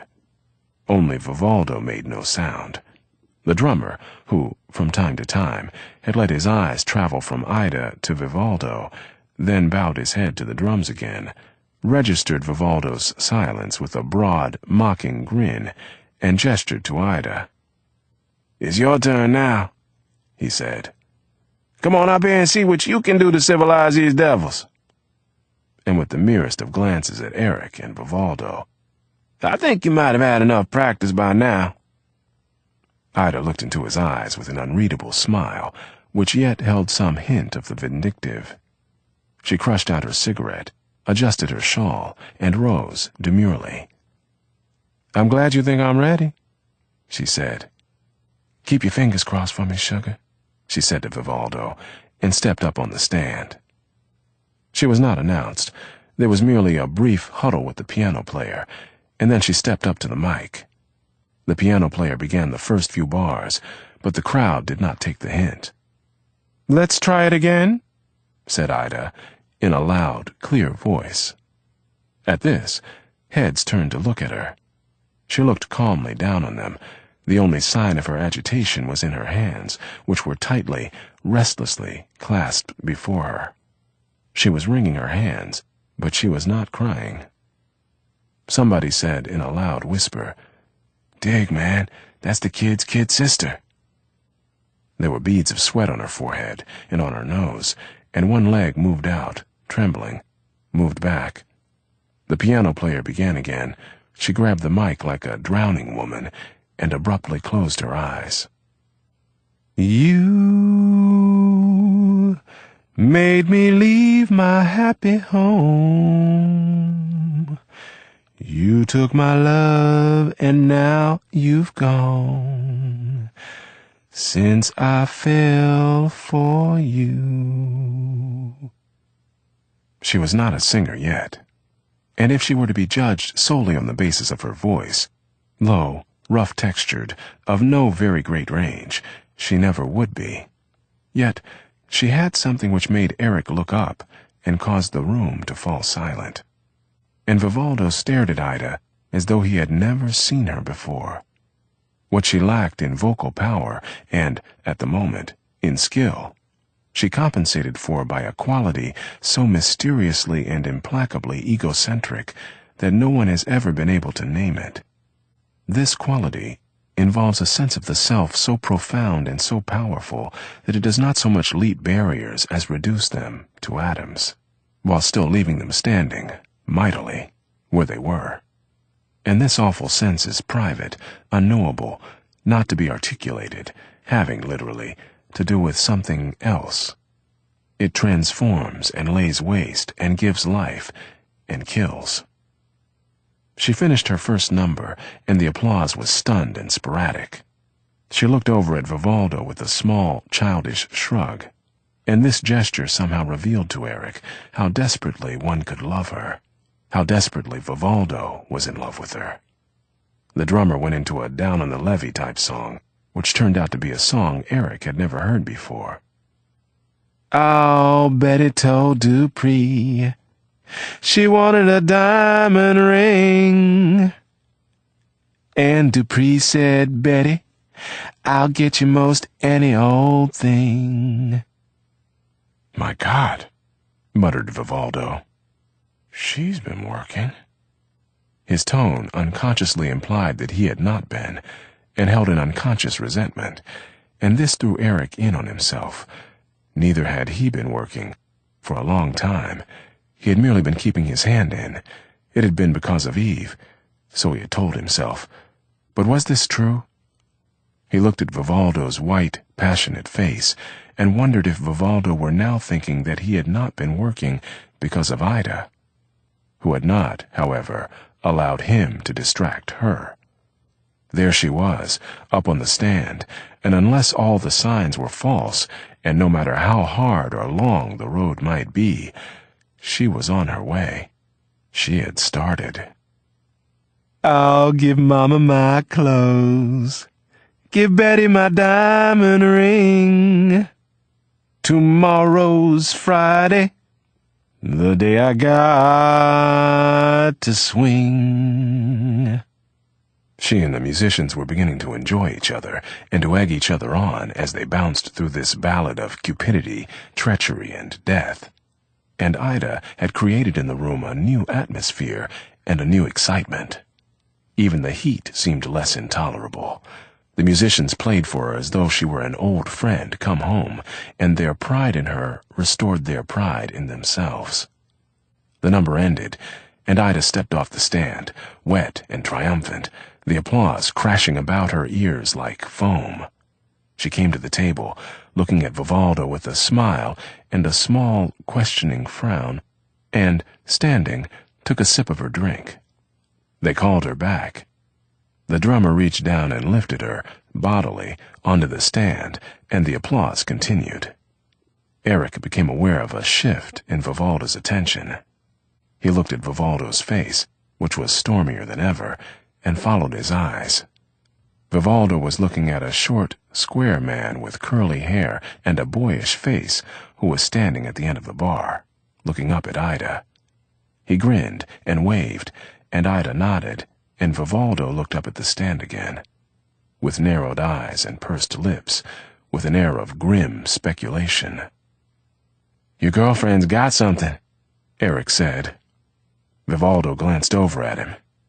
"It runs in the family," he said. His tone was not friendly. It was as though he suspected Eric of taunting him, and so referred obliquely to Rufus with the intention of humbling Eric. Yet in a moment he relented. "She's going to be terrific," he said. "And Lord, I'm going to have to buy me a baseball bat to keep all the hungry cats away." He grinned and looked again at the short man at the bar. Ida stepped up to the microphone. "This song is for my brother," she said. She hesitated and looked over at Vivaldo. "He died just a little before Thanksgiving last year." There was a murmur in the room. Somebody said, "What did I tell you?" triumphantly. There was a brief spatter of applause, presumably for the dead Rufus, and the drummer bowed his head and did an oddly irreverent riff on the rim of his drum. Clook-a-clook, clook, clook, clook, clook. Ida sang. "Precious Lord, take my hand, lead me on, let me stand." Her eyes were closed, and the dark head on the long, dark neck was thrown back. Something appeared in her face which had not been there before, a kind of passionate, triumphant rage and agony. Now, her fine, sensual, free-moving body was utterly still, as though being held in readiness for a communion more total than flesh could bear. And a strange chill came into the room, along with a strange resentment. Ida did not know how great a performer she would have to become before she could dare expose her audience, as she now did, to her private fears and pain. After all, her brother had meant nothing to them, or had never meant to them what he had meant to her. They did not wish to witness her mourning, especially as they dimly suspected that this mourning contained an accusation of themselves, an accusation which their uneasiness justified. They endured her song, therefore, but they held themselves outside it. And yet, at the same time, the very arrogance and innocence of Ida's offering compelled their admiration. Hear my cry, hear my call, take my hand, lest I fall. Pray,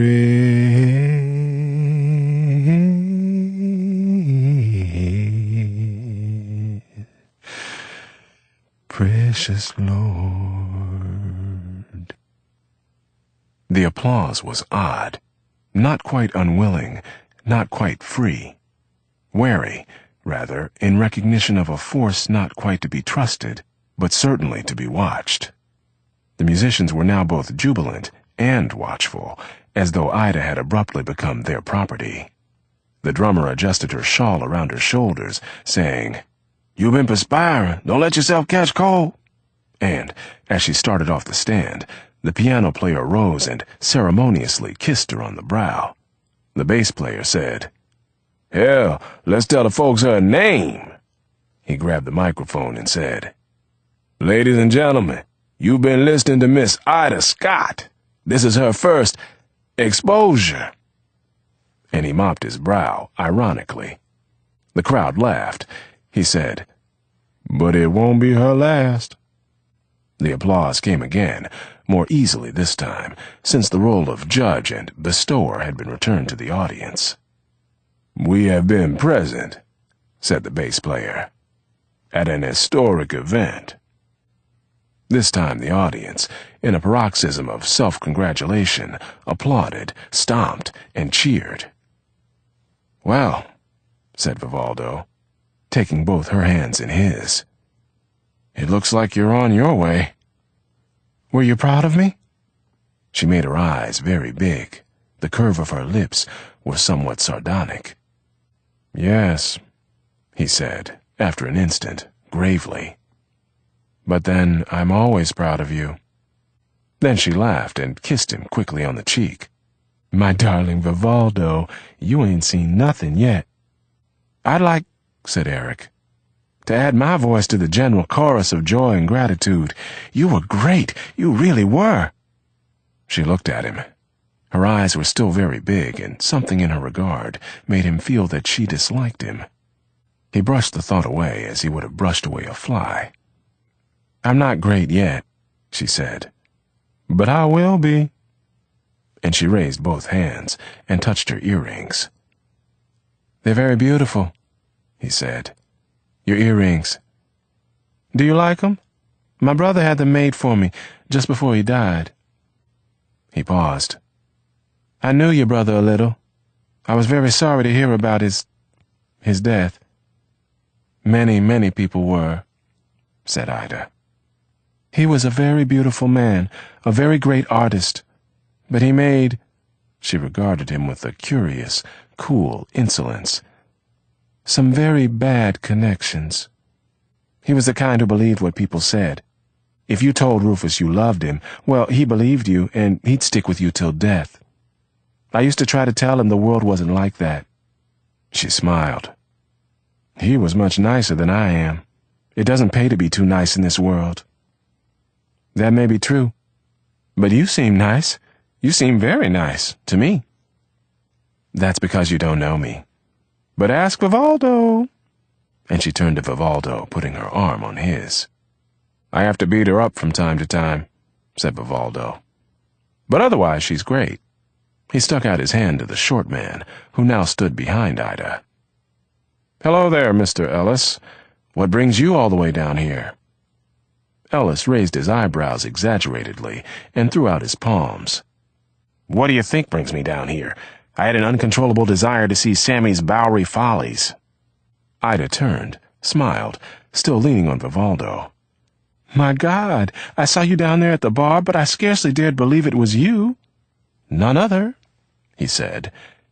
"And you know," he looked at her with tremendous admiration, "you are an extraordinary young woman. I've always thought so, I must say, but now I've seen it. I doubt if even you know how great a career is within your grasp." "I've got an awfully long way to go, Mr. Ellis.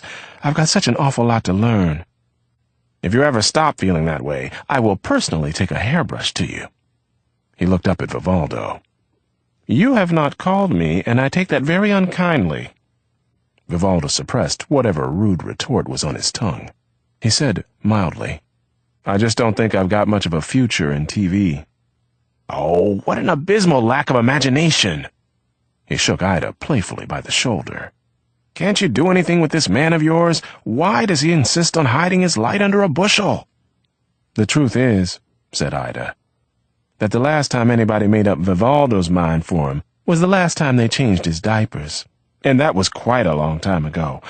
Anyway," and she rubbed her cheek against Vivaldo's shoulder, "I wouldn't dream of trying to change him. I like him the way he is." There was something very ugly in the air.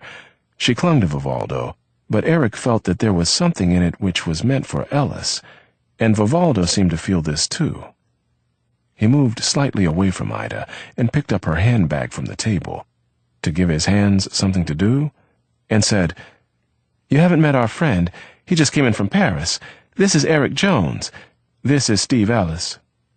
They shook hands. "I know your name," said Ellis. "Why?" "He's an actor," said Ida, "and he's opening on Broadway in the fall." Vivaldo, meanwhile, was paying the check. Eric took out his wallet, but Vivaldo waved it away. "I have heard of you. I've heard quite a lot about you." And he looked Eric appraisingly up and down. "Bronson signed you for Happy Hunting Ground, is that right?" "That's right," said Eric. He could not tell whether he liked Ellis or not. "It's kind of an interesting play," Ellis said cautiously. "And from what I've heard of you, it ought to do very good things for you." He turned back to Ida and Vivaldo. "Could I persuade you to have one drink with me in some secluded, air-conditioned bar?" "I really don't think," he said to Ida, "that you ought to make a habit of working in such infernos. You'll end up dying of tuberculosis like Spanish bullfighters, who are always either too hot or too cold." "Oh, I guess we have time for one drink," said Ida, looking doubtfully at Vivaldo. "What do you think, sweetie?" "It's your night," said Vivaldo. They started toward the door. "I'd like to mix maybe just a little bit of business in with this drink," said Ellis. "I figured that," said Vivaldo. "What an eager beaver you are." "The secret," said Ellis, "of my not inconsiderable success."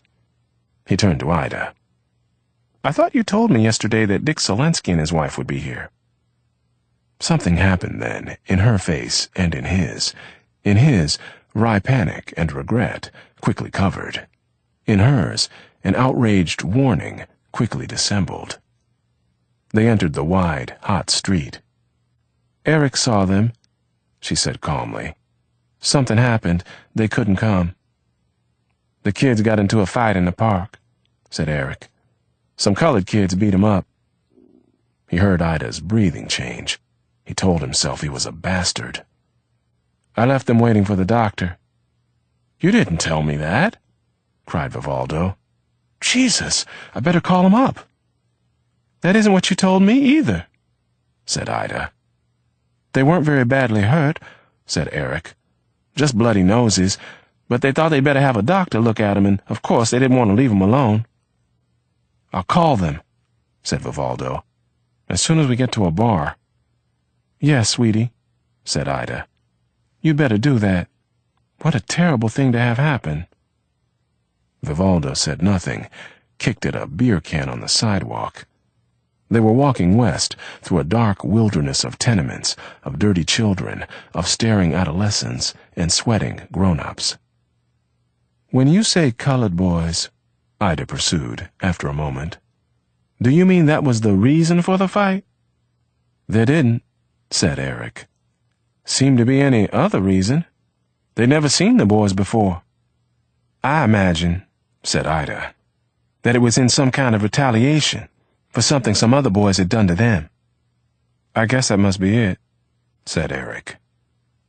They reached the crowded park at the bottom of Fifth Avenue. Eric had not seen the park for many years, and the melancholy and distaste which weighed him down increased as they began to walk through it.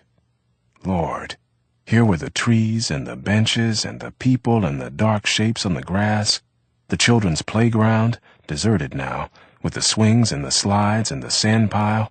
and the darkness surrounding this place, in which the childless wretched gathered to act out their joyless rituals. His life, his entire life, rose to his throat like bile tonight.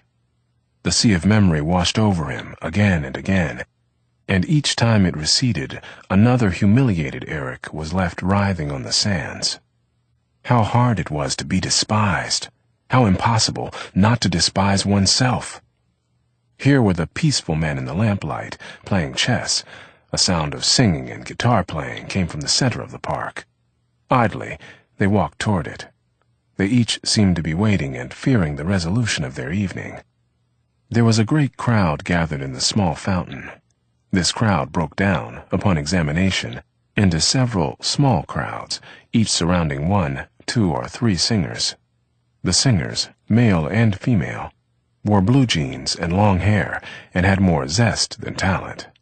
Yet there was something very winning, very moving about their unscrubbed, unlined faces and their blankly shining, infantile eyes and their untried, unhypocritical voices. They sang as though, by singing, they could bring about the codification and the immortality of innocence. Their listeners were of another circle, aimless, empty, and corrupt, and stood packed together in the stone fountain merely in order to be comforted or inflamed by the touch and the odor of human flesh.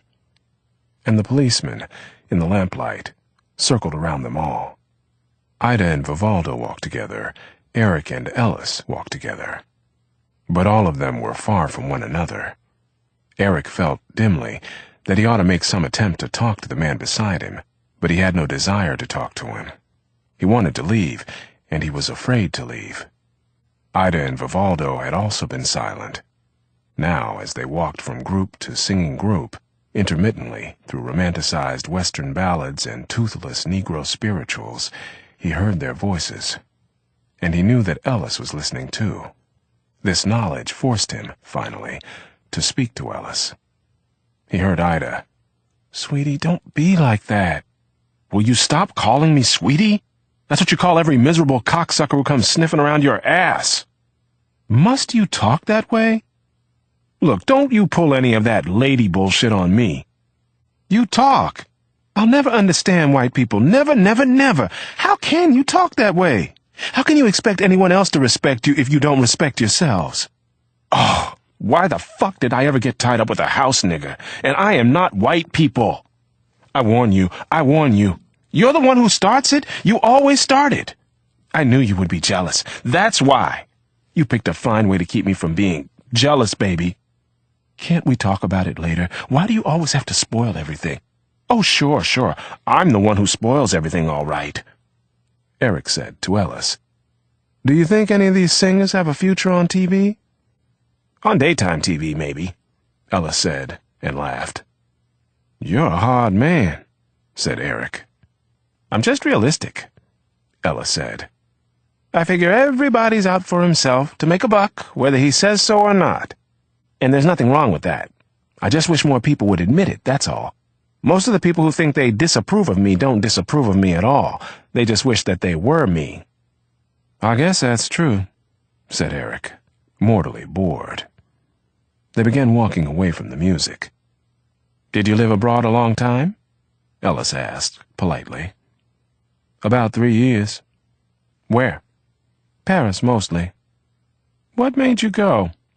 There's nothing for an actor to do over there, is there? I mean, an American actor."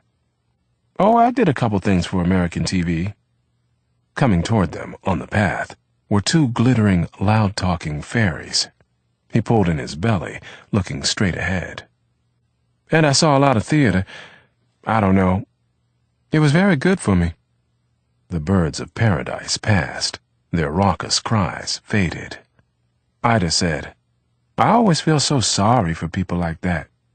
Ellis grinned. "Why should you feel sorry for them? They've got each other." The 4 of them now came abreast, Ida putting her arm through Eric's. "A couple of the waiters on my job are like that. The way some people treat them. They tell me about it. They tell me everything. I like them. I really do. They're very sweet. And of course they make wonderful escorts. You haven't got to worry about them."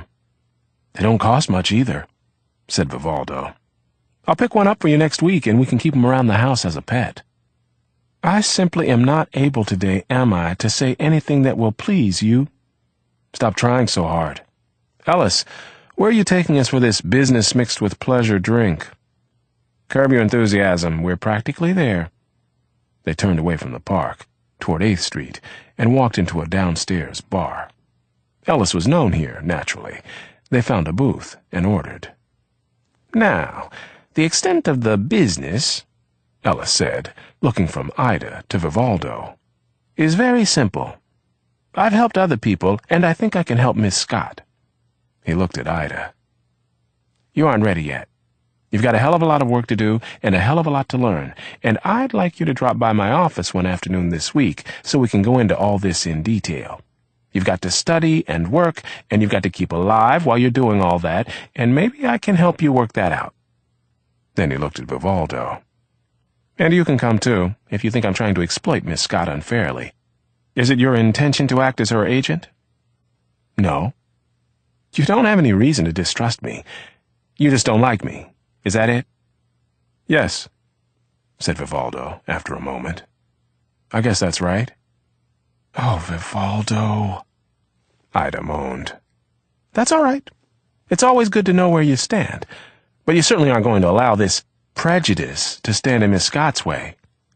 I wouldn't dream of it. Anyway, Ida does what she wants. Ellis considered him. He looked briefly at Ida. Well, that's reassuring. He signaled for the waiter and turned to Ida. What day shall we make it? Tuesday? Wednesday? Wednesday might be better, she said hesitantly. Around 3 o'clock? Yes, that's fine. It's settled then.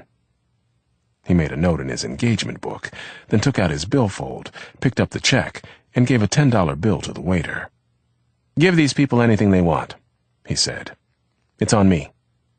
Oh, are you going now? Asked Ida. Yes. My wife will kill me if I don't get home in time to see the kids before I go to the studio. See you Wednesday. He held out his hand to Eric. Glad to have met you, Red. All the best. Maybe you'll do a show for me one day. He looked down at Vivaldo. So long, genius. I'm sorry you don't like me. Maybe one of these days you ought to ask yourself why. It's no good blaming me, if you don't know how to get or how to hold on to what you want. Then he turned and left. Vivaldo watched the short legs going up the stairs into the street. He wiped his forehead with his wet handkerchief, and the three of them sat in silence for a moment. Then, I'm going to call Cass, Vivaldo said, and rose and walked toward the phone booth in the back. I understand, said Ida carefully, that you were a very good friend of my brother's.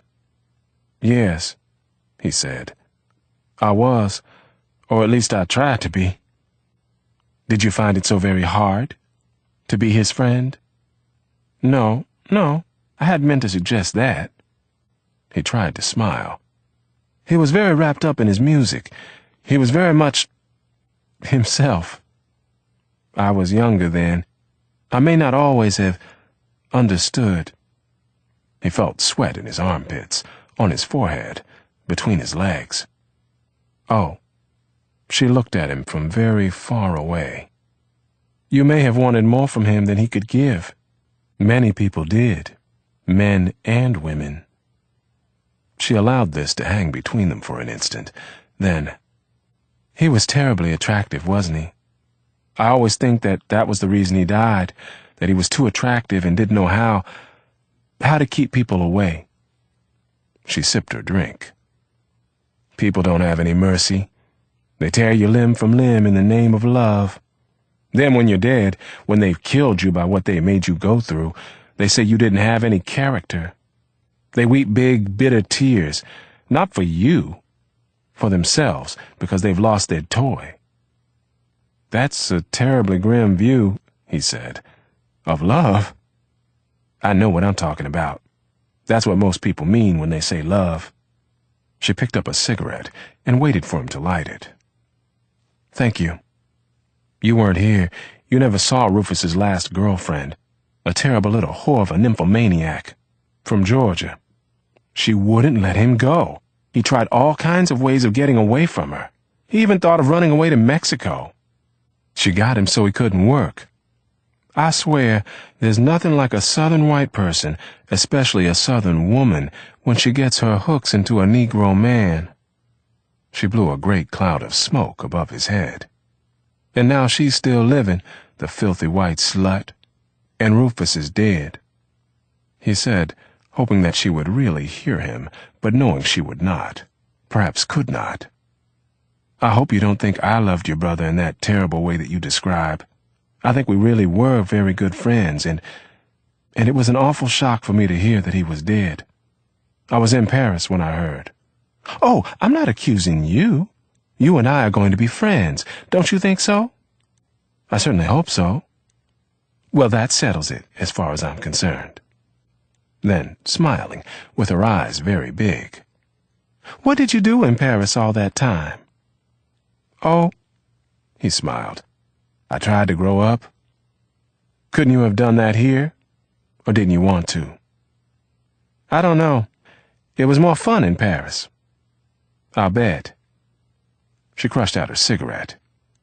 Have you grown up? I don't know, he said, any longer, if people do. She grinned. You got a point there, Buster. Vivaldo came back to the table. She looked up at him. Well, how are the kids? They're all right.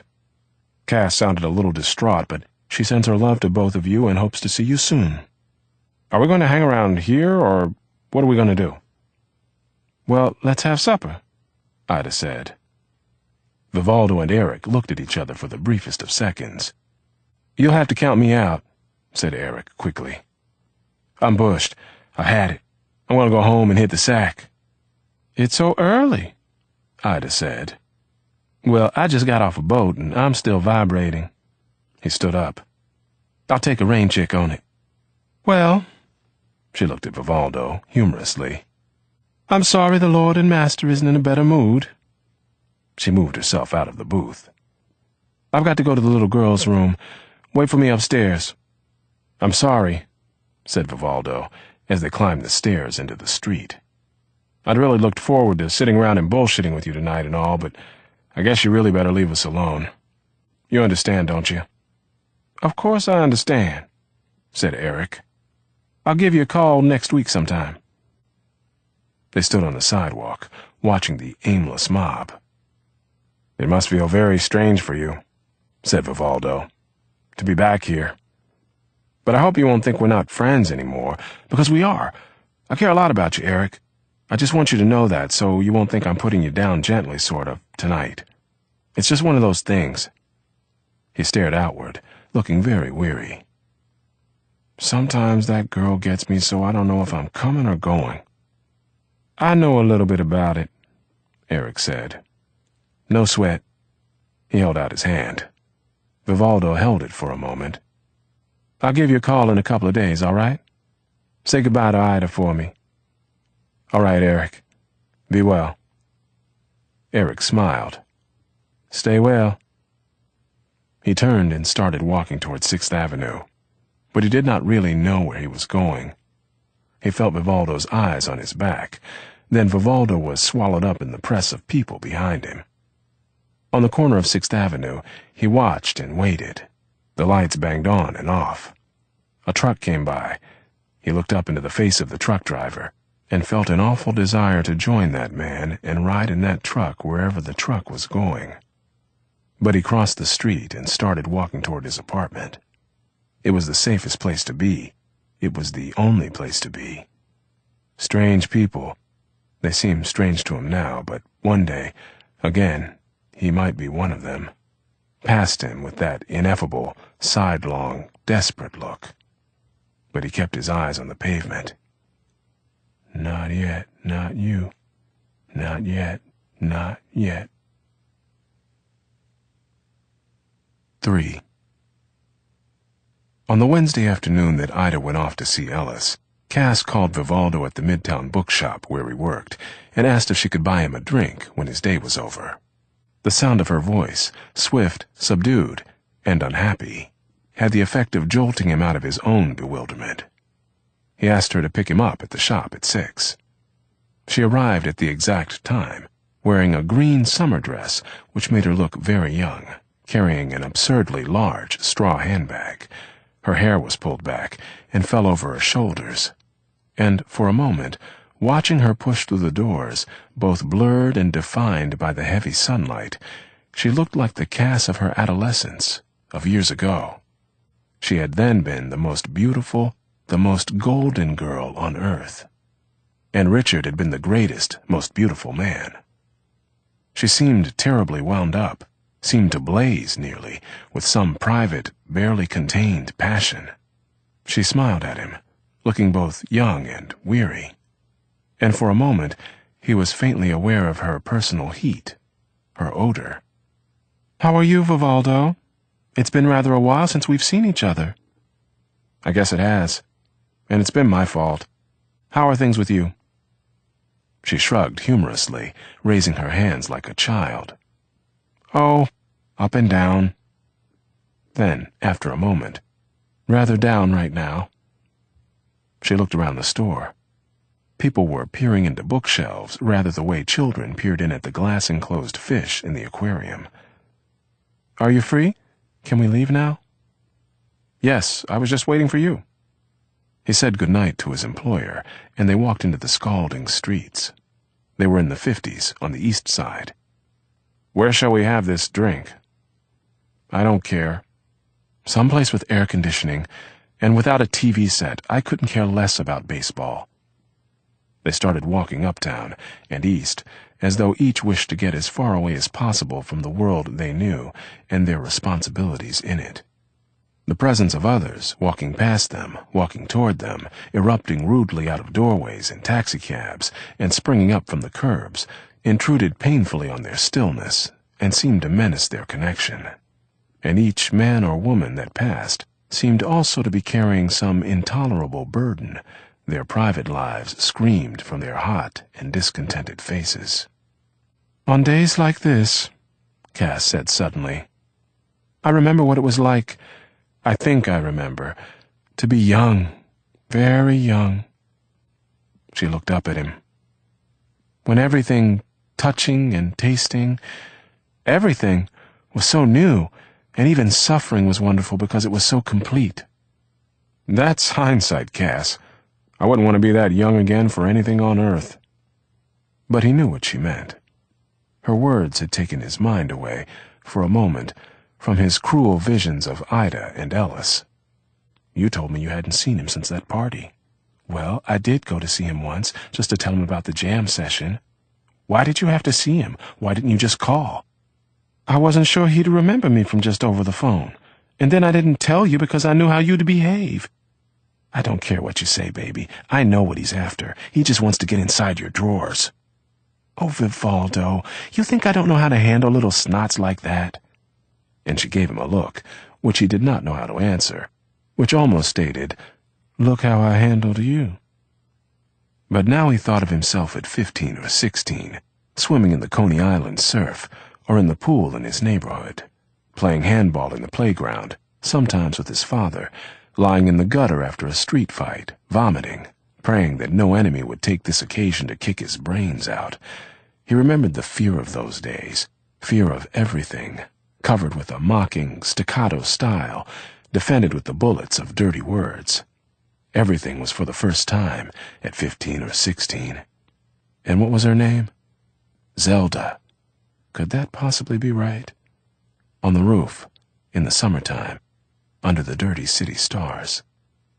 All for the first time in the days when acts had no consequences and nothing was irrecoverable, and love was simple, and even pain had the dignity of enduring forever. It was unimaginable that time could do anything to diminish it. Where was Zelda now? She might easily have been transformed into the matron with fleshy, spreading buttocks and metallically unlikely blonde hair who teetered on high heels just before them now. She, too, somewhere, someday. had looked on and touched everything for the first time, and felt the summer air on her breasts like a blessing, and been entered, and had the blood run out, for the first time. And what was Cass thinking? "Oh no," she said slowly. "I certainly don't mean that I want to be that miserable girl again. I was just remembering how different it was then, how different from now." He put one arm around her thin shoulders. "You sound sad, Cass. Tell me what's the matter." He guided her into a dark, cool cocktail lounge. The waiter led them to a small table for two, took their orders, and disappeared. Cass looked down at the tabletop and played with the salted peanuts in the red plastic dish. "Well, that's why I called you, to talk to you. But it's not so easy. I'm not sure I know what's the matter." The waiter returned and set their drinks down before them. "That's not true. I guess I do know what's the matter." Then she was silent. She sipped her drink nervously and lit a cigarette. "I guess it's about Richard and me," she said at last. "I don't know what's going to become of us. There doesn't seem to be anything between us anymore." She spoke in an odd, breathless way, almost like a schoolgirl, and as though she did not believe what she was saying. "Or I guess that's not right. There's a hell of a lot between us. There must be. But none of it seems to work. Sometimes I think he hates me. For being married, for the children, for the work he does. And other times I know that isn't true. That can't be true." She bit her lower lip and stubbed out her cigarette and tried to laugh. "Poor Vivaldo. I know you've got troubles of your own and don't know what to do about the maunderings of a middle-aged, self-centered matron." "Now that you mention it," he said, "I guess you are practically decrepit." He tried to smile. He did not know what to say. Ida and Alice, thrust hastily to the back of his mind, were, nevertheless, dimly accomplishing their unspeakable violations of his manhood. "It really just sounds like a kind of summer storm. Don't all married people have them?" "I really don't know anything about all married people. I'm not sure I know anything about marriage." She sipped her drink again, saying irrelevantly, "I wish I could get drunk."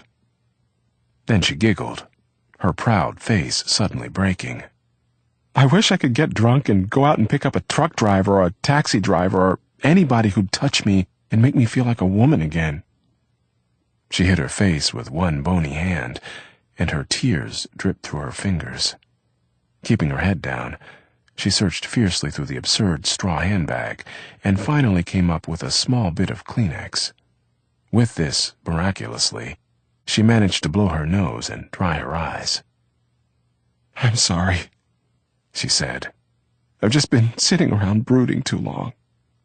"What have you been brooding about, Cass? I thought you and Richard had it made." These words sounded, in his own ears, stiff and uncaring. But he had known Cass and Richard too long and been too young when he met them. He had never really thought of Cass and Richard as lovers. Sometimes, of course, he had watched Cass move, realizing that, small as she was all woman and all there, had good legs and nice breasts, and knew how to twist her small behind. And sometimes, watching Richard's great paw on her wrist, wondered how she bore his weight. But he had the tendency of all wildly disorganized people to suppose that the lives of others were tamer and less sensual and more cerebral than his own. And for the very first time he had the sense of Cass as a passionate woman who had merely been carrying on a legal love affair, who writhed as beautifully and shamelessly in Richard's arms as the women Vivaldo had dreamed about for all these years. "I guess," he added, "I must sound pretty dumb. Forgive me." She smiled as though she had read his thoughts. "No, you don't. Perhaps I also thought we had it made, but nobody ever has it made." She lit another cigarette, straightening her shoulders, slowly circling, as she had for many weeks now, around some awful decision. "I keep telling myself it's because of the way our lives have changed, now that Richard's becoming so well known, but it isn't that. It's something that's been there all along." Now she was very grave and dry. She looked at Vivaldo through the smoke of her cigarette, narrowing her eyes. "You know, I used to look at you and all your horrible adventures and compare you to Richard and me and think how lucky we were. He was the first," she faltered and looked down, "the very first man I ever had. And I was the first for him, too. Really the first girl, anyway, he ever loved." And she looked down again, as though the burden of confession were too great. Yet they were united in the knowledge that what she had begun, she must now finish. "And you think he doesn't love you anymore?" She did not answer. She covered her forehead with her ringed left hand and stared into the dish of salted peanuts as though the answer to all riddles were hidden there. The tiny arrows on her wristwatch said it was 25 minutes to 7. Ida would have left Ellis hours ago and would have visited her singing teacher. She would now be in the restaurant, her station set up and her uniform on, preparing for the dinner rush. He could see her closed, haughty face as she approached a table, manipulating her pad and pencil as though it were a sword and shield. She would not have stayed long with Ellis. He was a busy man. But how long did it take for those guys to bang off a quick one in the middle of the afternoon in their inviolable offices? He tried to concentrate on Cass and her trouble. Perhaps he had taken her out for a drink. Perhaps he had persuaded her not to go to work and had invited her for dinner. Perhaps they were together now. Where? Perhaps Ellis had persuaded her to meet him at midnight in a theatrical bar, the kind of place where it would do her good to be seen with him. But no, not that. It would certainly not do Ellis any good to be seen with her. Ellis was far too smart for that, just as he was far too smart to make any verbal comparisons between his power and Vivaldo's. But he would lose no opportunity to force Ida to make these comparisons for herself. He was making himself sick with his fears and his fantasies.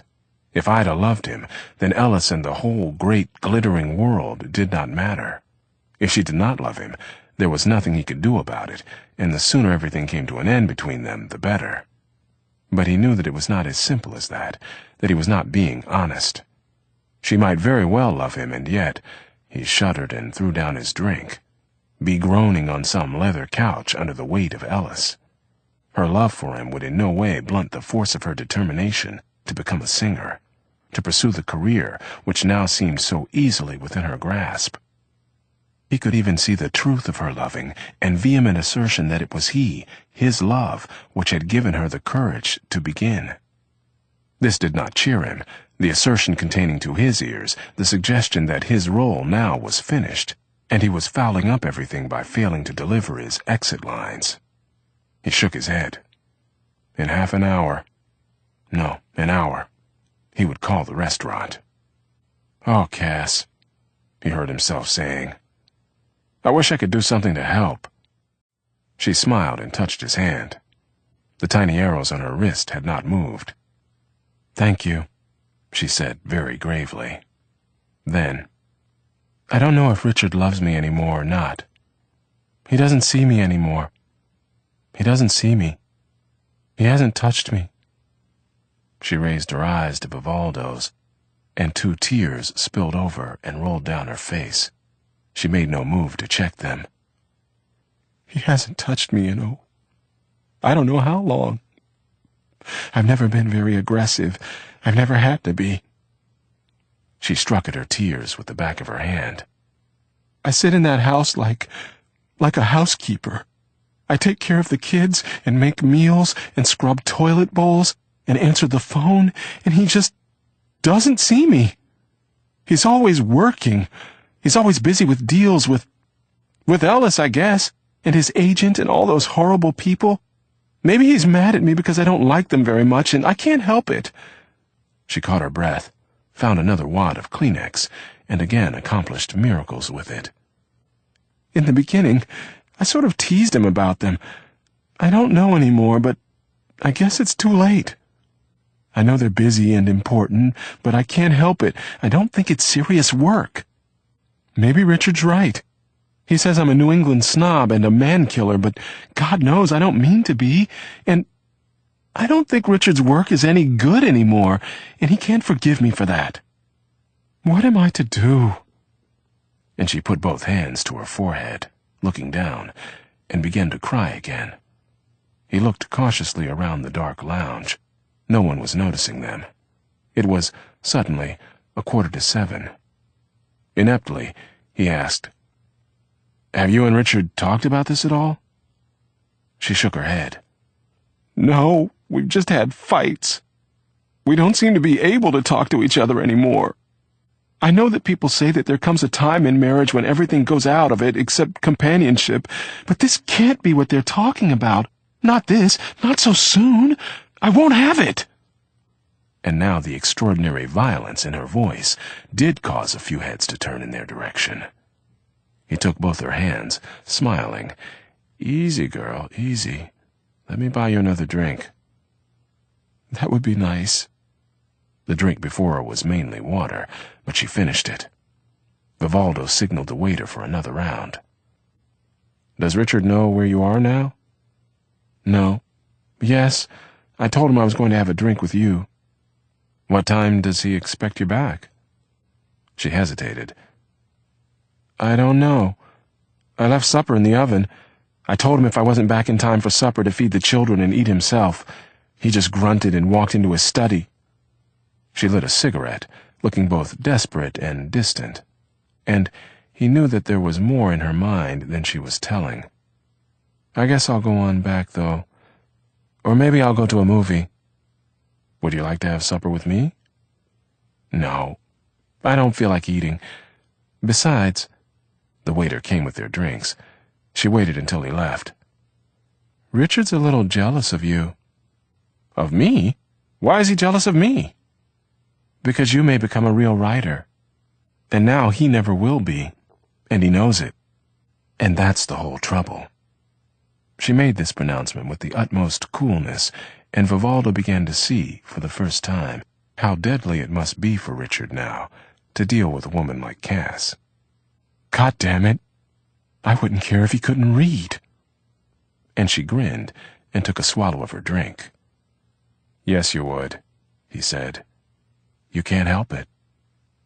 "Well, if he couldn't read and knew it, he could learn. I could teach him. But I don't care if he's a writer or not. He's the one who dreamed all that up." She paused, bony and thoughtful. "He's a carpenter's son," she said. "The fifth son of a carpenter who came from Poland. Maybe that's why it's so important. 100 years ago he'd have been like his father and opened a carpenter's shop. But now he's got to be a writer and help Steve Ellis sell convictions and soap." Ferociously, she ground out her cigarette. "And neither he nor anyone else in that gang can tell the difference between them." She lit another cigarette at once. "Don't misunderstand me. I've got nothing against Ellis or any of those people. They're just ordinary Americans trying to get ahead. So is Richard, I guess." "And so is Ida," he said. "Ida?" "I think she's been seeing him. I know she had a date to see Ellis this afternoon. He's promised to help her with her career." And he smiled, bleakly. Suddenly, she laughed. "My God, aren't we a wonderful pair of slobs, sitting here in this dark place full of self-pity and alcohol, while our lovers are out there in the real world, seeing real people, doing real things, bringing real bacon into real homes? Are they real? Are they? Sometimes I wake up at night with that question in my mind. I walk around the house and go and look at the children. I don't want them to be like that. I don't want them to be like me either." She turned her face sideways, looking helplessly at the wall. With her golden hair down and all the trouble in her face, she looked unbelievably young. "What am I to do?" "I always thought," he ventured, "that it was easier for women." She turned and looked at him. She did not look as young anymore. "That what was easier?" "Knowing what to do." She threw back her head and laughed. "Oh, Vivaldo. Why?" "I don't know. Men have to think about so many things. Women only have to think about men." She laughed again. What's so easy about that? It isn't? I guess it isn't. Vivaldo. If men don't know what's happening, what they're doing, where they're going, what are women to do? If Richard doesn't know what kind of world he wants, how am I to help him make it? What am I to tell our sons? The question hung in the air between them. Sluggishly, it was 7:10, it struck echoes in him of Ida's tone and Ida's eyes when they quarreled. Oh, all you white boys make me sick. You want to find out what's happening, baby? All you got to do is pay your dues. Was there, in all that rage, a plea? I'll buy you one more drink, he said. Yes, let me go home or do whatever I'm going to do with just a tiny hint of drunkenness. Excuse me a moment. Jauntily, she signaled the waiter, then gathered up her great handbag and walked to the ladies' room. All you gotta do is pay your dues. He sat, islanded by the vague hum, the meaningless music of the cocktail lounge, and recalled lapses and errors from his life with Ida, which, at the time, he had blamed on her. Their first quarrel had occurred about a month after she had moved in April. His mother had called one Sunday afternoon to remind him of a birthday party the following week for his younger brother, Stevie. His mother assumed that he would not want to come, that he would try to get out of it, and this made her voice, before he could say anything, querulous and complaining. This he could not bear, which made his tone sharp and hostile. And there they were then, the aging, frightened woman and her grown son acting out their kindergarten drama. Ida, in the kitchen, watched and listened. Vivaldo, watching her, suddenly laughed, and before he realized what he was saying, he asked, "Do you mind if I bring a girlfriend?" And as he said this, he felt Ida stiffen and become absolutely concentrated with rage. "If she's a nice girl," his mother was saying. "You know we love to meet your friends." He felt immediate contrition, seeing, in his mind's eye, her bewildered face, knowing how she wondered why her eldest son should cause, and appear to wish to cause her, so much pain. At the same time, he was aware of Ida's ominous humming in the kitchen. "She's a very nice girl," he said, promptly, sincerely. Then he faltered, involuntarily stealing a glance at Ida.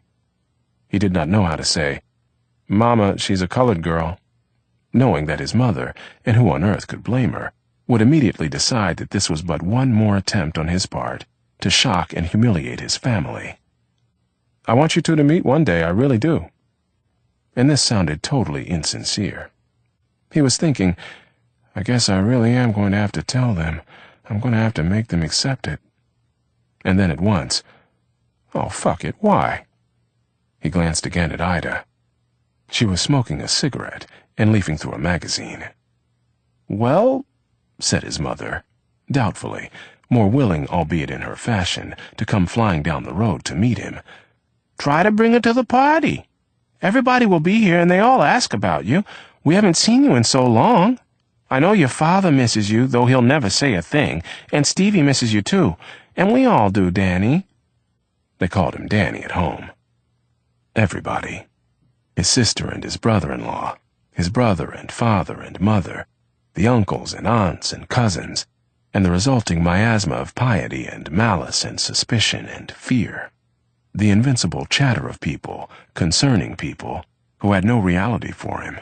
The talk about money, of children's illnesses, of doctors' bills, of pregnancies, of unlikely and unlovely infidelities occurring between ciphers and neuters in a vacuum, the ditchwater dull, infantile, dirty stories, and the insane talk about politics. They should, really, all of them, still be living in stables, with horses and cows, and should not be expected to tax themselves with matters beyond their comprehension. He hated himself for the sincerity of this reflection, and was baffled, as always, by the particular and dangerous nature of its injustice. "Okay," he said, trying to stop his mother's flow. She was telling him that his father's stomach trouble had returned. Stomach trouble, my ass. He just hasn't got any liver left anymore, that's all. One of these days he's just gonna spatter all over those walls, and what a stench. Are you going to bring your girlfriend? I don't know. I'll see. He could just see Ida with all of them. He alone was bad enough. He alone distressed and frightened them enough. Ida would reduce them to a kind of speechless hysteria, and God knew what his father would say under the impression that he was putting the dark girl at her ease. More chatter from his mother. It was as though each of her contacts with Vivaldo was so brief and so menaced that she tried to establish in minutes a communion which had not been accomplished in years. "I'll be there," he said. "Goodbye," and hung up. Yet he had loved her once. He loved her still. He loved them all. He looked at the silent telephone, then looked over at Ida. "Want to come to a birthday party?" "No, thank you, sweetie. You want to educate your family? You get them some slides, you hear? Colored slides." And she raised her eyes, mockingly, from the magazine. He laughed, but felt so guilty about Ida and about his mother that he was unable to let well enough alone. "I'd like to take you over with me one of these days. It might do them some good. They're such cornballs." What might do them some good? Her attention was still on her magazine. "Why, meeting you. They're not bad people. They're just very limited. I've told you I'm not at all interested in the education of your family, Vivaldo." Obscurely, deeply, he was stung. "Don't you think there's any hope for them?" "I don't give a damn if there's any hope for them or not. But I know that I am not about to be bugged by any more white jokers who still can't figure out whether I'm human or not. If they don't know, baby, sad on them, and I hope they drop dead slowly, in great pain." "That's not very Christian," he said lightly. But he was ready to drop it. "It's the best I can do. I learned all my Christianity from white folks." "Oh, shit," he said. "Here we go again." The magazine came flying at him and hit him across the bridge of the nose. "What do you mean, you white motherfucker?" She mimicked him. "Here we go again. I've been living in this house for over a month, and you still think it would be a big joke to take me home to see your mother. God damn it, you think she's a better woman than I am, you big white liberal asshole?" She caught her breath and started toward him, crouching, her hands on her hips. "Or do you think it would serve your whore of a mother right to bring your nigger whore home for her to see? Answer me, goddammit." "Will you shut up? You're going to have the police down here in a minute." "Yes, and when they come, I'm going to tell them you dragged me in off the streets and refused to pay me. Yes, I am. You think I'm a whore? Well, you treat me like a whore, goddamn you white prick. Pay." "Ida, it was a dumb thing to say, and I'm sorry, all right? I didn't mean what you thought I meant. I wasn't trying to put you down." "Yes, you did. You meant exactly what I thought you meant. And you know why? Because you can't help it. That's why. Can't none of you white boys help it. Every damn one of your sad-ass white chicks think they got a cunt for peeing through, and they don't piss nothing but the best ginger ale. And if it wasn't for the spooks, wouldn't a damn one of you white cocksuckers ever get laid. That's right. You are a fucked up group of people. You hear me? A fucked up group of people." "All right," he said wearily. "So we're a fucked up group of people. So shut up. We're in enough trouble here as it is." And they were, because the landlord and the neighbors and the cop on the corner disapproved of Ida's presence. But it was not the most tactful thing he could have said at that moment. She said, with a contrition absolutely false and murderous, "That's true. I forgot." She turned from him into the kitchen again, reached up into the cupboard, and hurled all of his dishes, of which, thank heaven, there were not many, to the floor. "I just think I'll give them something to complain about," she said. There were only 2 glasses, and she smashed these against the refrigerator. Vivaldo had placed himself against the record player, and, as Ida stalked the kitchen, water standing in her eyes, he began to laugh. She rushed at him, slapping and clawing, and he held her off with one hand, still laughing. His belly hurt. Other people in the building were pounding on their pipes, and on the walls and on the ceiling, but he could not stop laughing. He ended up on the floor, on his back, howling, and finally, Ida, unwillingly, began to laugh too. "Get up off the floor, you fool. Lord, what a fool you are." "I'm just a fucked up group of people," he said. "Lord, have mercy on me." Ida laughed, helplessly, and he pulled her down on top of him. "Have mercy on me, baby," he said. "Have mercy." The pounding continued, and he said, "There sure are a fucked up group of people in this house. They won't even let you make love in peace." Now Cass returned, with her hair recombed and new makeup on, and with her eyes bright and dry. She seated herself in the booth again and picked up her drink. "I'm ready whenever you are," she said. Then, "Thank you, Vivaldo. If I couldn't have found a friend to talk to, I think I would have died." "You wouldn't have," he said. "But I know what you mean. Here's to you, Cass." And he raised his glass. It was 20 minutes to 8, but now he was afraid to call the restaurant. He would wait until he and Cass had separated. "What are you going to do?" he asked. "I don't know. I think I may break... Is it the 6th commandment? Adultery?" "I mean right now." "That's what I thought you meant." They both laughed, yet it crossed his mind that she meant it. "Anyone I know?" "Are you kidding? Just think of the people you know." He smiled. "All right. But please don't do anything silly, Cass." She looked down. "I don't think I will," she murmured. Then, "Let's get the bill." They signaled the waiter and paid him and walked into the streets again. The sun was going down, but the heat had not lessened. The stone and steel and wood and brick and asphalt, which had soaked in the heat all day, would be giving it back all night. They walked 2 blocks to the corner of Fifth Avenue in silence. And in this silence, something lived which made Vivaldo oddly reluctant to leave Cass alone. The corner on which they stood was absolutely deserted, and there was very little traffic. "Which way are you going?" he asked her. She looked up and down the avenue, up and down. From the direction of the park, there came a green and yellow cab. "I don't know, but I think I'll go to that movie." The cab stopped, several blocks from them, waiting for a red light. Cass abruptly put up her hand. Again, he volunteered. "Would you like me to come with you? I could act as your protection." She laughed. "No, Vivaldo, thank you. I don't want to be protected anymore." And the cab swerved toward them. They both watched it approach. It slowed and stopped. He looked at her with eyebrows very high. "Well," he said. She opened the door, and he held it. "Thank you, Vivaldo," she said. "Thank you for everything. I'll be in touch with you in a few days. Or call me. I'll be home." "Okay, Cass."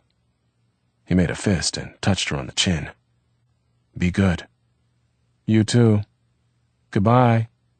She got into the cab, and he slammed the door. She leaned forward to the driver. The cab rolled forward downtown. She turned back to wave at him, and the cab turned west. It was like waving goodbye to land, and she could not guess what might have befallen her when, and if, she ever saw land again. At 12th Street and 7th Avenue, she made the driver carry her 1 block more, to the box office of the Loews Sheridan. Then she paid him and walked out and actually climbed the stairs to the balcony of this hideous place of worship and sat down. She lit a cigarette, glad of the darkness, but not protected by it. And she watched the screen, but all she saw were the extraordinarily unconvincing wiggles of a girl whose name, incredibly enough, appeared to be Doris Day. She thought, irrelevantly, "I should never come to movies. I can't stand them." And then she began to cry. She wept looking straight ahead, this latter rain coming between her and James Cagney's great red face, which seemed, at least, thank heaven, to be beyond the possibilities of makeup. Then she looked at her watch, noting that it was exactly 8 o'clock. Is that good or bad? She wondered idiotically, knowing, which was always part of her trouble, that she was being idiotic. My God, you're 34 years old. Go on downstairs and call him. But she forced herself to wait, wondering all the time if she were waiting too long or would be calling too early. Finally, during the heaviest of the widescreen's technicolored, stormy weather, she walked down the stairs and entered the phone booth. She dialed his number and got the answering service. She crawled back upstairs and found her seat again. But she could not bear the movie, which showed no signs of ever ending. At 9 o'clock, she walked downstairs again, intending to walk and have a drink somewhere and go home. Home. And she dialed the number again. It rang once, twice. Then the receiver was picked up. There was a silence.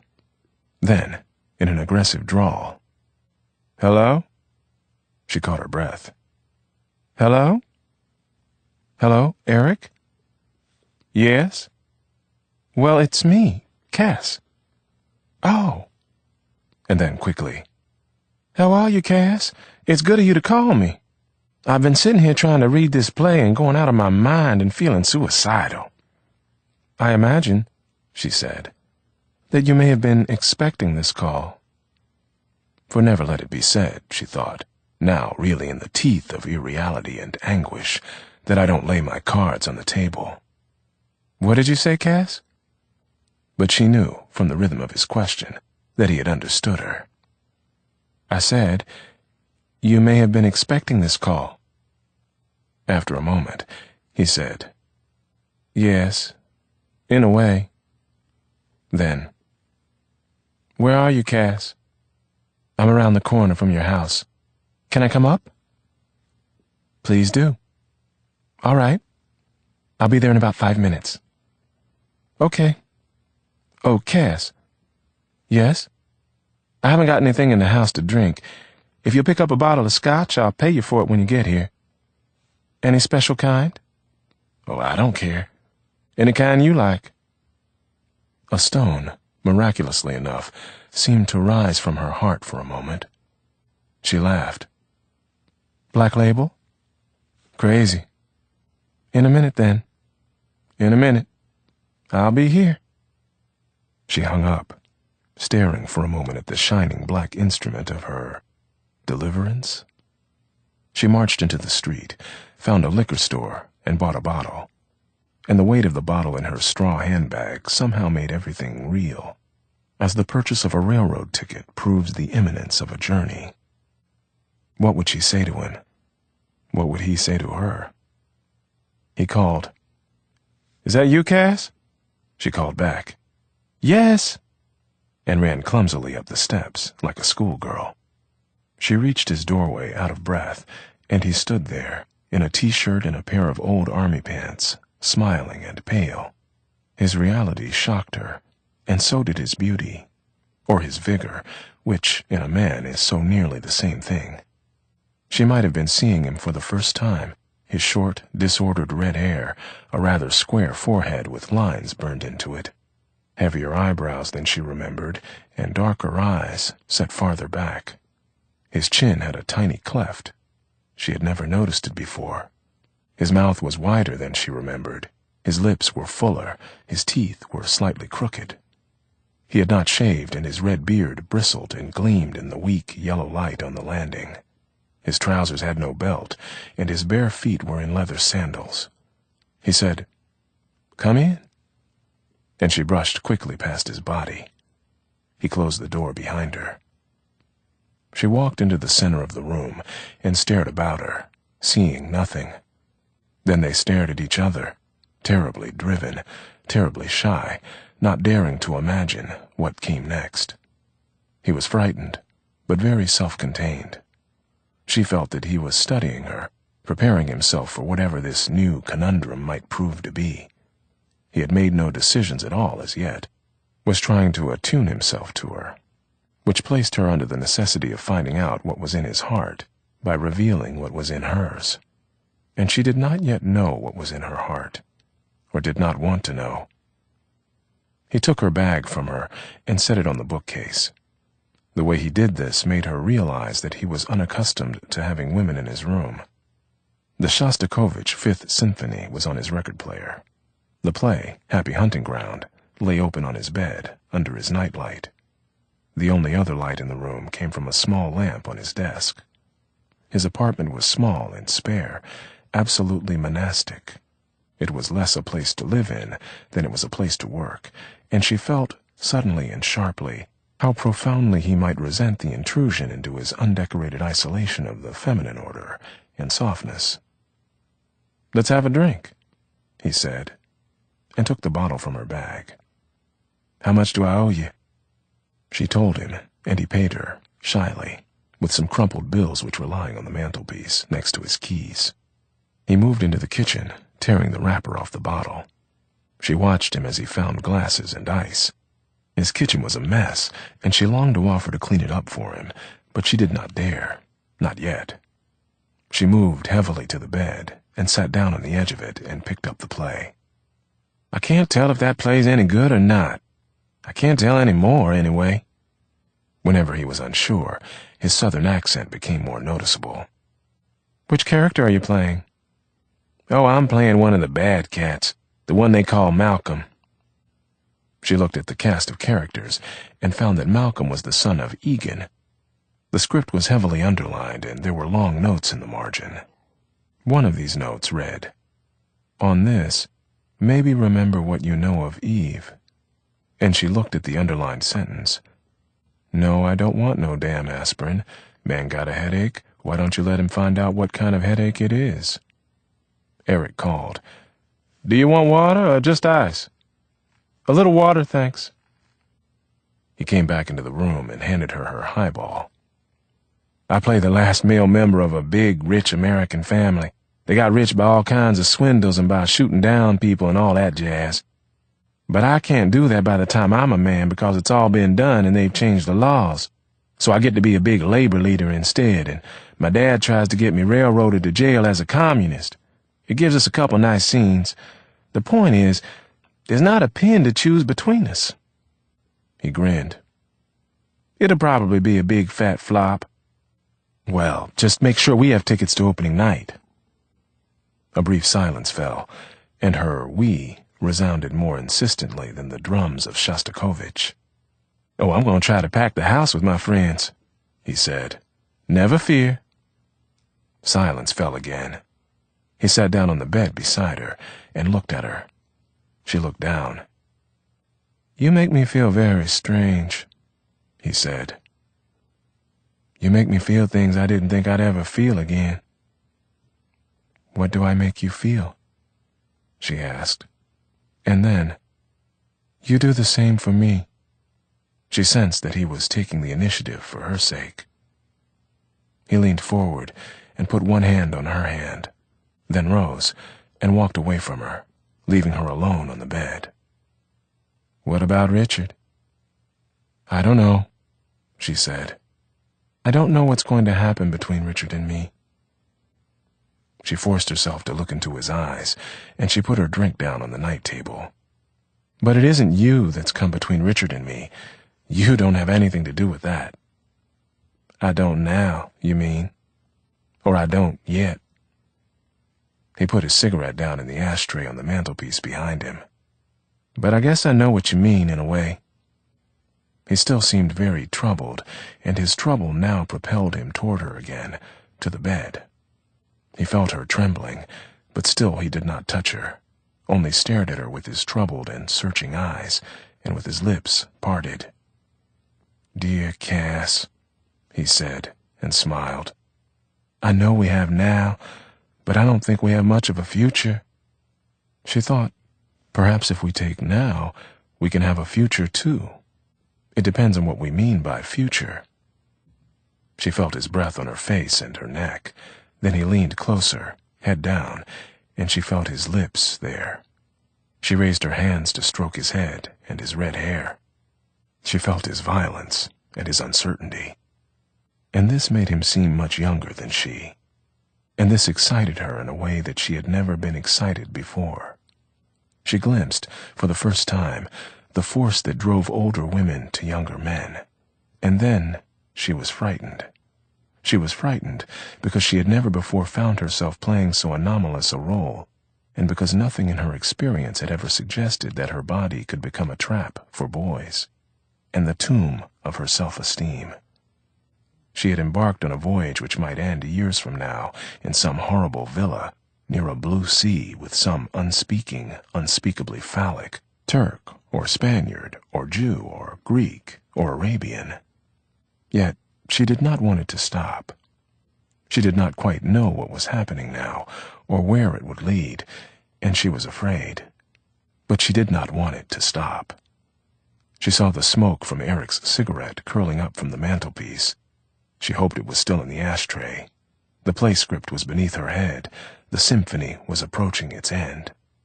She was aware, as though she stood over them both with a camera, of how sordid the scene must appear. A married woman, no longer young, already beginning to moan with lust, pinned down on this untidy and utterly transient bed by a stranger who did not love her and whom she could not love. Then she wondered about that. Love? And wondered if anyone really knew anything about it. Eric put one hand on her breast, and it was a new touch. Not Richard's, no. But she knew that it was Eric's. And was it love or not? And what did Eric feel? Sex, she thought. But that was not really the answer. Or if it was an answer which clarified nothing. For now, Eric leaned up from her with a sigh and walked back to his cigarette. He leaned there for a moment, watching her, and she understood that the weight between them, of things unspoken, made any act impossible. On what basis were they to act? For their blind seeking was not a foundation which could be expected to bear any weight. He came back to the bed and sat down, and he said, "Well, listen. I know about Richard. I don't altogether believe you when you say that I don't have anything to do with what's happening between you and Richard, because obviously I do. I do now, anyway, if only because I'm here." She started to say something, but he raised his hand to silence her. "But that's all right. I don't want to make an issue out of that. I'm not very well placed to defend conventional morality." And he smiled. "Something is happening between us which I don't really understand, but I'm willing to trust it. I have the feeling, somehow, that I must trust it." He took her hand and raised it to his unshaven cheek. "But I have a lover too, Cass. A boy, a French boy, and he's supposed to be coming to New York in a few weeks. I really don't know what will happen when he gets here, but—" He dropped her hand and rose and paced his room again. "He is coming, and we have been together for over 2 years. And that means something. Probably, if it hadn't been for him, I would never have stayed away so long." And he turned on her now, all of his intensity. "No matter what happens, I loved him very much, Cass, and I still do.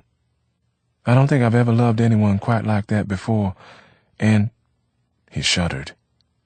"I'm not sure I'll ever love anyone quite like that again." She felt not at all frightened by his lover.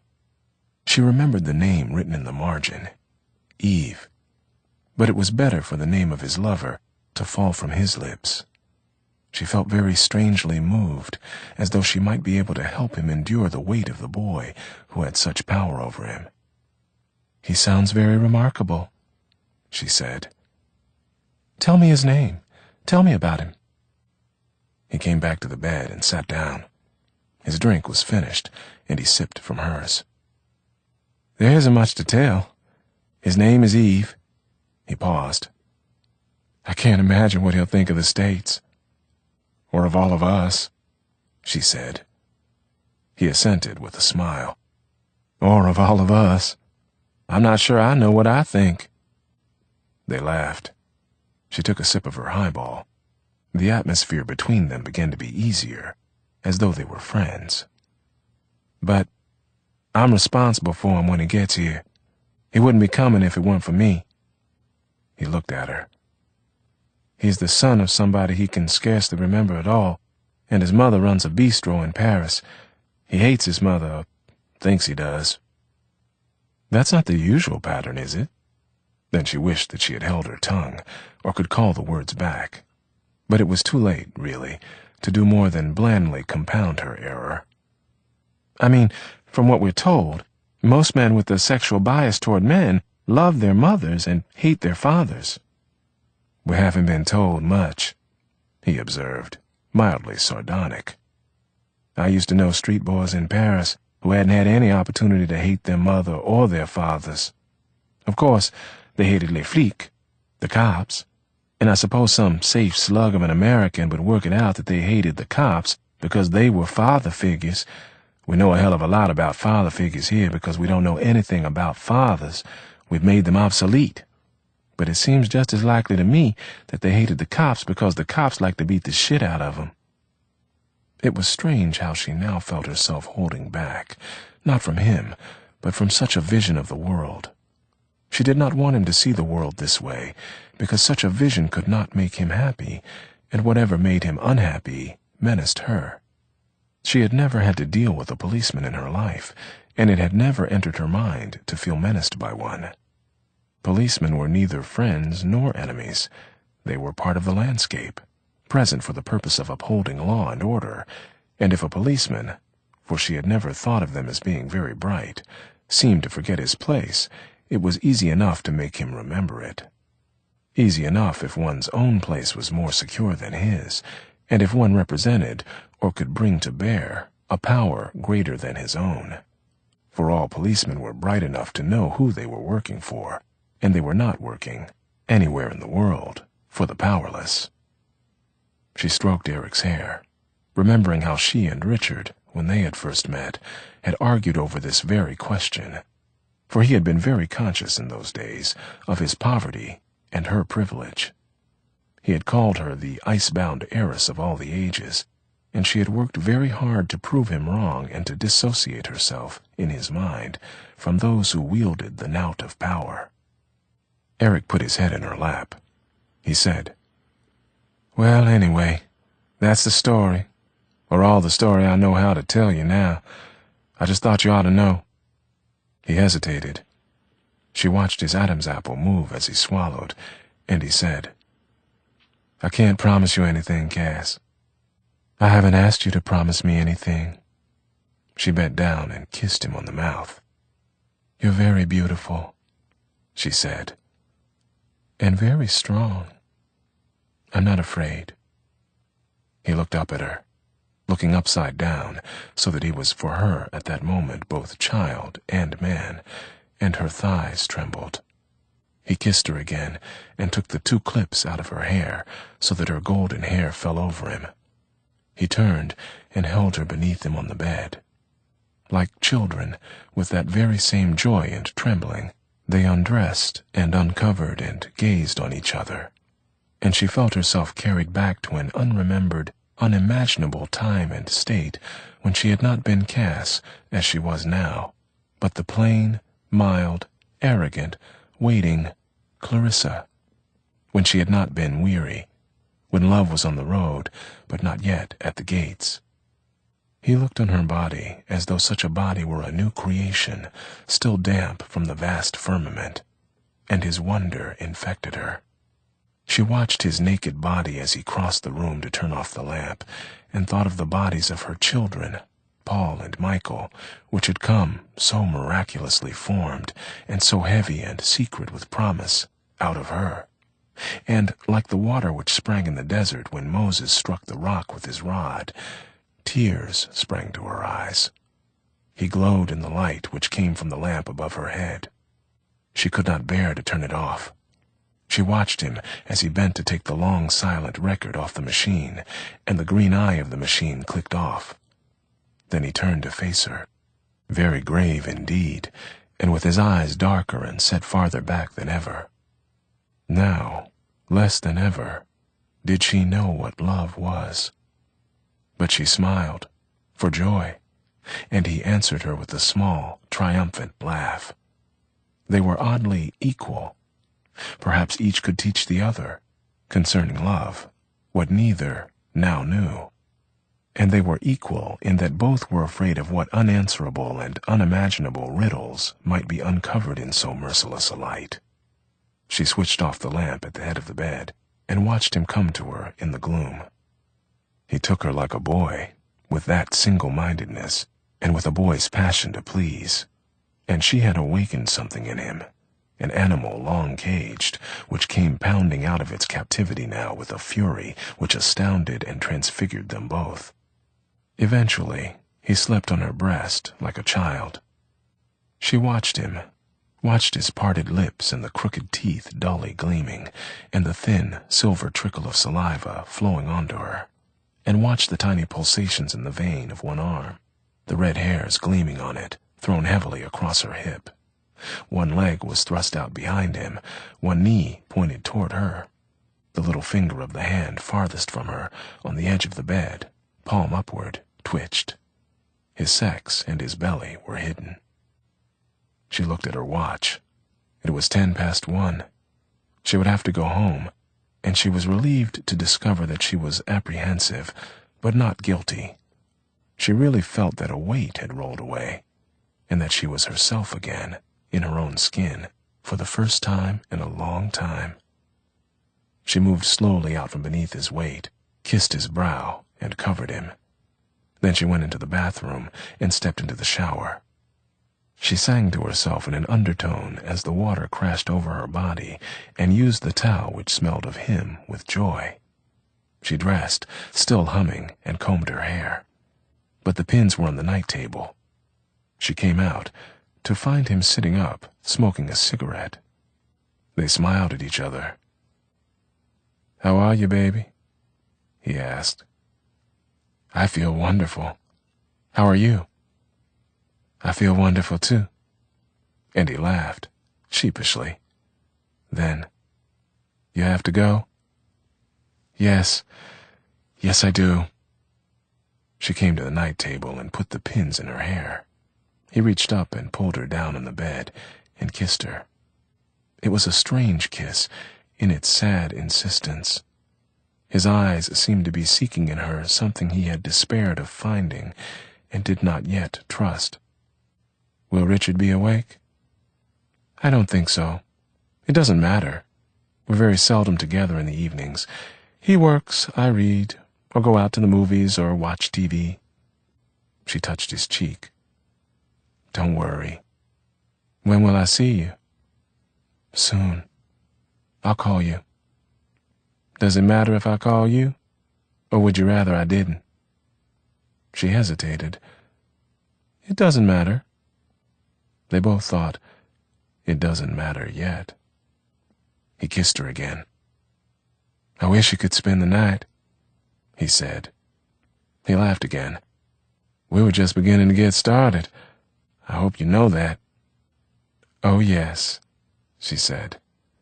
"I can tell." He placed his rough cheek next to hers. "But I've got to go now." "Shall I walk you to a taxi?" "Oh, Eric, don't be silly. There's just no point to that at all." "I'd like to. I'll only be a minute." He jumped out of bed and entered the bathroom. She listened to the water splashing and flushing and looked around his apartment, which already seemed terribly familiar. She would try to get down and clean it up sometime in the next few days.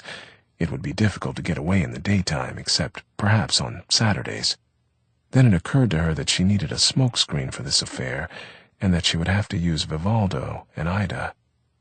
Eric came out of the bathroom and pulled on his shorts and his trousers and his t-shirt. He stuck his feet into his sandals. He looked scrubbed and sleepy and pale.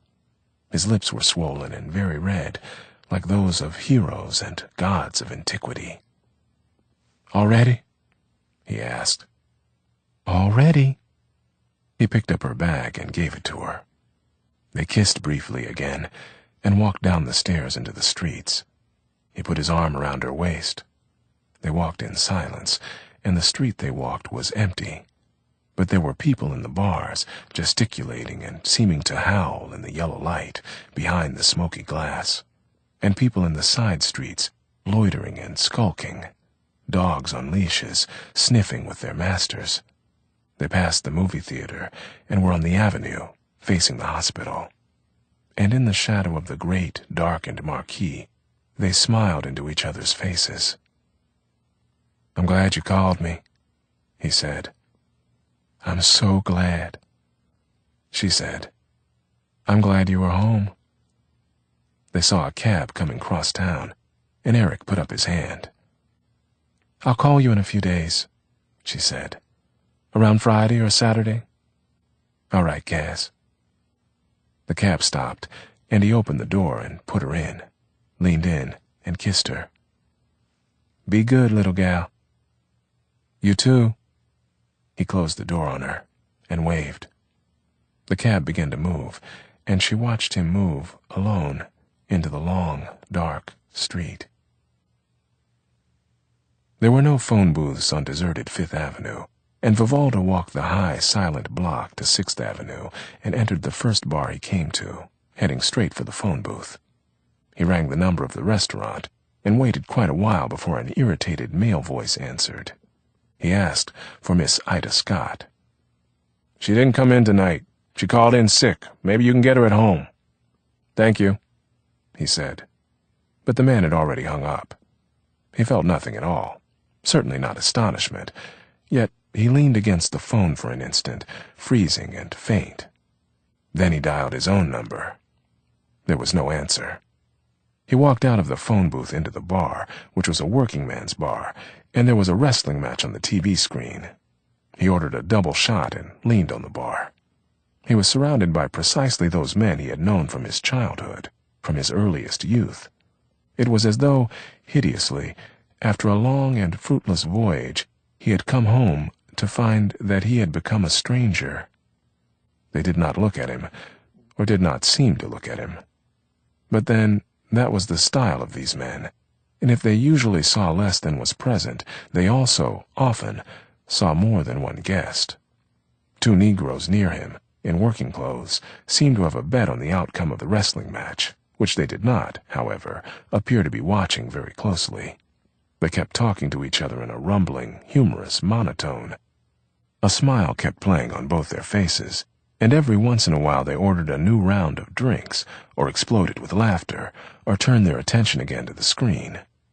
All up and down the bar, men stood silently, usually singly, watching the TV screen, or watching nothing. There were booths beside the bar, near the back. An elderly Negro couple and a young Negro couple shared one booth. Another booth held 3 aimless youths, drinking beer. In the very last booth, an odd-looking man, who might have been a Persian, was feeling up a pasty-faced, string-haired girl. The Negro couples were in earnest conversation. The elderly Negro woman leaned forward with great vehemence, and the 3 youths were giggling and covertly watching the dark man and the pasty girl.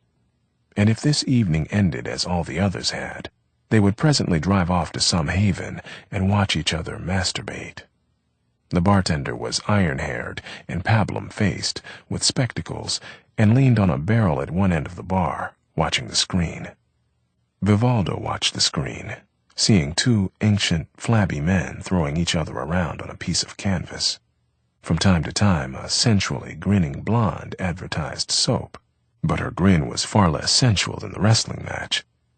And a strong-jawed neuter in a crew cut puffed rapaciously, with unnerving pleasure, on a cigarette. Then, back to the groaning wrestlers, who really should have been home in bed, possibly with each other. Where was she?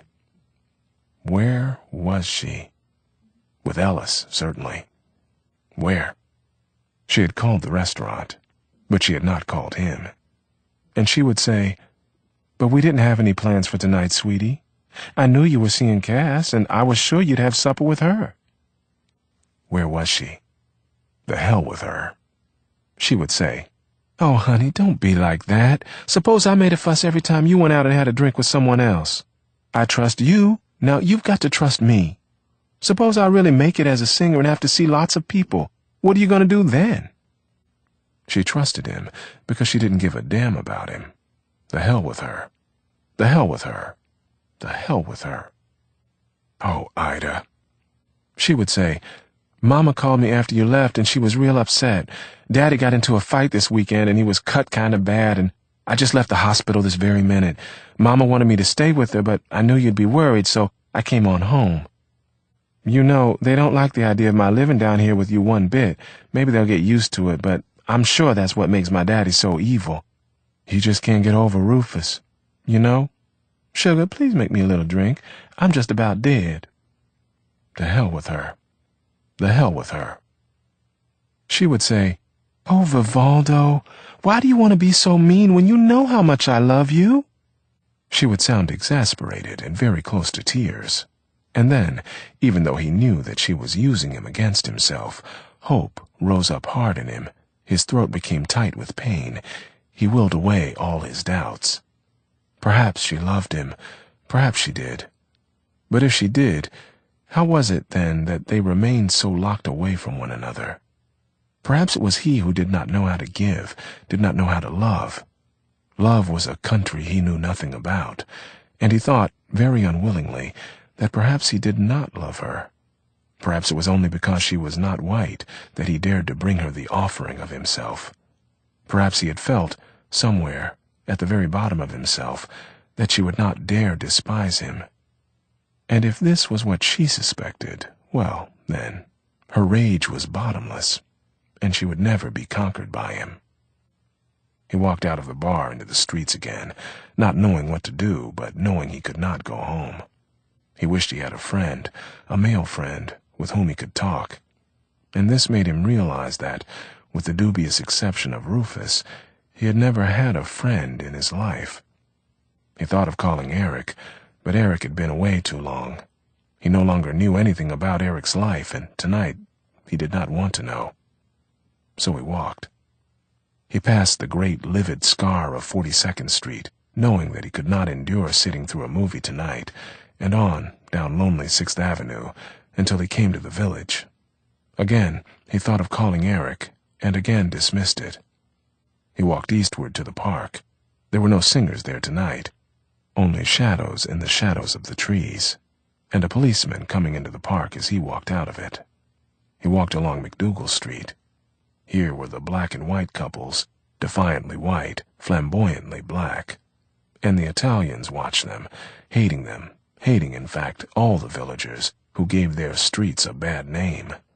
The Italians, after all, merely wished to be accepted as decent Americans, and probably could not be blamed for feeling that they might have had an easier time of it if they had not been afflicted with so many Jews and junkies and drunkards and queers and spades. Vivaldo peered into the bars and coffee-houses, half hoping to see a familiar and bearable face, but there were only the rat-faced boys with beards and the infantile, shapeless girls with the long hair. "How are you and your spade chick making it?" He turned, and it was Jane. She was drunk and with an uptown seersucker type who probably worked in advertising. He stared at her, and she said, quickly, with a laugh, "Oh, now, don't get mad. I was only teasing you. Don't old girlfriends have some rights?" And to the man beside her, she said, "This is an old friend of mine, Vivaldo Moore. And this is Dick Lincoln." Vivaldo and Dick Lincoln acknowledged each other with brief, constrained nods. "How are you, Jane?" Vivaldo asked politely, beginning to move at the same time, in what he hoped was not their direction. But they, naturally, began to move with him. "Oh, I'm fine," she said. "I seem to have made an incredible recovery." "Have you been ill?" She looked at him. "Yes, as a matter of fact. Nerves, due to a love affair that didn't work out." "Someone I know?" She laughed breathily. "You bastard." "It's just that I'm terribly accustomed to your dramatics. But I'm glad that everything's working out for you now." "Oh, everything's fine now," she said, and made a grotesquely girlish little skip, holding heavily onto Lincoln's hand. "Dick doesn't care much about soul-searching, but he's good at what he cares about." The man she thus described moved stiffly beside her, his face a ruddy mask of uncertainty, clearly determined to do the right thing, whatever the right thing might prove to be. Come and have a drink with us, Jane said. They were standing on the corner, in the lights spilling outward from the bar. The light illumined and horribly distorted her face, so that her eyes looked like coals of fire and her mouth stretched joylessly back upon the gums. For old time's sake. No, thank you, he said. I'm going on home. I've had a long, hard day. Rushing home to your chick? Good thing to rush home to if you've got one, Dick Lincoln said, putting his pink, nerveless hand on Jane's shoulder. Somehow she bore it, but not without another girlish twitch. She said, Vivaldo's got a great chick. She turned to Dick Lincoln. I bet you think you're a liberal, she said. But this boy, baby, he's miles ahead of you. He's miles ahead of me. Why, if I was as liberal as my friend Vivaldo here— She laughed. A very tall Negro boy passed them, looking at them briefly. Why, I wouldn't be with you, you poor white slob. I'd be with the biggest, blackest buck I could find. Vivaldo felt his skin prickling. Dick Lincoln blushed. Jane laughed, and Vivaldo realized that others, both black and white, were watching them. Maybe I should have gone with her brother, Jane said. Would you have liked me better if I had? Or were you going with him, too? Can't ever tell about a liberal. And she turned her face, laughing, into Dick Lincoln's shoulder. Lincoln stared helplessly into Vivaldo's eyes. She's all yours, mister, Vivaldo said. And at this, Jane looked up at him, not laughing at all, her face livid and old with rage. And all his anger left him at once.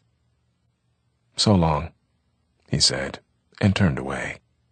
He wanted to leave before Jane precipitated a race riot, and he also realized that he had become the focus of two very different kinds of attention. The blacks now suspected him of being an ally, though not a friend, never a friend. And the whites, particularly the neighborhood Italians, now knew that he could not be trusted. Hurry home, Jane called behind him. Hurry home, Jane called behind him. Hurry home. Is it true that they've got hotter blood than ours? Is her blood hotter than mine? And laughter rang down the street behind this call, the suppressed body laughter of the Italians, for, after all, Vivaldo was one of them, and a male, and apparently a gifted one, and the delighted, vindictive laughter of the Negroes. For a moment, behind him, they were almost united, but then, each, hearing the other's laughter, choked their laughter off. The Italians heard the laughter of black men. The black men remembered that it was a black girl Vivaldo was screwing. He crossed the avenue. He wanted to go home, and he wanted to eat, and he wanted to get drunk, and also, perhaps out of simple fury, he wanted to get laid. But he did not feel that anything good would happen to him tonight. And he felt that if he were a real writer, he would simply go home and work and throw everything else out of his mind, as Balzac had done, and Proust and Joyce and James and Faulkner.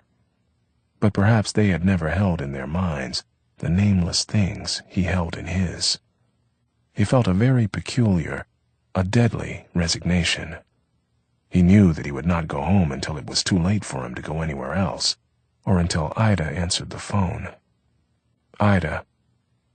And he felt an eerie premonition, as though he were old, walking years from now through familiar streets where no one knew or noticed him, thinking of his lost love, and wondering, where is she now? Where is she now? He passed the movie theater and the tough boys and tough men who always stood outside it. It was 10 o'clock. He turned west on Waverly Place and walked to a crowded bar where he could get a hamburger. He forced himself to have a hamburger and a beer before he called his apartment again. There was no answer. He went back to the bar and ordered a whiskey and realized that he was running out of money. If he were going to keep on drinking, he would have to go to Benno's, where he had a tab.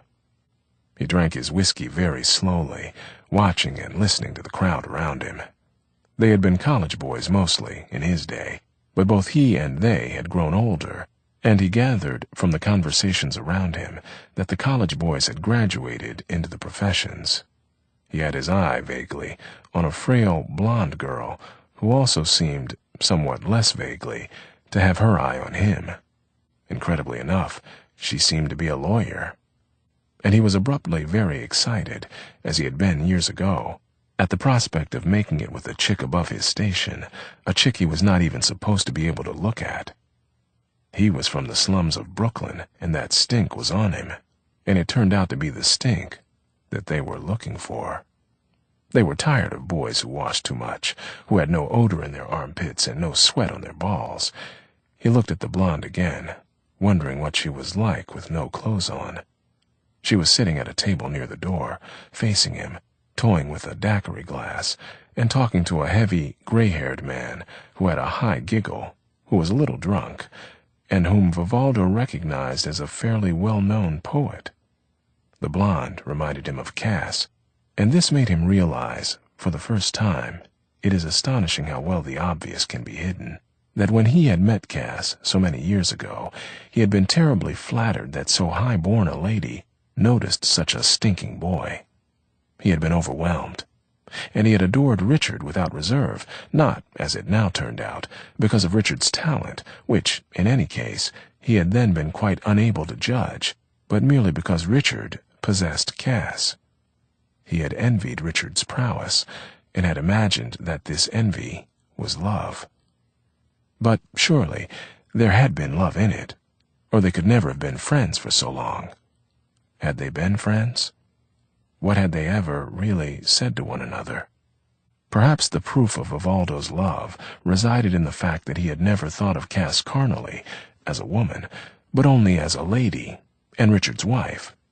But, more probably, it was only that they were older, and he had needed older people who cared about him, who took him seriously, whom he could trust. For this, he would have paid any price whatever. They were not much older now. He was nearly 29. Richard was 37 or 38. Cass was 33 or 34. But they had seemed, especially in the blazing haven of their love, much older then. And now it seemed that they were all equal in misery, confusion, and despair. He looked at his face in the mirror behind the bar. He still had all his hair. There was no gray in it yet. His face had not yet begun to fall at the bottom and shrivel at the top, and he wasn't yet all ass and belly, but still, and soon. And he stole a look at the blonde again. He wondered about her odor, juices, sounds. For a night, only for a night. Then abruptly, with no warning, he found himself wondering how Rufus would have looked at this girl, and an odd thing happened. All desire left him. He turned absolutely cold, and then desire came roaring back with legions. "Aha," he heard Rufus snicker. "You don't be careful, motherfucker, you gonna get a black heart on." He heard again the laughter which had followed him down the block, and something in him was breaking. He was, briefly and horribly, in a region where there were no definitions of any kind, neither of color nor of male and female. There was only the leap, and the rending, and the terror, and the surrender. And the terror, which all seemed to begin and end and begin again, forever, in a cavern behind the eye. And whatever stalked there saw, and spread the news of what it saw throughout the entire kingdom of whomever, though the eye itself might perish.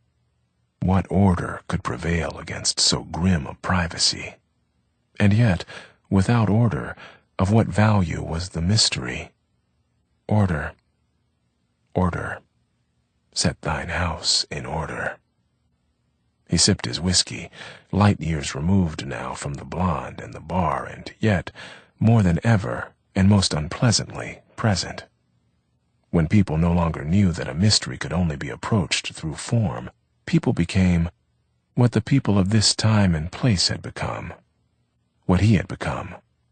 They perished within their despised clay tenements, in isolation, passively or actively together, in mobs, thirsting and seeking for, and eventually reeking of blood. Of rending and tearing there can never be any end, and God save the people for whom passion becomes impersonal. He went into the phone booth again, and hopelessly rang his number. It rang and rang.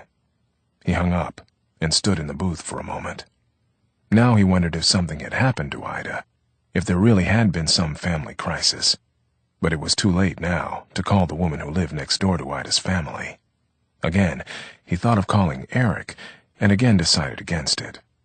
He walked through the bar slowly, for he was down to car fare and hot dog money, and would have to leave. He said to the poet, but looking at the girl as he came up to the table, "I just want to say that I know who you are, and I've admired your work for a long time, and thank you." The poet looked up, astonished, and the girl laughed and said, "That's very sweet of you. Are you a poet too?" "No," he said. He found himself thinking that it had been a long time since he had been with a white girl. He could not help wondering what it might now be like. "I'm a novelist, unpublished." "Well, when you do get published, you may make some money," the poet said. "Clever bastard you were to choose a field which may allow you to pay at least a modest rent." "I don't know if I'm clever," Vivaldo said. "It just turned out like that." He was curious about the girl. Curious indeed. But other necessities crowded the center of his mind. Perhaps they would meet again. "Well, I just wanted to say thank you, that's all. So long." "Thank you," said the poet. "Good luck," cried the girl. He waved his hand in a kind of parody of a hipster and walked out. He walked over to Benno's. It looked as desolate as a graveyard. There were a couple of people there whom he knew, though he usually avoided them. But he was on a tab tonight, as everyone instinctively seemed to know. And, anyway, no one in a bar on a Wednesday night was in a position to be choosy. Certainly not the three people whose table he joined, who were also running out of money and who were not on a tab. One of these was the Canadian-born poet, Lorenzo, moon-faced with much curly hair, and his girl, a refugee from the Texas backwater, scissor-faced with much straight hair and a thumb-chewing giggle, and their sidekick, older, lantern-jawed, with tortured lips, who scowled when he was pleased, which was rare, and smiled a pallid smile when he was frightened, which was almost always, so that he enjoyed the reputation of being extremely good-natured. "Hi, Vi," cried the poet. "Come on over and join us." There was indeed nothing else to do, unless he left the bar. So he ordered himself a drink and sat down. They were all drinking beer, and most of their beer was gone. He was introduced, for perhaps the 30th time, to Belle and to Harold. "How are you, man?" Lorenzo asked. "Nobody ever sees you anymore." He had an open, boyish grin, and it summed him up precisely, even though he was beginning to be rather old for a boy. Still, and especially by contrast with his boy and his girl, he seemed the most vivid person at the table, and Vivaldo rather liked him. "I'm up and I'm down," Vivaldo said, and Belle giggled, chewing on her thumb. "And I'm turning into a serious person. That's why you never see me anymore." "You writing?" asked Lorenzo, still smiling. For he was one of those poets who escaped the terrors of writing by writing all the time. He carried a small notebook with him wherever he went, and scribbled in it, and when he got drunk enough, read the results aloud. It lay before him, closed, on the table now. "I'm trying," said Vivaldo. He looked above their heads at the window, out into the streets. "It's a dead night." "It sure is," said Harold. He looked over at Vivaldo with his little smile. "Where's your chick, man? Don't tell me she's got away." "No, she's uptown at some kind of family deal." He leaned forward. "We have a deal, dig? She won't bug me with her family, and I won't bug her with mine." Belle giggled again. Lorenzo laughed. "You ought to bring them together. It'd be the biggest battle since the Civil War." "Or since Romeo and Juliet," Belle suggested. "I've been trying to do that in a long poem," Lorenzo said. You know, Romeo and Juliet today, only she's black and he's white. And Mercutio's passing, grinned Vivaldo. Yes, and everybody else is all fucked up. Call it, suggested Harold. Pickaninnies everywhere. Or everybody's pickaninnies. Or checkers, anyone. They all howled. Belle, still clinging to her thumbnail, laughed until tears rolled down her face. You people are high, said Vivaldo. This sent them off again. Baby, cried Lorenzo. One day you gotta tell me how you figured that out. You want to turn on? Harold asked. It had been a long time. He had become bored by the people with whom one turned on, and really rather bored with marijuana. Either it did not derange his senses enough, or he was already more than sufficiently deranged. And he found the hangover crushing, and it interfered with his work, and he had never been able to make love on it. Still, it had been a long time. It was only 11:10. He did not know what he was going to do with himself. He wanted to enter into, or to forget, the chaos at his center. Maybe, he said. Let me buy a round first. What are you drinking? We can make it on back to my pad, said Harold, scowling his little scowl. I'm having beer, said Lorenzo. His expression indicated that he would rather have had something else, but did not wish to seem to be taking advantage of Vivaldo. Vivaldo turned to Belle. And you? She dropped her hand and leaned forward. Do you think I could have a brandy Alexander? God, he said. If you can drink it, I guess they can make it. She leaned back again, unsmiling, oddly ladylike, and he looked at Harold. Beer, Dad, Harold said. Then we'll split. So he walked over to the bar and ordered the round, making a special trip to carry the brimming, viscous Alexander. He knew that Lorenzo liked rye, and so he bought him a straight one and a bottle of beer, and a beer for Harold, and a double bourbon for himself. Let's go for broke, he thought. The hell with it. Let's see what happens. And he really could not tell, because he did not want to know whether he was acting out of panic or recklessness or pain. There was certainly something he did not want to think about. He did not want to think about where Ida was, or what she was doing now. Not now. Later for you, baby. He did not want to go home and lie awake, waiting, or walk up and down, staring at his typewriter and staring at the walls. Later for all that. Later. And beneath all this was the void where anguish lived and questions crouched, which referred only to Vivaldo and to no one else on earth. Down there, lived the raw, unformed substance for the creation of Vivaldo, and only he, Vivaldo alone, could master it. Here's how, he said, and unsteadily they raised their glasses and drank. Thanks, Vivaldo, said Lorenzo, and downed his whiskey in a single swallow. Vivaldo looked at the young face, which was damp and a little gray, and would soon be damper and grayer.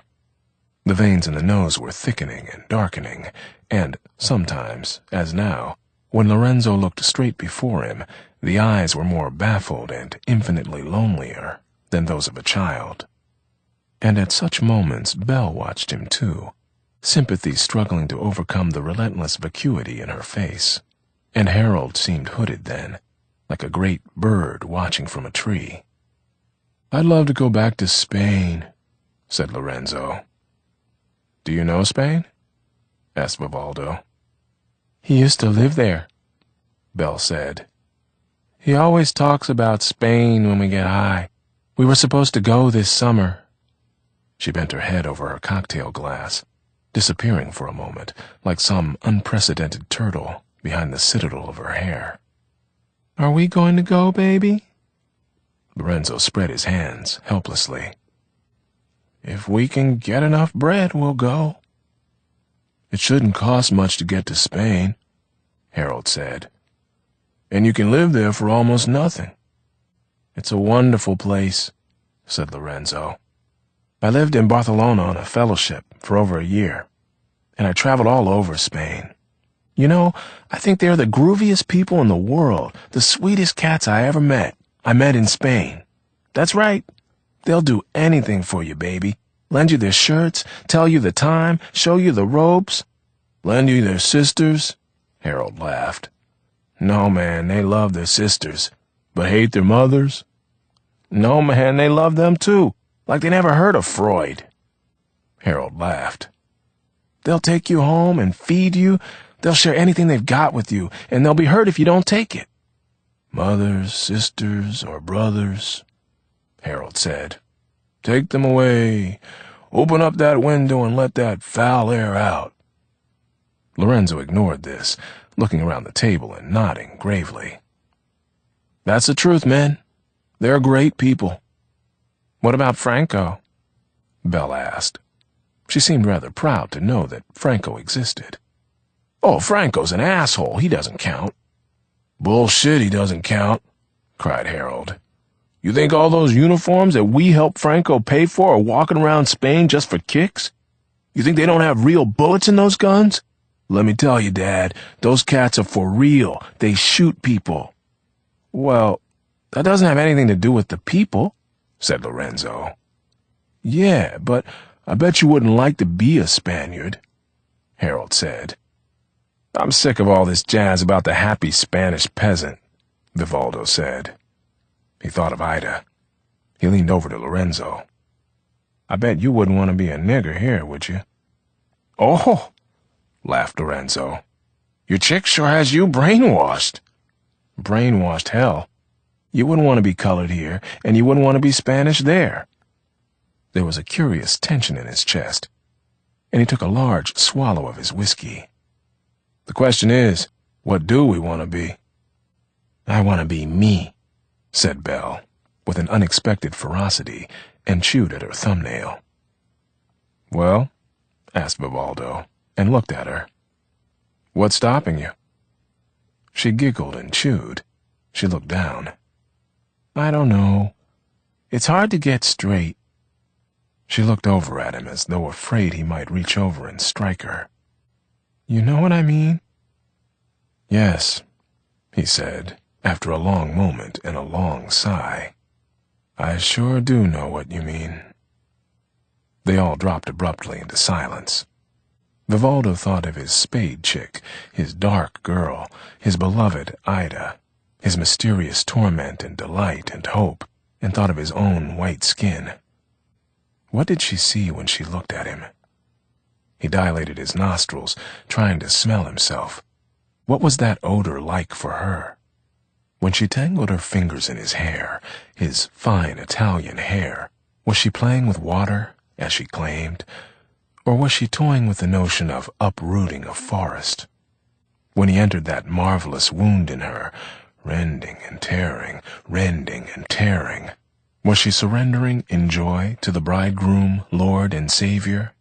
Or was he entering a fallen and humiliated city, entering an ambush, watched from secret places by hostile eyes?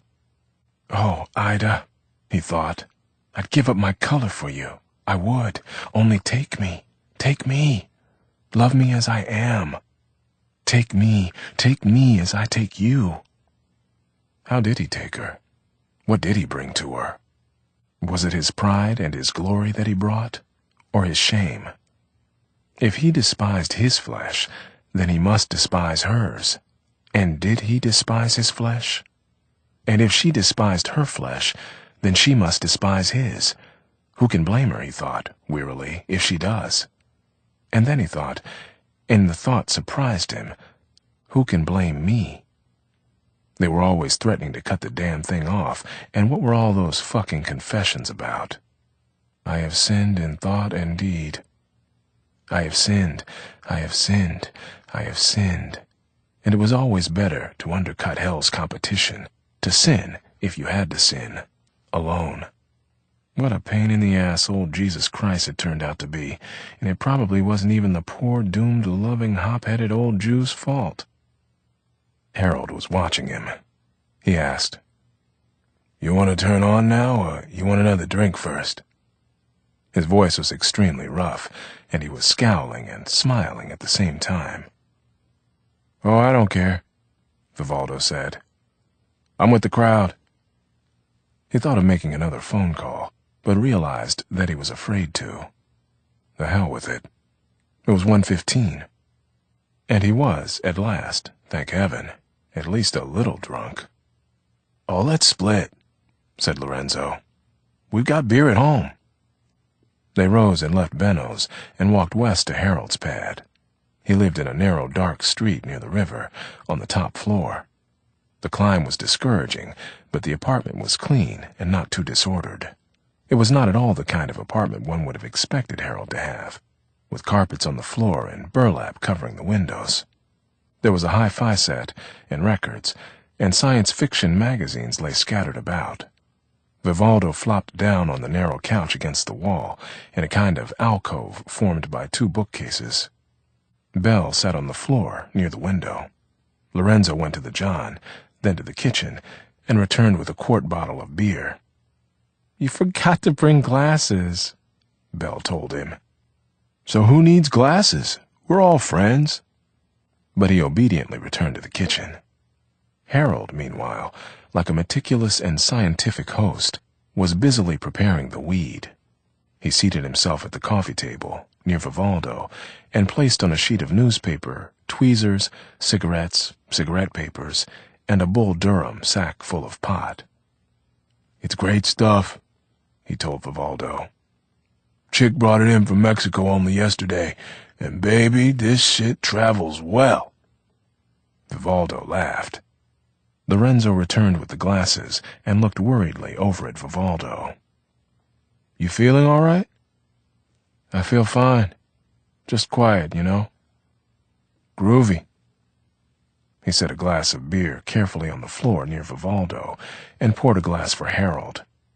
"He's gonna feel just swinging," said Harold, as happy and busy as bees. "Just as soon as he connects with old Mother Harold's special recessed filter tips, baby, are you gonna wail?" Lorenzo poured a glass of beer for Belle and set the bottle on the floor beside her. "How about some sides?" "Go, baby." Vivaldo closed his eyes, feeling an anticipatory languor and lewdness. Lorenzo put on something at once bell-like and doleful by the modern jazz quartet. "Here." He looked up. Harold stood above him with a glowing stick. He sat up, smiling vaguely, and carefully picked up his beer from the floor before taking the stick from Harold. Harold watched him, smiling intensely, as he took a long, shaky drag. He took a swallow of his beer and gave the stick back. Harold inhaled deeply and expertly and rubbed his chest. "Come on over to the window," Belle called. Her voice sounded high and pleased, like a child's, and exactly as though he were responding to a child. Vivaldo, though he preferred to remain alone on the sofa, walked over to the window. Harold followed him. Belle and Lorenzo sat on the floor, sharing a stick between them, and staring out at the New York rooftops. "It's strange," Belle said. "It's so ugly by day and so beautiful at night." "Let's go up on the roof," said Lorenzo. "Oh, what a groovy idea!" They gathered up the makings and the beer, and Belle picked up a blanket, and, like children, they tiptoed out of the apartment, up the stairs to the roof. And there they seemed bathed in silence, all alone. Belle spread the blanket, which was not big enough for them all. She and Lorenzo shared it. Vivaldo took another large drag and squatted on the edge of the roof, his arms hugging his knees. "Don't do that, man," Lorenzo whispered. "You're too near the edge. I can't bear to watch it." Vivaldo smiled and moved back, stretching out on his belly beside them. "I'm sorry. I'm like that too. I can hang over the edge myself, but I can't watch anybody else do it." Belle grabbed his hand. He looked up at her pale, thin face, framed by the black hair. She smiled, and she was prettier than she had seemed in the bar. "I like you," she said. "You're a real groovy cat." Lorenzo always said you were, but I never believed him." Her accent, too, was more noticeable now. She sounded like the simplest and most innocent of country girls, if country girls were innocent, and he supposed, at some point in their lives, they had to be. "Why, thank you," he said. Lorenzo, palely caught in the lights of heaven and earth, grinned over at him. Vivaldo pulled his hand from Belle's hand and reached over and struck Lorenzo lightly on the cheek. "I like you too. Both of you." "How you feeling, Dad?" It was Harold, who seemed to be quite far away. "I feel wonderful." And he did, in a strange, untrustworthy way. He was terribly aware of his body, the length of his limbs, and the soft wind ruffling his hair, and of Lorenzo and Belle, poised like two cherubim together, and of Harold, the Prince of Darkness, industrious, indefatigable keeper of the weed. Harold was sitting in the shadow of the chimney, rolling another stick. Vivaldo laughed. "Baby, you really love your work." "I just love to see people happy," said Harold, and suddenly grinned. He, too, seemed very different from what he had been in the bar, younger and softer, and somewhere beneath it all, much sadder, so that Vivaldo regretted all his harsh, sardonic judgments. What happened to people? Why did they suffer so hideously? And at the same time, he knew that he and Harold could never be friends, and that none of them, really, would ever get any closer to each other than they were right now. Harold lit his stick and passed it to Vivaldo. "Go, baby," he said, very tenderly, watching Vivaldo with a smile. Vivaldo took his turn, while the others watched him. It was a kind of community endeavor, as though he were a baby just learning to use the potty or just learning how to walk. They all but applauded when he passed it on to Lorenzo, who took his turn and passed it on to Belle. "Oh," said Lorenzo, "I'm flying," and leaned back with his head in Belle's lap. Vivaldo turned over on his back, head resting on his arms, knees pointing to the sky. He felt like singing. "My chick's a singer," he announced. The sky looked now like a vast and friendly ocean in which drowning was forbidden, and the stars seemed stationed there like beacons. To what country did this ocean lead? For oceans always led to some great, good place. Hence, sailors, missionaries, saints, and Americans. "Where's she singing?" asked Lorenzo. His voice seemed to drop gently from the air. Vivaldo was watching heaven. "She's not right now, but she will be soon, and she's going to be great." "I've seen her," Belle said. "She's beautiful." He turned his head in the direction of the voice. "You've seen her? Where?" "In the restaurant where she works. I went there with somebody, not with Lorenzo." And he heard her giggle. "And the cat I was with told me she was your girl." There was a silence. Then, "She's very tough." "Why do you say that?" "Oh, I don't know. She just seemed very tough, that's all. I don't mean she wasn't nice, but she was very sure of herself. You could tell she wasn't going to take any shit." He laughed. "Sounds like my girl, all right." "I wish I looked like her," Belle said. "My." "I like you just the way you are," said Lorenzo. Out of the corner of his eye, and from far away, Vivaldo watched his arms go up and saw Belle's dark hair fall. "Just above my head." That was a song that Ida sometimes sang, puttering inefficiently about the kitchen, which always seemed sandy with coffee grinds and vaguely immoral with dead cigarettes on the burnt, blistered paint of the shelves. Perhaps the answer was in the songs. "Just above my head, I hear music in the air, and I really do believe there's a God somewhere." But was it music in the air or trouble in the air? He began whistling another song. Trouble in mind, I'm blue, but I won't be blue always, 'cause the sun is gonna shine in my back door someday. Why back door? And the sky now seemed to descend, no longer phosphorescent with possibilities, but rigid with the mineral of choices, heavy as the weight of the finite earth, onto his chest. He was being pressed.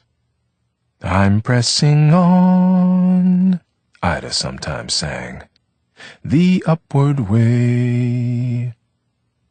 What in the world did these songs mean to her? For he knew that she often sang them in order to flaunt before him privacies which he could never hope to penetrate, and to convey accusations which he could never hope to decipher, much less deny. And yet, if he could enter this secret place, he would, by that act, be released forever from the power of her accusations.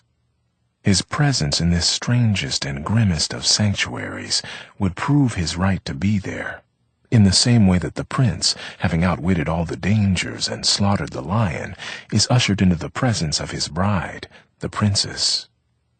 I loves you, Poggy.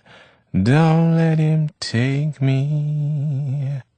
Don't let him handle me with his hot hands. To whom did she sing this song? The blues fell down this morning, the blues my baby gave to me. Water trickled past his ear, onto his wrist. He did not move, and the slow tears rolled from the corners of his eyes. You're groovy too, he heard Belle say. For real? For real. Let's try to make it to Spain. Let's really try. I'll get dressed up Monday, uptown style, she giggled. And I'll get a job as a receptionist somewhere. I hate it. It's such a drag, but that way we can get away from here. Do that, baby, and I'll get a job too. I promise. You don't have to promise, but I do. He heard their kiss. It seemed light and loving and dry, and he envied them their deadly and unshakable innocence. Let's ball. Not here. Let's go downstairs. He heard Lorenzo's laugh.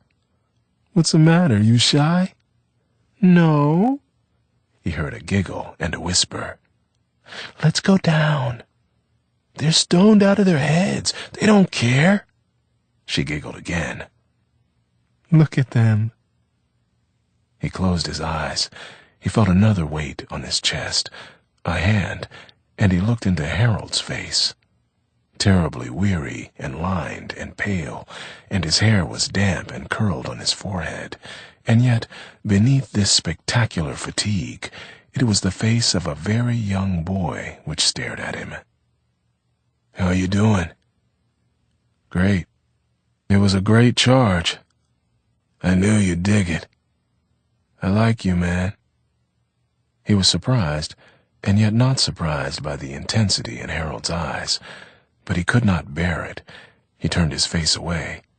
Then he put the weight of Harold's head on his chest. Please, man, he told him after a moment. Don't bother. It's not worth it. Nothing will happen. It's been too long. What's been too long?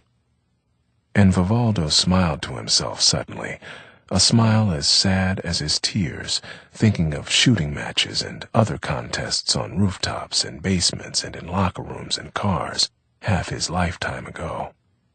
And he had dreamed of it since, though it was only now that he remembered the dreams that he had dreamed. Feeling very cold now, inwardly cold, with Harold's hand on his cock and Harold's head on his chest, and knowing that, yes, something could happen. He recalled his fantasies of the male mouth Male hands, the male organ, the male ass. Sometimes a boy, who always rather reminded him of his younger brother, Stevie, and perhaps this was the prohibition, as, in others, it might be the key, passed him, and he watched the boy's face and watched his ass, and he felt something, wanting to touch the boy, to make the boy laugh, to slap him across his young behind. So he knew that it was there, and he probably wasn't frightened of it anymore, but it was, possibly, too expensive for him. It didn't matter enough.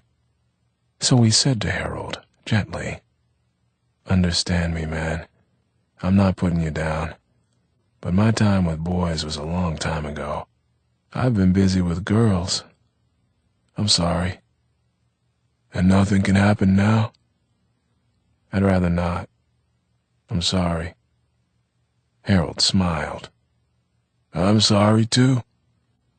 Then, "Can I lie here with you? Like this, just the same?" Vivaldo held him and closed his eyes. When he opened them, the sky was a great brass bowl above him. Harold lay near him, one hand on Vivaldo's leg, asleep. Belle and Lorenzo lay wrapped in the blanket, like two dirty children. He stood up, moving too close to the edge, getting a dreadful glimpse of the waiting, baking streets. His mouth felt like Mississippi in the days when cotton was king. He hurried down the stairs into the streets, hurrying home to Ida. She would say, "My God, Vivaldo, where have you been? I've been calling this house all night long to let you know I had to go and sit in with some fellas in Jersey City. I keep telling you we better get an answering service, but you never hear anything I say." 4. And the summer came, the New York summer, which is like no summer anywhere. The heat and the noise began their destruction of nerves and sanity and private lives and love affairs.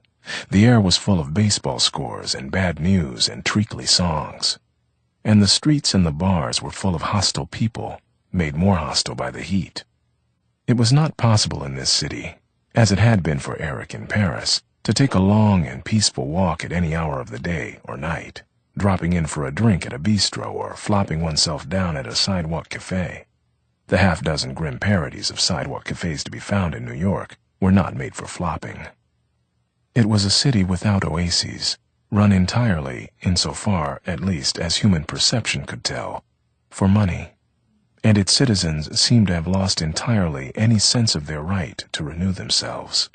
Whoever, in New York, attempted to cling to this right, lived in New York in exile from the life around him, and this, paradoxically, had the effect of placing him in perpetual danger of being forever banished from any real sense of himself. In the evenings and on weekends, Vivaldo sat in his undershorts at the typewriter, his buttocks sticking to the chair, sweat rolling down his armpits and behind his ears and dripping into his eyes, and the sheets of paper sticking to each other and to his fingers. The typewriter keys moved sluggishly, striking with a dull, wet sound. Moved, in fact, rather the way his novel moved. Lifelessly, pushed forward, inch by recalcitrant inch, almost entirely by the will. He scarcely knew what his novel was about any longer, or why he had ever wished to write it, but he could not let it go. He could not let it go, nor could he close with it. For the price of that embrace was the loss of Ida's, or so he feared. And this fear kept him suspended in a pestilential, dripping limbo. Their physical situation, in any case, was appalling. Their apartment was too small. Even had they both kept regular hours, had worked all day and come home only in the evenings, they would have been cramped. But some weeks Vivaldo worked nights in the bookstore, and some weeks he worked days, and Ida, too, was on a kind of universal, unpredictable shift at the restaurant, sometimes working lunch and supper, sometimes either, sometimes both. They each hated their jobs, which did not help their relationship with one another, but Ida was the most popular waitress her boss had, which gave her a certain leeway. and Vivaldo could no longer accept those more demanding and more lucrative jobs which offered him a future he did not want. They were both, as it were, racing before a storm, struggling to make it before they were sucked into that quicksand, which they saw all around them, of an aimless, defeated, and defensive Bohemia. And this meant that they could not hope to improve their physical situation, being scarcely able to maintain the apartment that they had. Vivaldo had often suggested that they move out of the village into the Lower East Side, where cheap lofts were available, lofts which could be made extremely attractive. But Ida had vetoed this. Her most important reason was never stated, but Vivaldo eventually realized that she had a horror of that neighborhood because Rufus's last attempt at domestic life, or at life itself, had been made down there. She told Vivaldo, "I wouldn't feel safe, honey, coming home at night or coming home in the daytime. You don't know those people the way I do because they've never treated you the way they've treated me. Some of those cats, baby, if they catch you alone on a subway platform or coming up the steps to your apartment, they don't think nothing of opening up their pants and asking you to give them a blowjob." That's right. And look, baby, I was down there. It was on Mott Street with Rufus a couple years ago to see some people for Sunday brunch. They were white. And we went out on the fire escape to look at a wedding procession down the street. So some of the people on the block saw us. Well, do you know that 3 white men came up to that apartment, one with a blackjack and one with a gun and one with a knife, and they threw us out of there. They said, and she laughed, that we were giving their street a bad name. She watched his face for a moment. "It's true," she said gently. Then, "Let's just stay here, Vivaldo, until we can do better. It's rough, but it's not as rough as it might be." So they tried to keep their door open, but there were risks attached to this, particularly if Ida were home, lounging on the sofa in her brief blue playsuit, or practicing arrangements with the help of the record player. The sound of Vivaldo's typewriter, the sound of Ida's voice, the sound of the record player, attracted the attention of people coming up and down the stairs, and the glimpse the open door afforded of Ida inflamed the transient imagination. People used the open door as an incitement, to stop, to listen, to stare, to knock, pretending that a friend of theirs had once lived in this very apartment, and did they know whatever had become of good old Tom or Nancy or Joanna?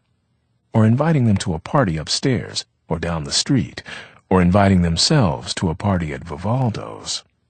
Once, absolutely beside himself, Vivaldo had beaten from the landing to the streets a boy who stood in the hot shadow of the landing, his hands in his pockets and his eyes on Ida, or rather, on the spot from which, with a furious cry and a curse, she had hastily removed herself.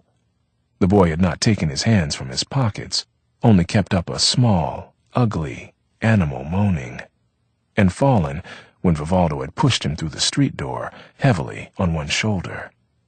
The police came shortly afterward, their own combustible imaginations stiffening their ready civic pride. After that, they kept the doors not only closed, but locked.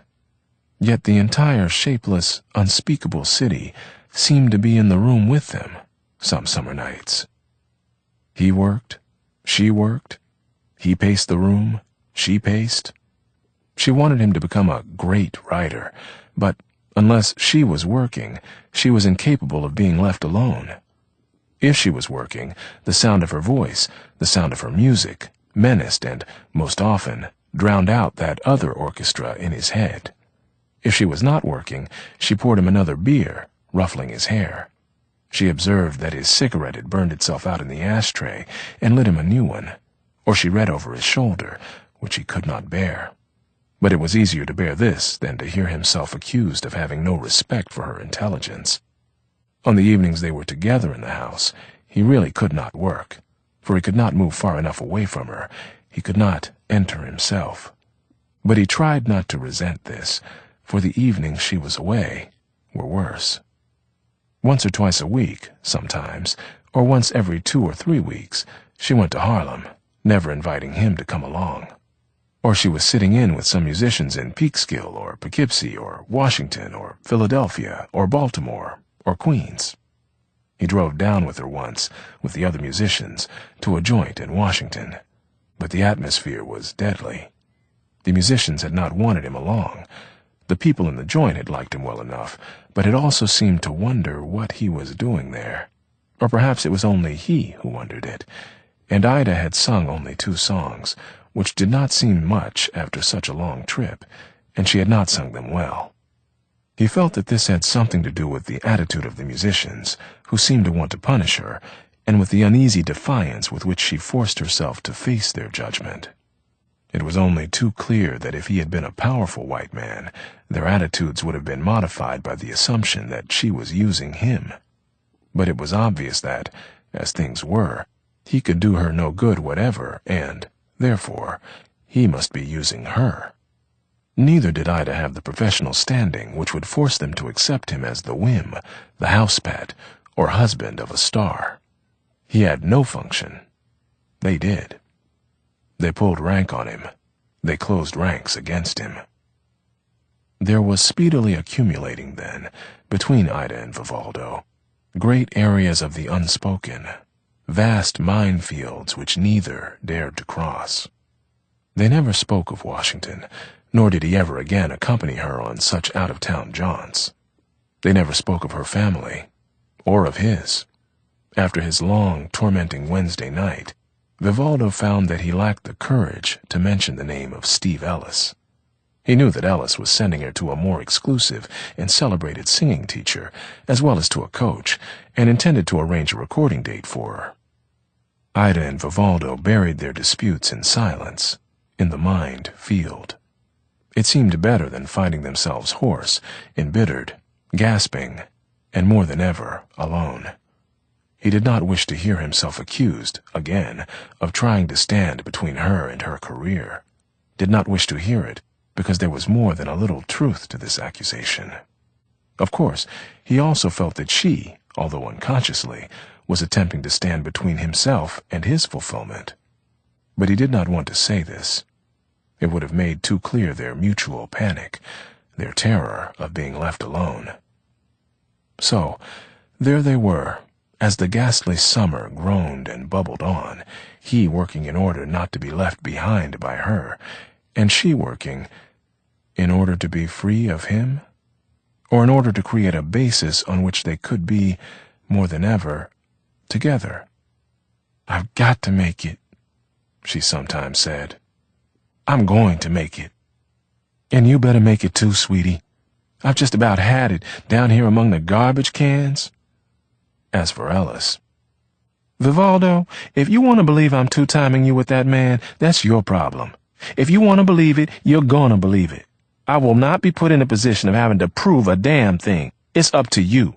You don't trust me? Well, so long, baby. I'll pack my bags and go." Some nights, when Ida came in, from the restaurant, her singing teacher, her parents, wherever she had been, bringing him beer and cigarettes and sandwiches, her face weary and peaceful, and her eyes soft with love, it seemed unthinkable that they could ever part. They ate and drank and talked and laughed together, and lay naked on their narrow bed in the darkness, near the open windows through which an occasional limp breeze came, and tasted each other's lips, and caressed each other in spite of the heat, and made great plans for their indisputable tomorrow, and often fell asleep like that, at perfect ease with one another. But at other times they could not find each other at all. Sometimes, unable to reach her and unable to reach the people in his novel, he stalked out and walked the summer streets alone. Sometimes she declared she couldn't stand him another minute, his grumpy ways, and was going out to a movie. And sometimes they went out together, down to Benno's or over to visit Eric, though these days it was usually Eric and Cass. Ida professed herself very struck by the change in Eric. She meant by this that she disapproved of surprises, and that Eric had surprised her. And the implacable, unaccountable Puritan in her disapproved of his new and astonishing affair. She said that Cass was foolish, and that Eric was dishonest. Vivaldo's feelings were much milder. It was not Eric who had surprised him, but Cass. She had certainly jeopardized everything. And he remembered her declaration. "No thank you, Vivaldo. I don't want to be protected anymore." And insofar as his own confusion allowed him to consider hers at all, he was proud of her. Not so much because she had placed herself in danger, as because she knew she had. A French movie in which Eric played a bit part came to New York that summer, and the four of them made an appointment to go and see it. Ida and Vivaldo were to meet Eric and Cass at the box office. "What does she think she's doing?" Ida asked. She and Vivaldo were walking toward the theater through the July streets. "She's trying to live," said Vivaldo mildly. "Oh, shit, baby. Cass is a grown woman with 2 kids. What about those kids? Eric's not the fatherly type, at least not with boys that age." "What a filthy little moralist you are. What Cass does with Cass's life is her business, not yours. Maybe she knows more about those kids than you do. Maybe she's trying to live the way she thinks she ought to live so that they won't be afraid to do it when their time comes." He felt himself beginning to be angry. "And you don't know enough about Eric to talk about him that way. Those kids are going to hate her before it's over, believe me. And don't tell me I don't know about Eric. I knew all about him the minute I laid eyes on him." "You knew what you'd heard, and you never heard that he was going to have an affair with Cass, so you're bugged. Eric may have you fooled, and he may have Cass fooled. Of course, I think she's just fooling herself. But I'm not fooled. You'll see." "You're not a singer at all. You're a fortune teller.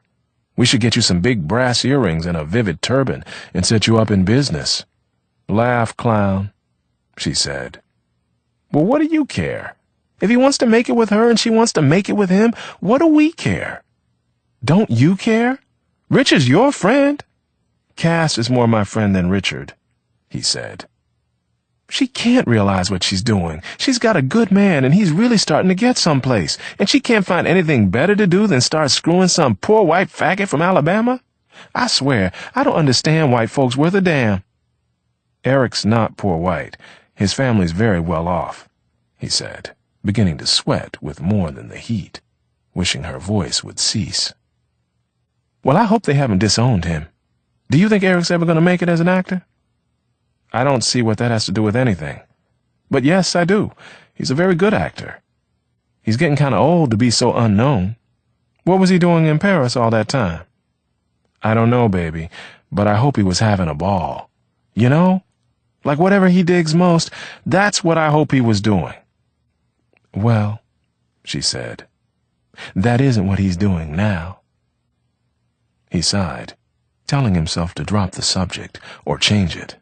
But he said, "I just don't see why it should matter to you, that's all. So he likes a roll in the hay with a man. So what?" "He wanted a roll in the hay with my brother, too," she said. "He wanted to make him as sick as he is. If anything happened between Eric and your brother, it didn't happen because Eric threw him down and raped him. Let me cool you, honey. You don't know as much about men as you think you know." She turned on him a small, grim smile. "If anything happened.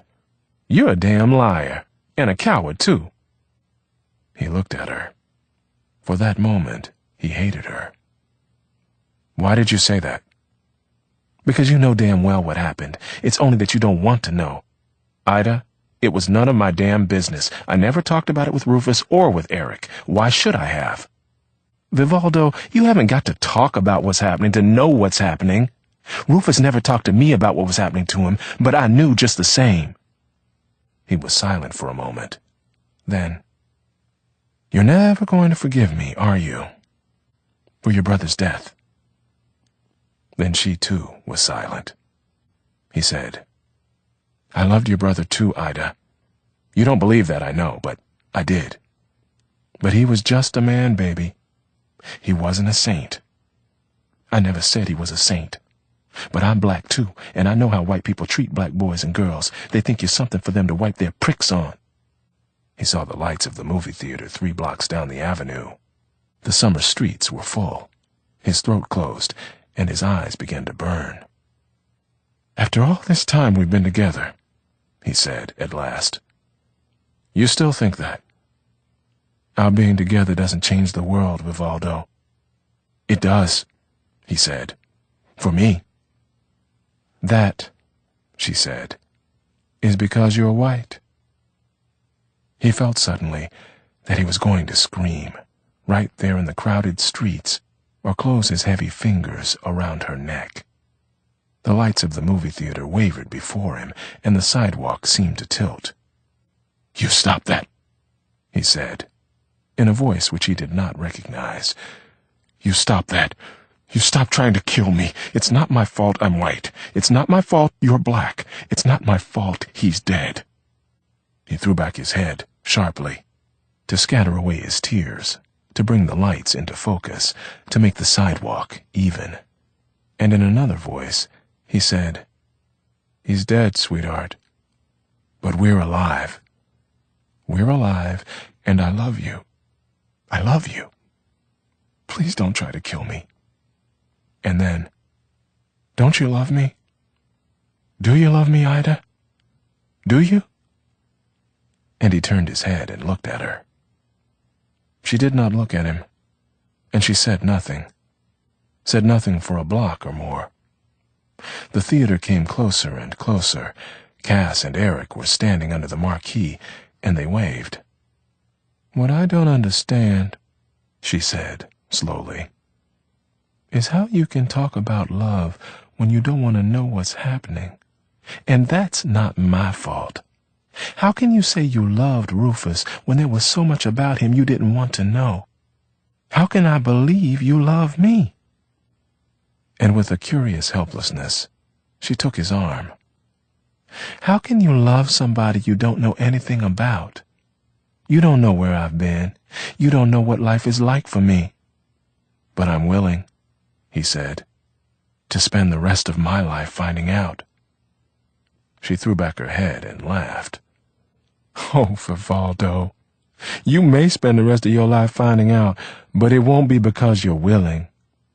And then, with ferocity, "And it won't be me you'll be finding out about. Oh, Lord." She dropped his arm. She gave him a strange side glance. He could not read it. It seemed both pitying and cold. "I'm sorry to have hurt your feelings. I'm not trying to kill you. I know you're not responsible for the world. And listen, I don't blame you for not being willing.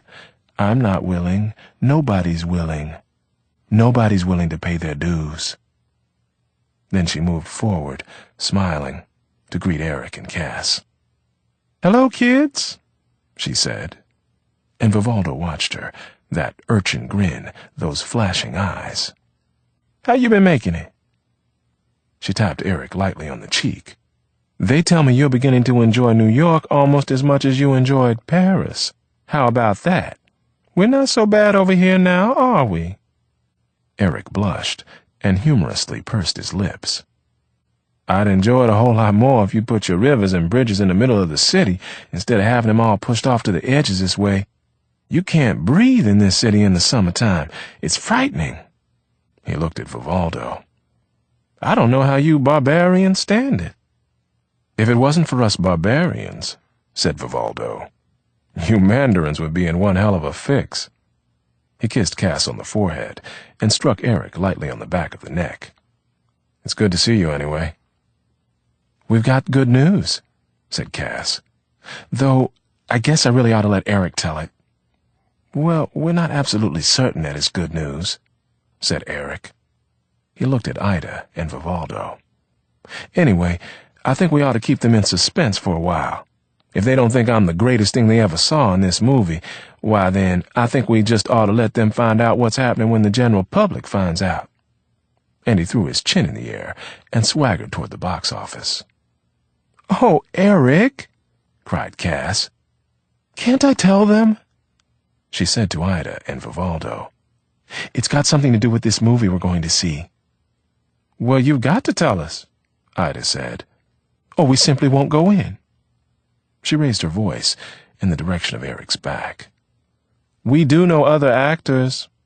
"Come on, Cass," said Vivaldo. "You've got to tell us now." But Cass looked again in Eric's direction with a small, frowning smile.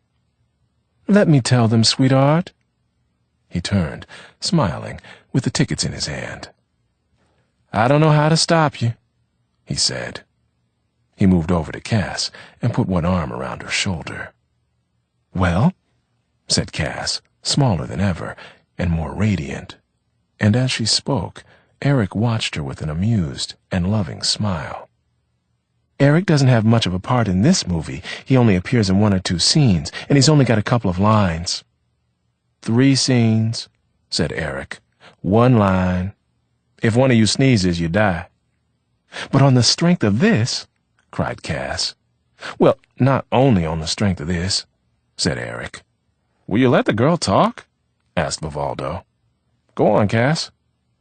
"On the strength of this particular performance." "Exposure," said Eric. "Oh, shit," cried Vivaldo. "He's a perfectionist," Cass said. "He's gonna be a dead one, too," said Ida.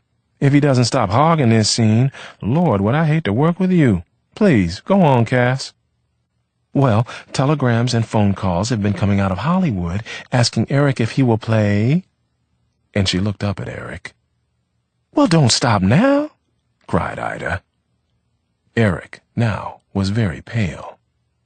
"They've got some wild idea out there of making a movie version of The Possessed."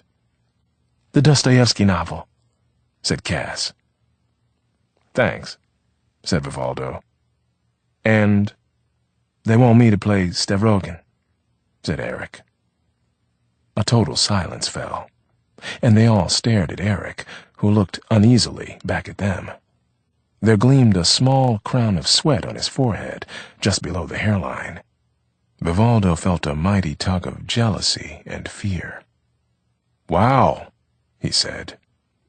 Eric looked at him, seeming to see into his heart, and his brow puckered slightly, as though he were stiffening himself for a quarrel. "It's probably going to be an awful movie," he said. "Can you imagine them doing The Possessed? I didn't really take it seriously until my agent called me, and then Bronson called me too, because, you see, there's going to be a kind of conflict with Happy Hunting Ground. We're set to go into rehearsal next month, and who knows, maybe it'll be a hit. So we've got to iron that out. But they're willing to do almost anything to get Eric," Cass said. "That's not entirely true," said Eric. "Don't listen to her. They're just very interested, that's all. I don't believe anything until it happens." He took a blue handkerchief out of his back pocket and wiped his face. "Let's go in," he said. "Baby," said Vivaldo, "you're gonna be a star." He kissed Eric on the forehead. "You son of a bitch." "Nothing is set," said Eric, and he looked at Cass. He grinned. "I'm really part of an economy drive. They can get me cheap, you know, and they've got almost everybody ever heard of lined up for the other roles, so my agent explained to me that my name goes below the title, but in equal size," said Cass.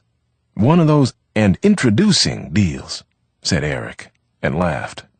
He looked pleased about his good news for the first time. "Well, baby, it looks like you've made it now," said Ida. "Congratulations." "Your clairvoyant Frenchman," Cass said, "was right." "Only what are they going to do about that antebellum accent?" asked Vivaldo. "Look," said Eric, "let's go see this movie. I speak French in it." He threw an arm around Vivaldo's shoulder. "Impeccably." "Hell," Vivaldo said, "I don't really feel like seeing a movie. I'd much rather take you out and get you stinking drunk." "You're going to," said Eric, "as soon as the movie's over." And they came, laughing, through the doors just as the French film began.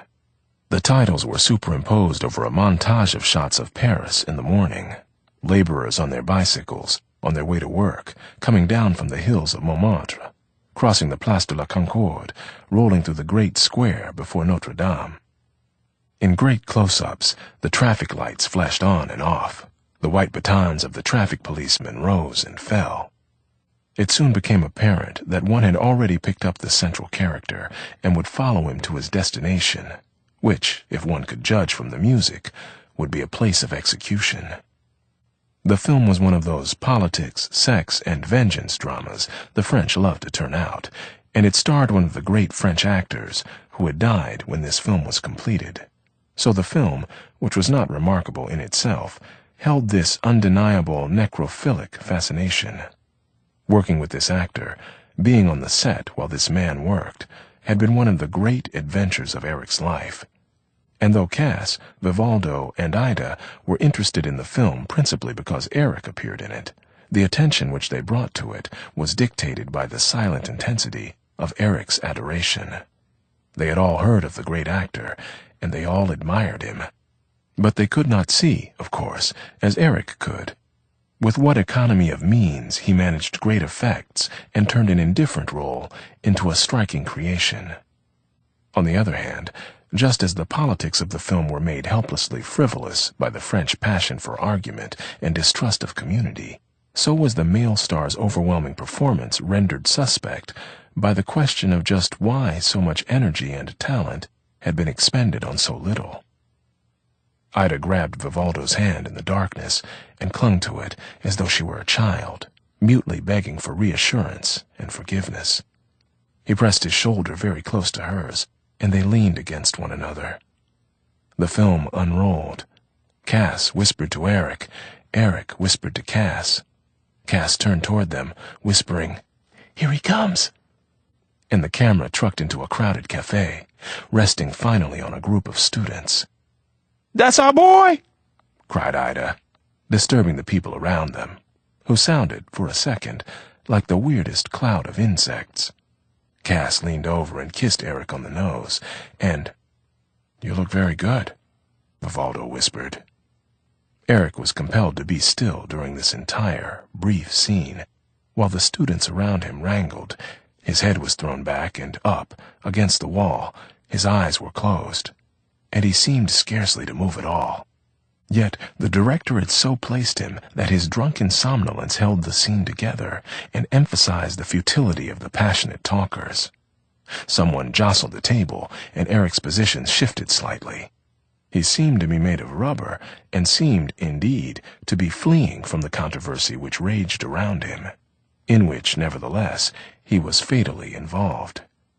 Vivaldo had been with Eric when he was drunk, and knew that this was not at all the way Eric behaved. On the contrary, it was the southern rebel and a certain steel-rod quality which came out in Eric then.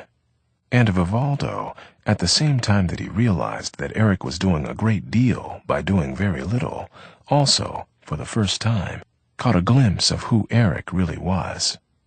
It was very strange to see more of Eric when he was acting than when he was being, as the saying goes, himself.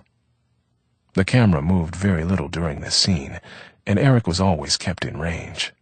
The light in which he was trapped did not alter, and his face, therefore, was exposed as it never was in life. And the director had surely placed Eric where he had because this face operated, in effect, as a footnote to the 20th century torment.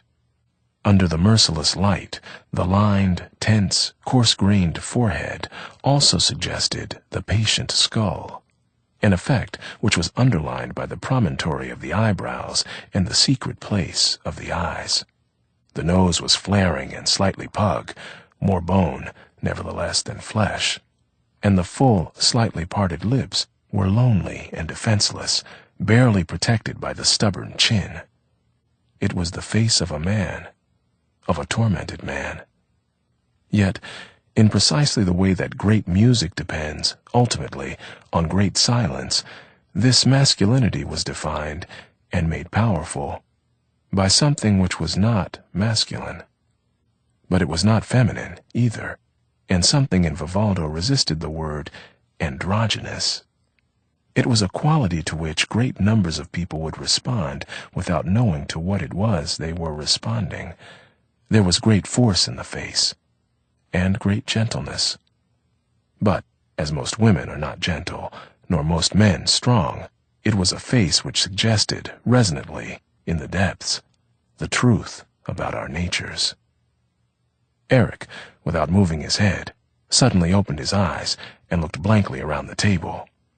Then he looked sick, rose, and hurriedly vanished. All the students laughed. They were caustic about their vanished comrade, feeling that the character represented by Eric lacked courage.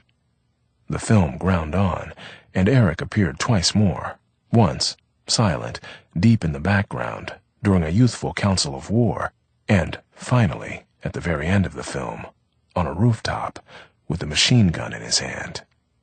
As he delivered his one line, "Nom de Dieu, que j'ai soif," the camera shifted to show him framed in the sights of an enemy gun. Blood suddenly bubbled from Eric's lips, and he went sliding off the rooftop, out of sight. With Eric's death, the movie also died for them, and, luckily, very shortly, it was over.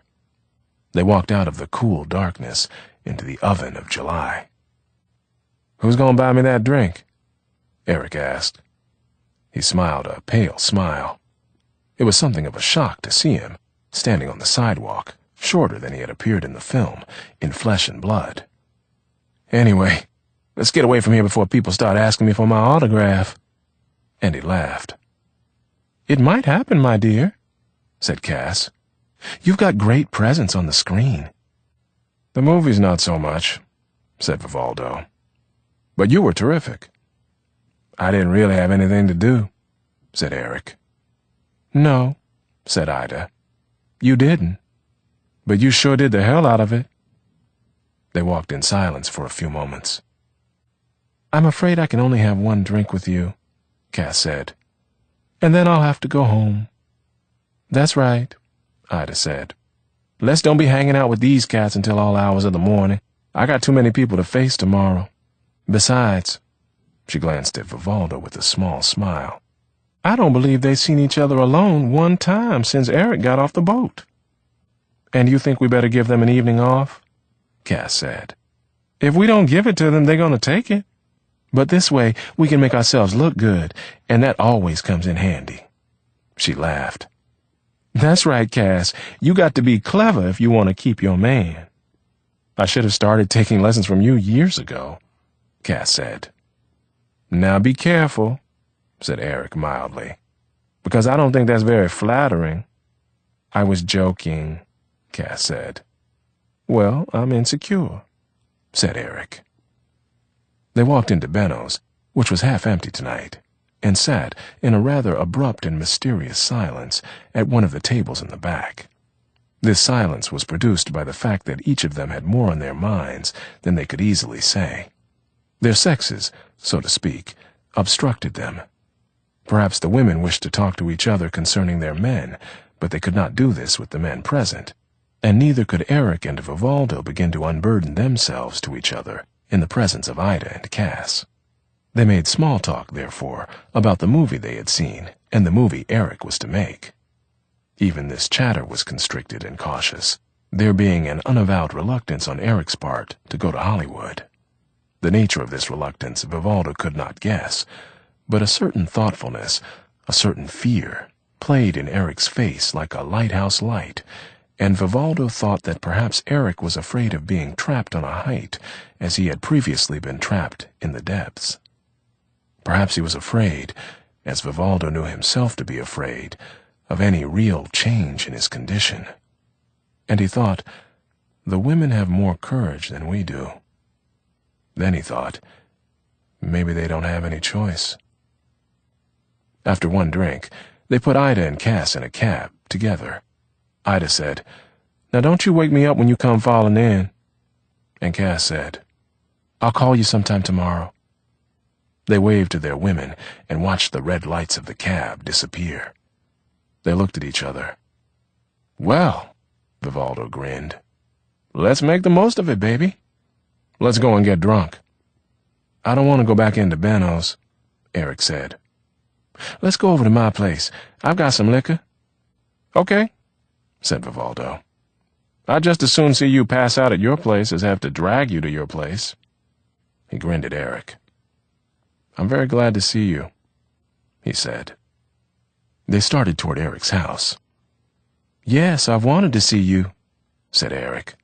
"But They looked at each other briefly, and both smiled. "We've been kept pretty busy." Vivaldo laughed. "Good man and true," he said. "I certainly hope that Cass isn't as unpredictable as Ida can be." "Hell," said Eric. "I hope that you're not as unpredictable as I am." Vivaldo smiled, but said nothing. The streets were very dark and still. On a side street, there stood a lone city tree on which the moonlight gleamed. "We're all unpredictable," he finally said. "One way or another. I wouldn't like you to think that you're special." "It's very hard to live with that," said Eric. "I mean with the sense that one is never what one seems. Never. And yet, what one seems to be is probably, in some sense, almost exactly what one is." He turned his half-smiling face to Vivaldo. "Do you know what I mean?" "I wish I didn't," said Vivaldo slowly. "But I'm afraid I do." Eric's building was on a street with trees, westbound, not far from the river. It was very quiet except for the noise coming from two taverns, one on either far corner. Eric had visited each of them once. "One of them's gay," he said, "and what a cemetery that is. The other one's for longshoremen, and that's pretty deadly too. The longshoremen never go to the gay bar, and the gay boys never go to the longshoremen's bar, but they know where to find each other when the bars close all up and down this street. It all seems very sad to me, but maybe I've been away too long. I don't go for back alley cocksucking. I think sin should be fun." Vivaldo laughed, but thought, with wonder and a little fear, "My God, he has changed. He never talked like this before." And he looked at the quiet street, at the shadows thrown by houses and trees, with a new sense of its menace and its terrifying loneliness.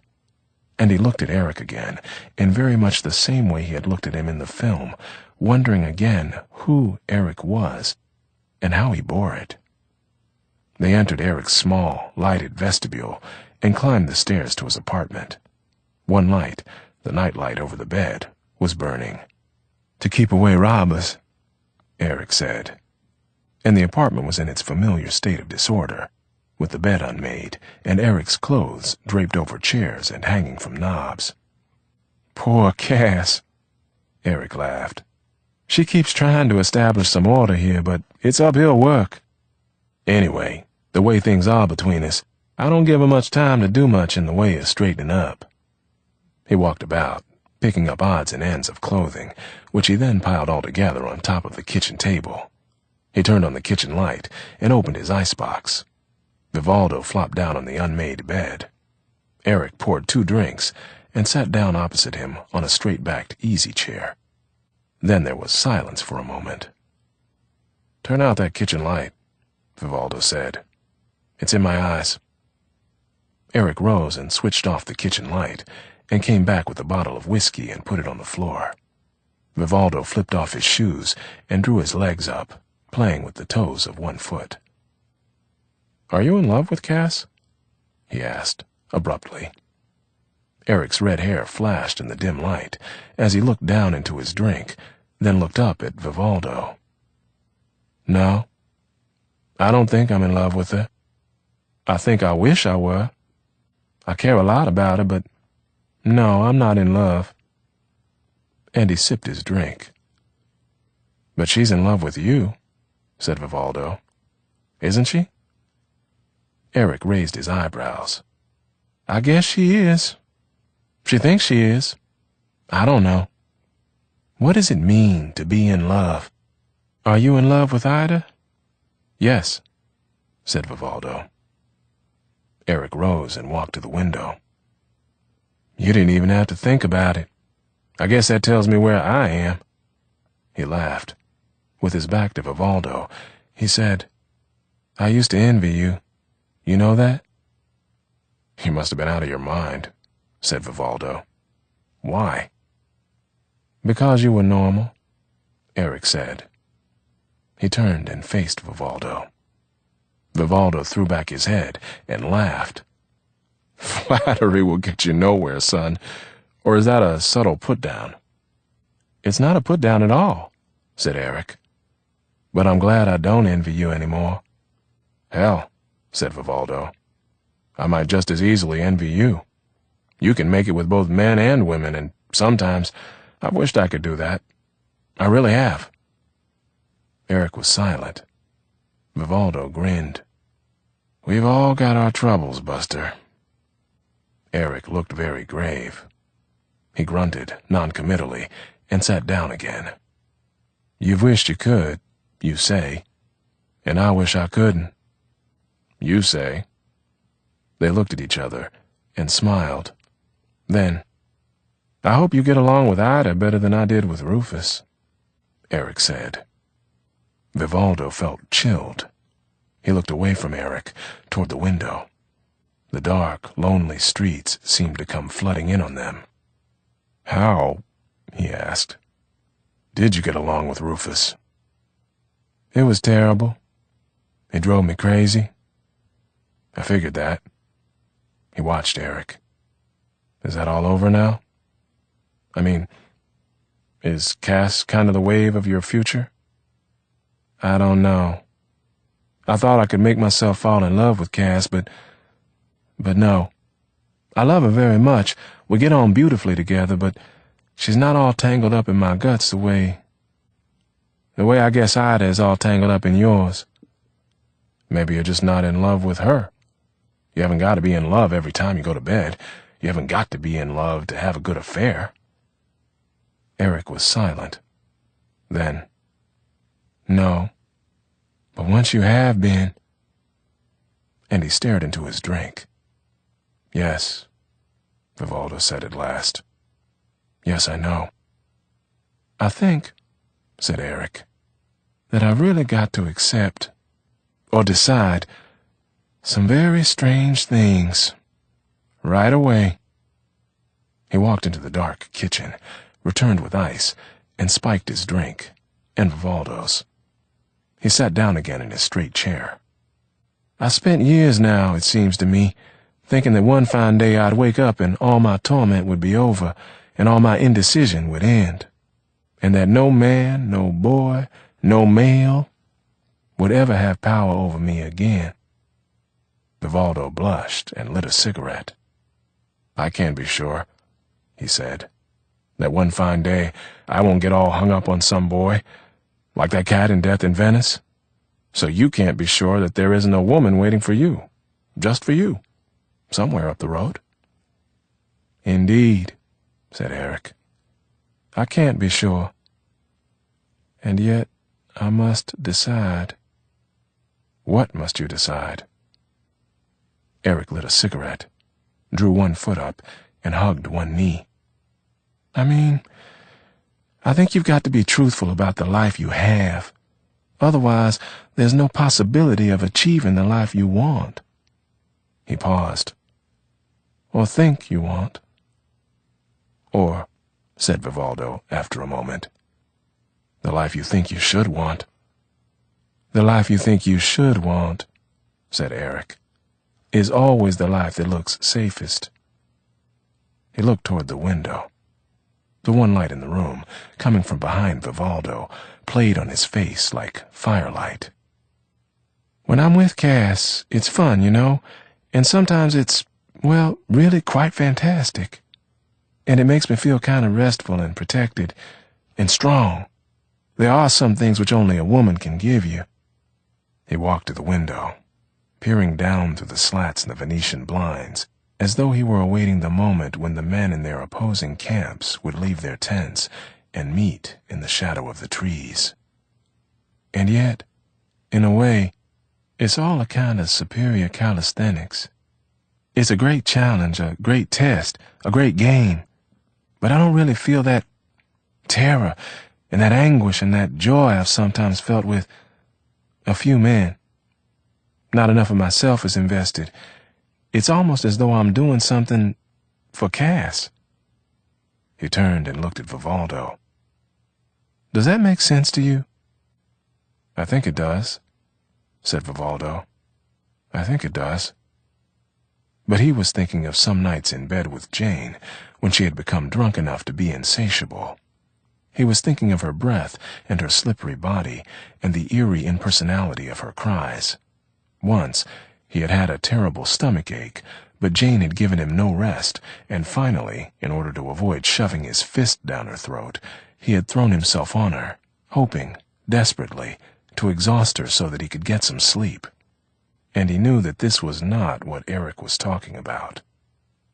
"Perhaps," said Vivaldo, haltingly, thinking of the night on the roof with Harold and Harold's hands.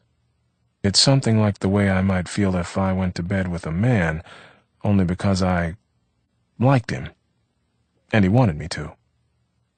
Eric smiled grimly. "I'm not sure that there is a comparison, Vivaldo. Sex is too private. But if you went to bed with a guy just because he wanted you to, you wouldn't have to take any responsibility for it. You wouldn't be doing any of the work.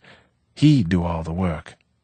And the idea of being passive is very attractive to many men, maybe to most men." "It is?" He put his feet on the floor and took a long swallow of his drink. He looked over at Eric and sighed and smiled. "You make the whole deal sound pretty rough, old buddy." "Well, that's the way it looks from where I'm sitting." Eric grimaced, threw back his head, and sipped his whiskey.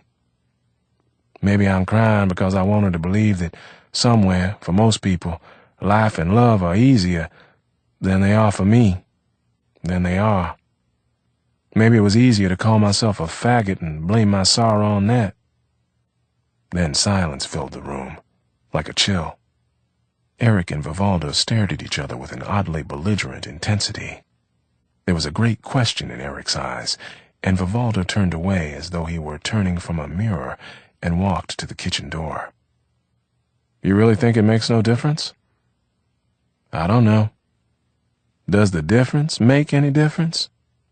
"Well," said Vivaldo, tapping with his thumbnail against the hinges of the door, "I certainly think that the real ball game is between men and women, and it's physically easier." He looked quickly at Eric. "Isn't it? And then," he added, "there are children," and he looked quickly at Eric again. Eric laughed. "I never heard of two cats who wanted to make it failing because they were the wrong size. Love always finds a way, Dad. I don't know anything about baseball, so I don't know if life's a baseball game or not. Maybe it is for you. It isn't for me. And if it's children you're after, well, you can do that in 5 minutes, and you haven't got to love anybody to do it. If all the children who get here every year were brought here by love, wow, baby, what a bright world this would be." And now Vivaldo felt, at the very bottom of his heart, a certain reluctant hatred rising, against which he struggled as he would have struggled against vomiting. "I can't decide," he said, "whether you want to make everybody as miserable as you are, or whether everybody is as miserable as you are." "Well, don't put it that way, baby. How happy are you? That's got nothing to do with me, nothing to do with how I live or what I think or how miserable I am. How are you making it?" The question hung in the room, like the smoke which wavered between Eric and Vivaldo. The question was as thick as the silence in which Vivaldo looked down, away from Eric, searching his heart for an answer. He was frightened. He looked up at Eric. Eric was frightened too. They watched each other. "I'm in love with Ida," Vivaldo said. Then, "And sometimes we make it beautifully, beautifully. And sometimes we don't. And it's hideous." And he remained where he was, in the doorway, still. "I too am in love," said Eric. "His name is Eve. He's coming to New York very soon. I got a letter from him today." He stood up and walked to his desk, picked up the play and opened it and took out an airmail envelope. Vivaldo watched his face, which had become, in an instant, weary and transfigured. Eric opened the letter and read it again. He looked at Vivaldo. "Sometimes we make it too, and it's beautiful." And when we don't, it's hideous. He sat down again. When I was talking before about accepting or deciding, I was thinking about him. He paused and threw his letter on the bed. There was a very long silence, which Vivaldo did not dare to break. "I," said Eric, "must understand that if I dreamed of escape, and I did, when this thing with Cass began, I thought that perhaps here was my opportunity to change, and I was glad. Well, Eve, who is much younger than I, will also dream of escape. I must be prepared to let him go. He will go. And I think," he looked up at Vivaldo, "that he must go, probably, in order to become a man." "You mean," said Vivaldo, "in order to become himself?" "Yes," said Eric, and silence came again. "All I can do," said Eric at last, "is love him. But this means, doesn't it, that I can't delude myself about loving someone else. I can't make any promise greater than this promise I've made already. Not now, and maybe I'll never make any greater promise. I can't be safe and sorry, too. I can't act as though I'm free when I know I'm not. I've got to live with that. I've got to learn to live with that. Does that make sense? Or am I mad?" There were tears in his eyes. He walked to the kitchen door and stared at Vivaldo. Then he turned away. "You're right. You're right. There's nothing here to decide. There's everything to accept." Vivaldo moved from the door and threw himself face down on the bed, his long arms dangling to the floor. "Does Cass know about Eve?" "Yes. I told her before anything happened." He smiled. "But you know how that is. We were trying to be honorable. Nothing could really have stopped us by that time. We needed each other too much." "What are you going to do now? When does—" he gestured toward the letter, which was somewhere beneath his belly button. "Eve get here?" "In about 2 weeks, according to that letter. It may be a little longer. It may be sooner."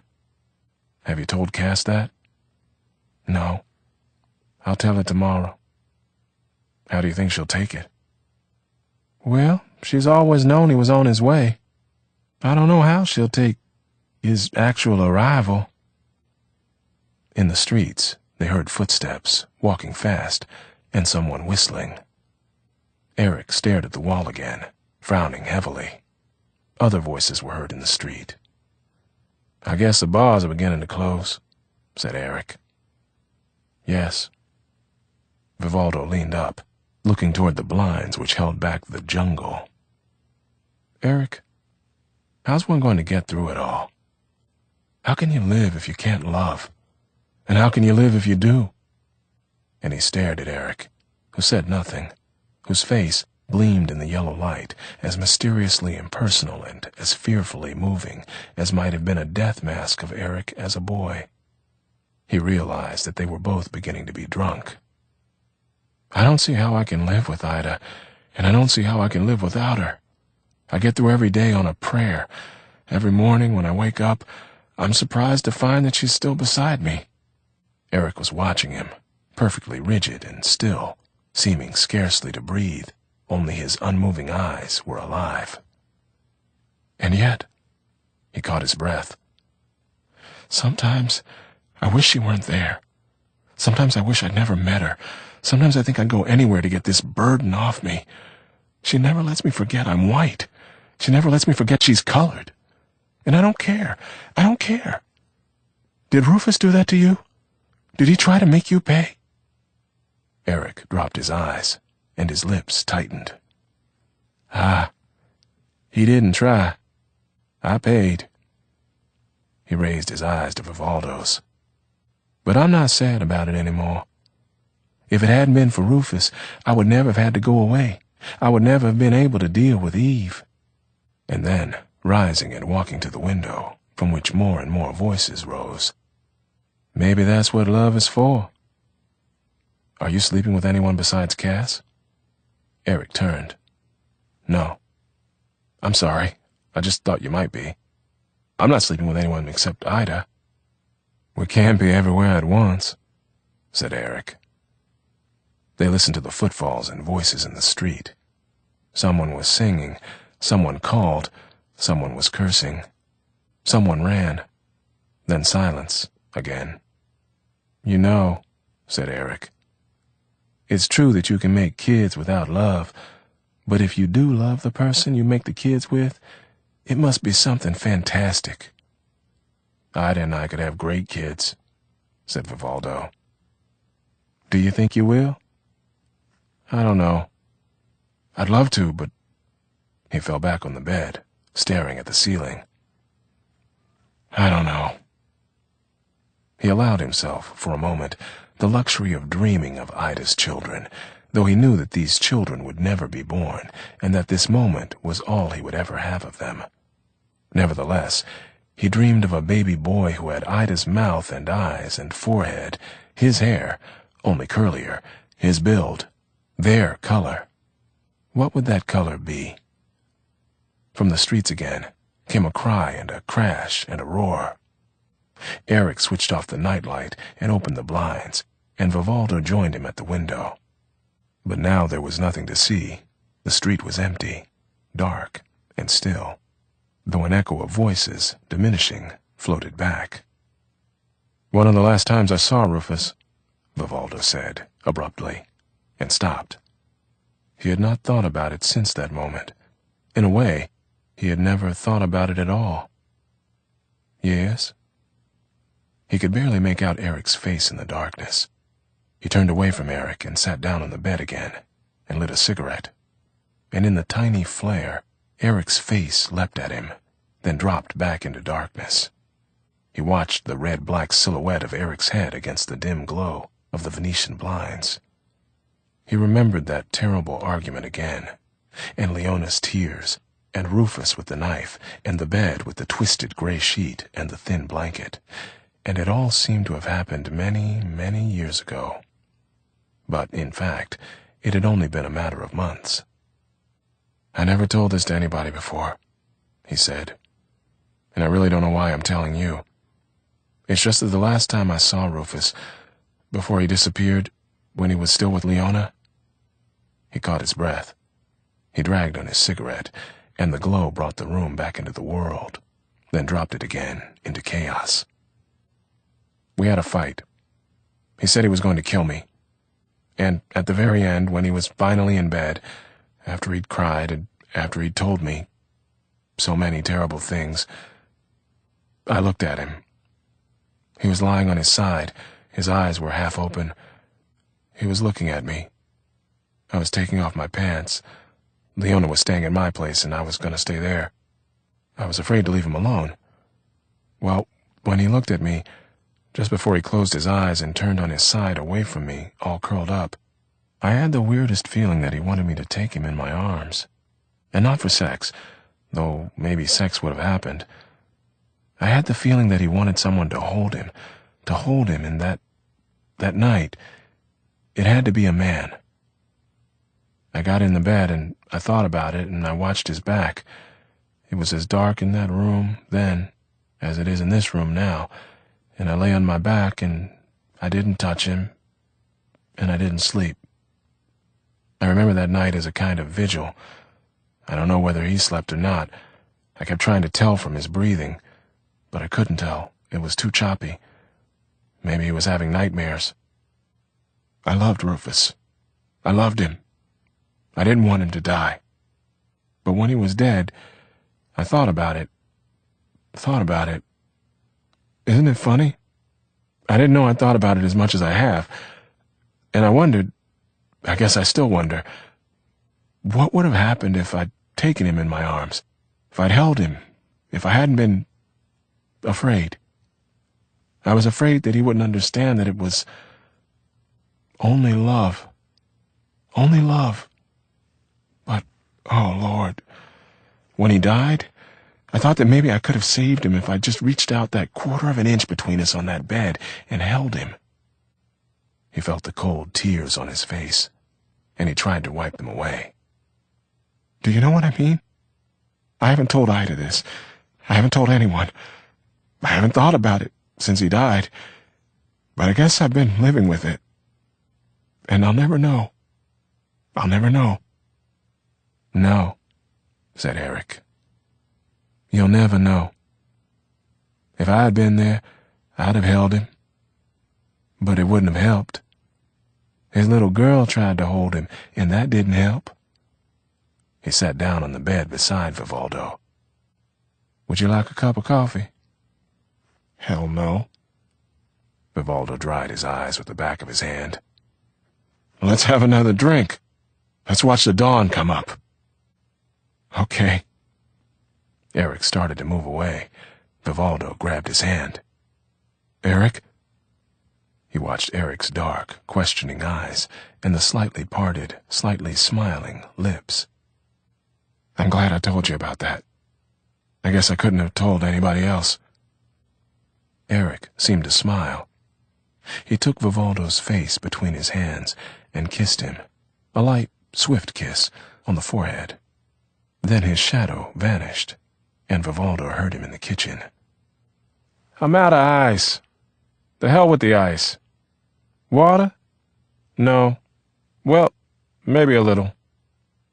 Eric returned with 2 glasses and put one in Vivaldo's hand. They touched glasses.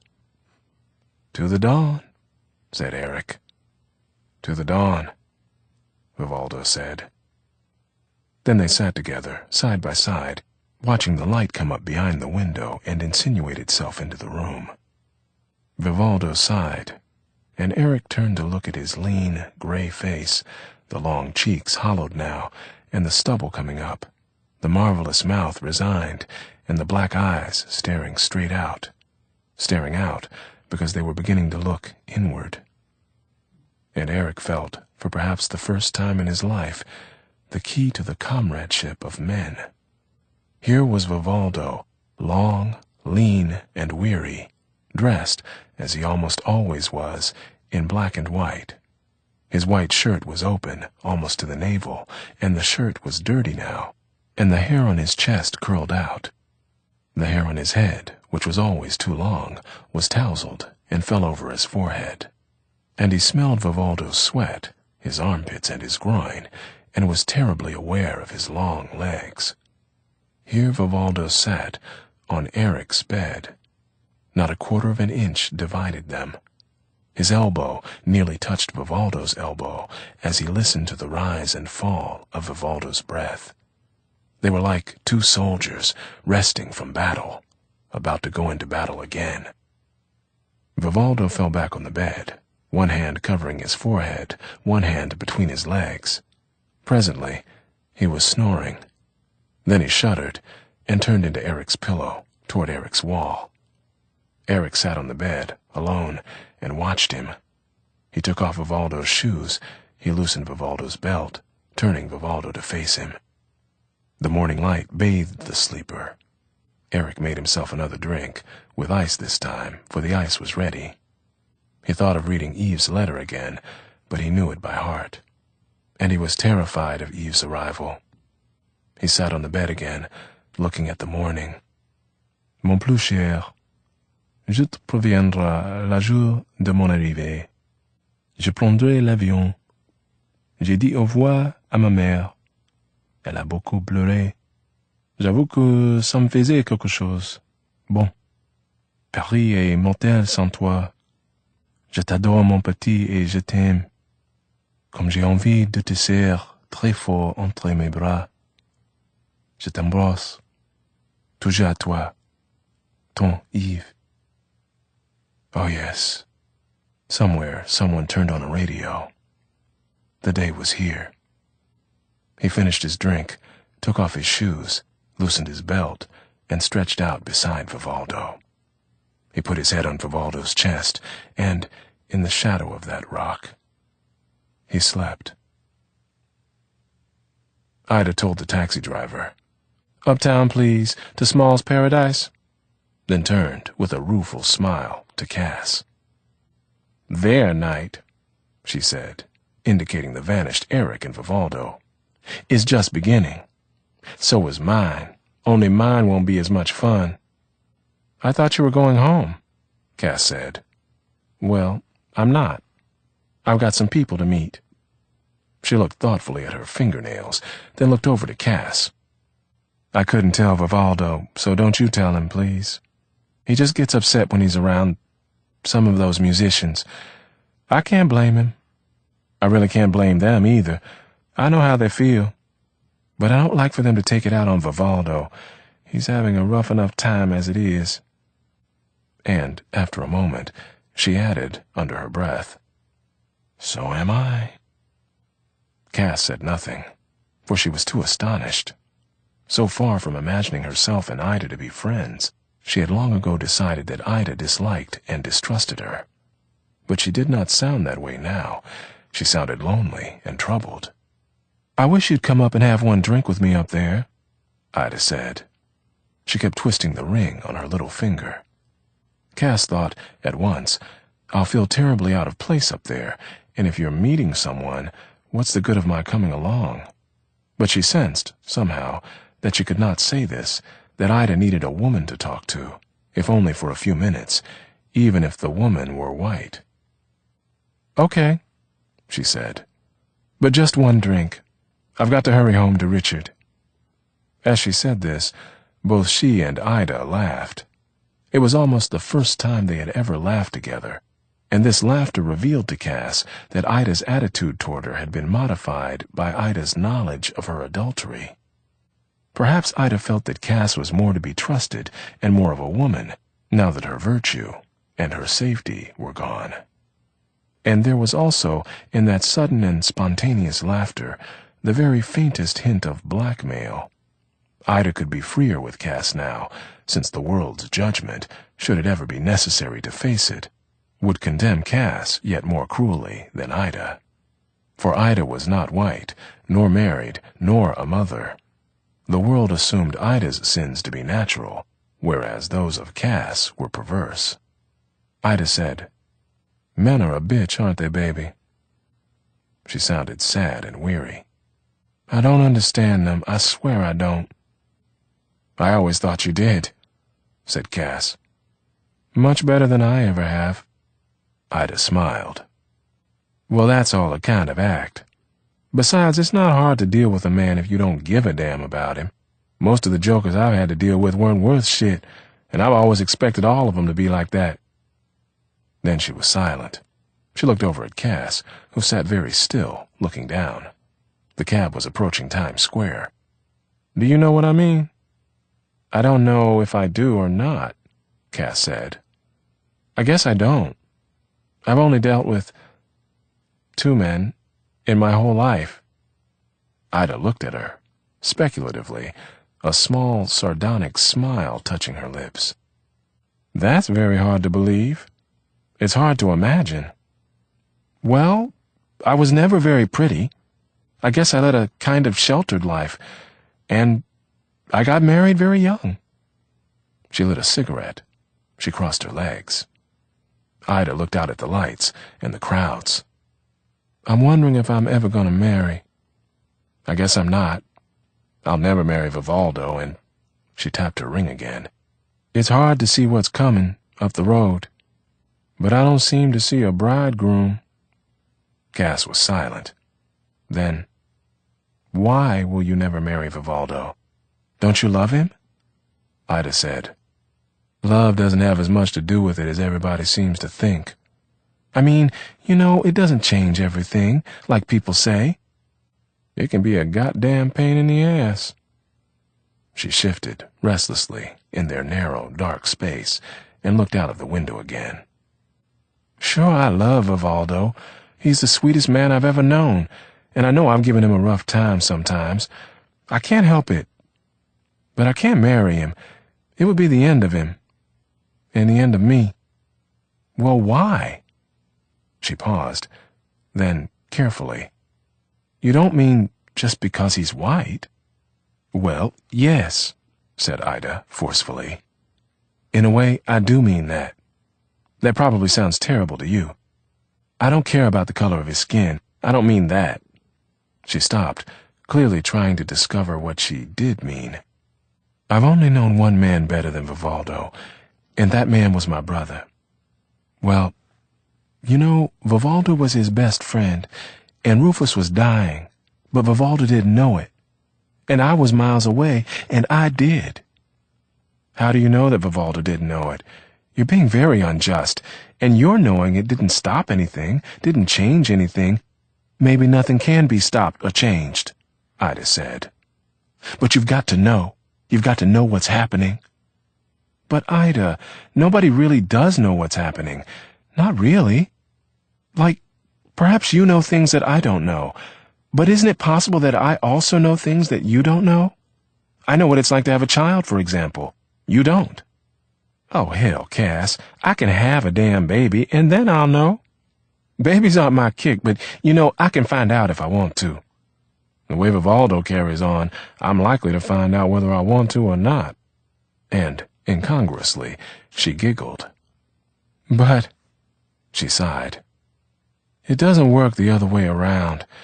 You don't know, and there's no way in the world for you to find out what it's like to be a black girl in this world, and the way white men, and black men too, baby, treat you.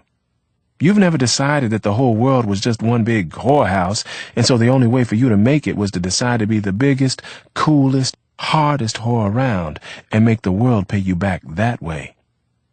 They were in the park. Ida leaned forward and lit a cigarette with trembling hands, then gestured out the window. "I bet you think we're in a goddamn park. You don't know we're in one of the world's great jungles. You don't know that behind all them damn dainty trees and shit, people are screwing and sucking and fixing and dying. Dying, baby, right now while we move through this darkness in this man's taxicab, and you don't know it, even when you're told. You don't know it, even when you see it."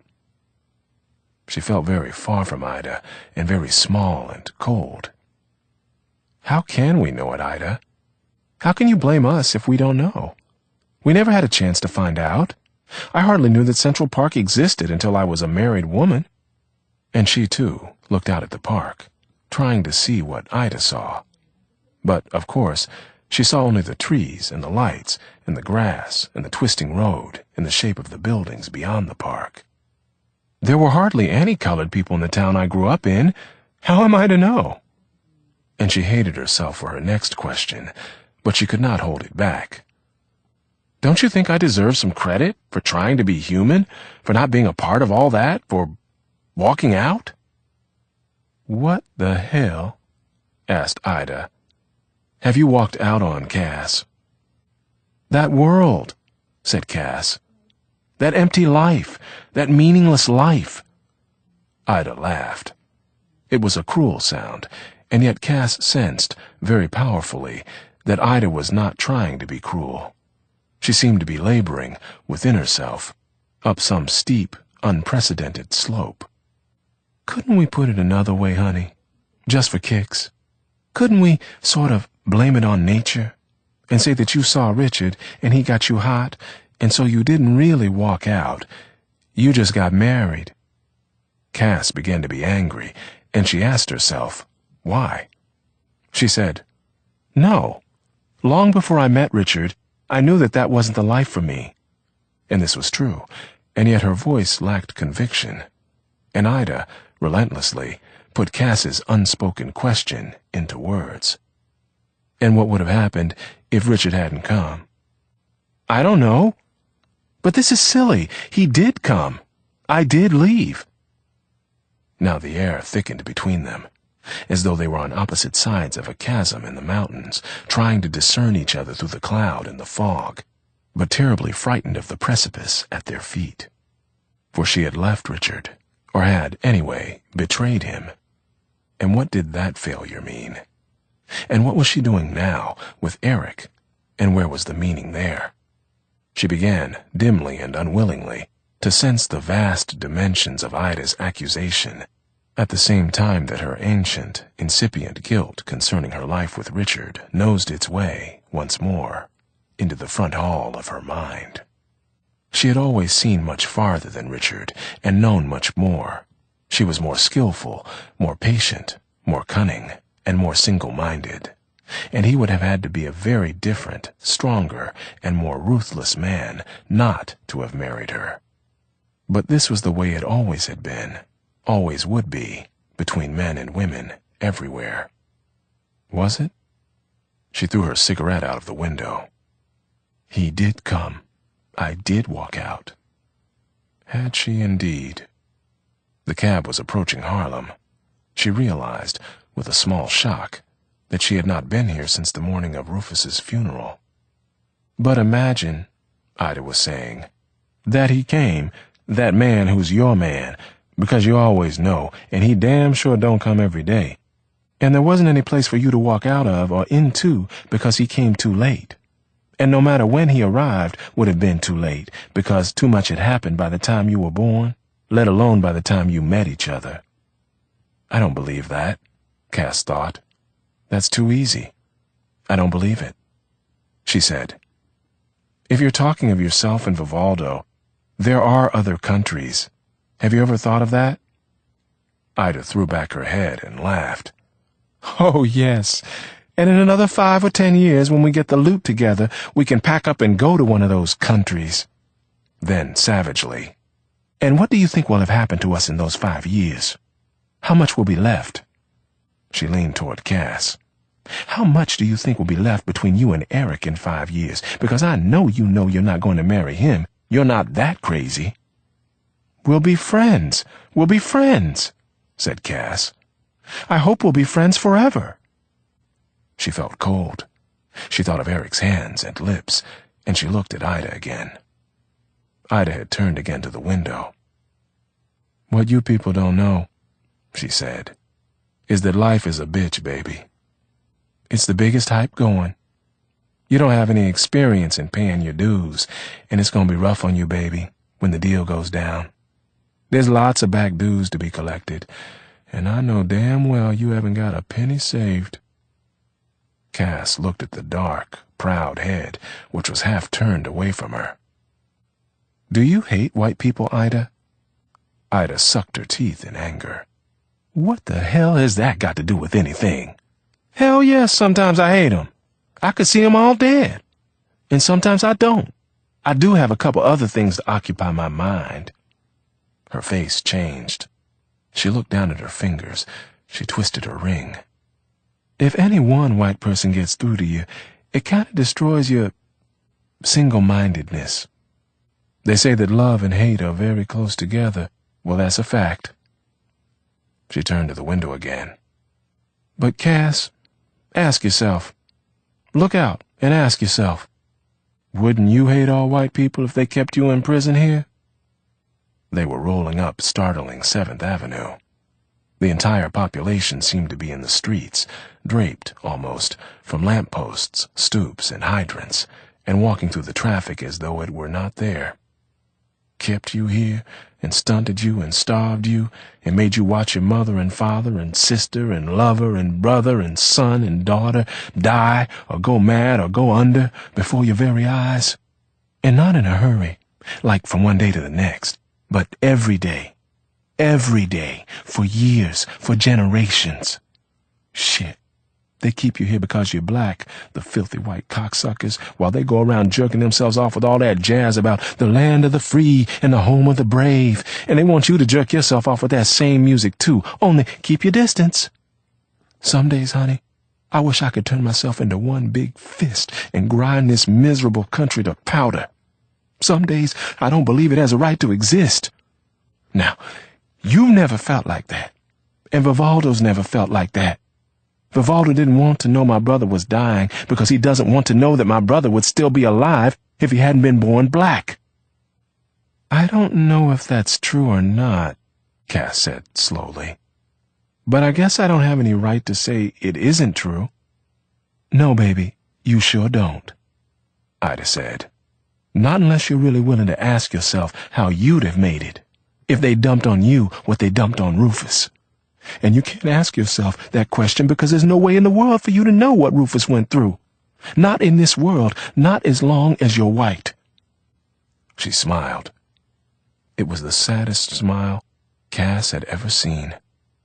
That's right, baby. That's where it's at." The cab stopped in front of Small's. "Here we go," said Ida, jauntily, seeming, in an instant, to drag all of herself up from the depths, as though she were about to walk that mile from the wings to the stage. She glanced quickly at the meter, then opened her handbag. "Let me," said Cass. "It's just about the only thing that a poor white woman can still do." Ida looked at her and smiled. "Now don't you be like that," she said. "Because you can suffer, and you got some suffering to do, believe me." Cass handed the driver a bill. "You stand to lose everything. Your home, your husband, even your children." Cass sat very still, waiting for her change. She looked like a defiant little girl. "I'll never give up my children," she said. "They could be taken from you." "Yes, it could happen, but it won't." She tipped the driver, and they got out of the cab. "It happened," said Ida, mildly, "to my ancestors every day." "Maybe," said Cass, with a sudden flash of anger and very close to tears. "It happened to all of us. Why was my husband ashamed to speak Polish all the years that he was growing up? And look at him now. He doesn't know who he is. Maybe we're worse off than you." "Oh," said Ida, "you are. There's no maybe about that." "Then have a little mercy." "You're asking a lot."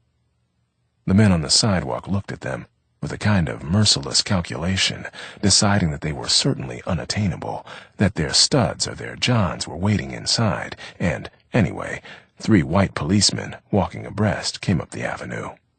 Cass felt, suddenly, exposed and in danger, and wished she had not come. She thought of herself, later, alone, looking for a taxi. But she did not dare say anything to Ida. Ida opened the doors, and they walked in. "We're not really dressed for this place," Cass whispered. "It doesn't matter," Ida said. She stared imperiously over the heads of the people at the bar, into the farther room where the bandstand seemed to be, and the raised dance floor. And her arrogance produced, out of the smoke and confusion, a heavy, dark man who approached them with raised eyebrows. "We're with Mr. Ellis's party," said Ida. "Will you lead us to him, please?" He seemed checked, seemed, indeed, almost to bow.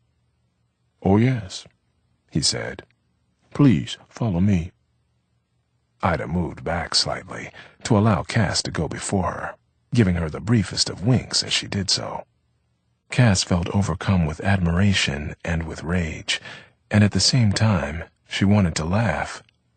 They walked, or rather marched through the bar, 2 lone and superbly improbable women whose respectability had been, if not precisely defined, placed beyond the gates of common speculation. The place was crowded, but at a large table which gave the impression, somehow, of taking up more than its share of space, sat Steve Ellis with 2 couples, one black and one white. He rose, and the waiter vanished. "I'm delighted to see you again, Mrs. Selinsky," he said, smiling, holding out that regal hand. "Each time I see Richard, I beg to be remembered to you, but has he ever given you any of my messages?" "Of course not." "Of course not," Cass said, laughing. She felt, suddenly, unaccountably, extremely light-hearted. "Richard simply has no memory at all, but I kept imagining that you would come back to see us, and you never have." "Oh, but I will. You'll be seeing much more of me, dear lady, than you have the courage to imagine." He turned to the table. "Let me introduce you all." He gestured toward the dark couple. "Here are Mr. and Mrs. Barry, Mrs. Selinsky." He bowed ironically in Ida's direction. "Miss Scott." Ida responded to this bow with an ironical half-curtsy. Mr. Barry rose and shook their hands. He wore a small mustache over narrow lips, and he smiled a tentative smile which did not quite mask his patient wonder as to who they were. His wife looked like a retired showgirl, She glittered and gleamed, and she was one of those women who always seem to be dying to get home to take off their cruel and intricate and invisible lacings. Her red lower lip swooped or buckled down over her chin when she smiled, which was always. The other couple were named Nash. The male was red-faced, gray-haired, heavy, with a large cigar and a self-satisfied laugh. He was much older than his wife, who was pale, blonde, and thin, and wore bangs. Ida and Cass were distributed around the table, Ida next to Ellis, Cass next to Mrs. Barry. They ordered drinks. "Miss Scott," said Ellis, "spends a vast amount of her time pretending to be a waitress. Don't ever go anywhere near the joint she works in. I won't even tell you where it is. She's the worst. As a waitress. But she's a great singer. You're going to be hearing a lot from Miss Ida Scott." And he grabbed her hand and patted it hard for a moment, held it for a moment. "We might be able to persuade those boys on the stand to let her sing a couple of numbers for us." "Oh, please, I didn't come dressed for anything. Cass picked me up at work, and we just came on as we were." Ellis looked around the table. "Does anyone object to the way Miss Scott is dressed?" "My God, no," said Mrs. Barry, swooping and buckling and perspiring and breathing hard. "She's perfectly charming." "If a man's word means anything," said Mr. Nash, "I couldn't care less what Miss Scott took into her beautiful head to wear. There are women who look well in... well, I guess I better not say that in front of my wife." And his heavy, merry laugh rang out, almost drowning the music for a few seconds. His wife did not, however, seem to be easily amused. "Anyway," said Ida, "they've got a vocalist, and she won't like it. If I was the vocalist, I wouldn't like it." "Well, we'll see." And he took her hand again. "I'd much rather not." "We'll see. Okay?" "All right," said Ida, and took her hand away. "We'll see." The waiter came and set their drinks before them. Cass looked about her. The band was out, the stage was empty. But on the dance floor a few couples were dancing to the jukebox. She watched one large, ginger-colored boy dancing with a tall, much darker girl. They danced with a concentration at once effortless and tremendous, sometimes very close to one another, sometimes swinging far apart, but always joined, each body making way for, responding to, and commenting on the other. Their faces were impassive. Only the eyes, from time to time, flashed a signal or acknowledged an unexpected nuance. It all seemed so effortless, so simple. They followed the music, which also seemed to follow them. And yet Cass knew that she would never be able to dance that way. Never. Never? She watched the girl. Then she watched the boy. Part of their ease came from the fact that it was the boy who led, indisputably, and the girl who followed. But it also came, more profoundly, from the fact that the girl was, in no sense, appalled by the boy, and did not for an instant hesitate to answer his rudest erotic quiver with her own. It all seemed so effortless, so simple, and yet, when one considered whence it came, it began to be clear that it was not at all simple. On the contrary, it was difficult and delicate, dangerous and deep.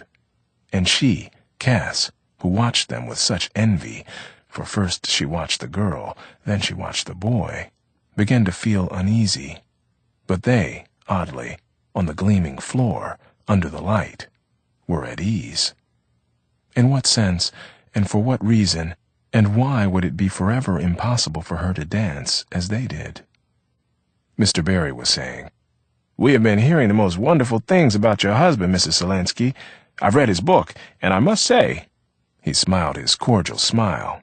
Everything about him was held within decent bounds. "It's a very remarkable achievement."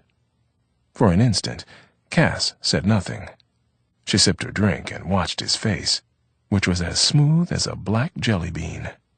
At first, she was tempted to dismiss the face as empty. But it was not empty.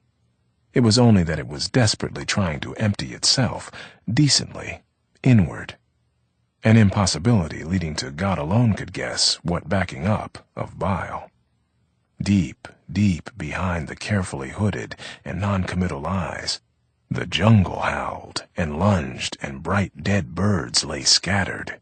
He was like his wife, only he would never be able to step out of his iron corsets. She felt very sorry for him. Then she trembled. He hated her. And somehow his hatred was connected with her barely conscious wish to have the ginger-colored boy on the floor make love to her. He hated her.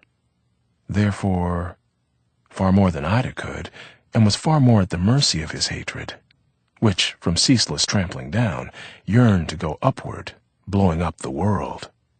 But he could not afford to know this. She said, smiling, with stiff lips, "Thank you very much," Mrs. Barry said. "You must be very proud of your husband."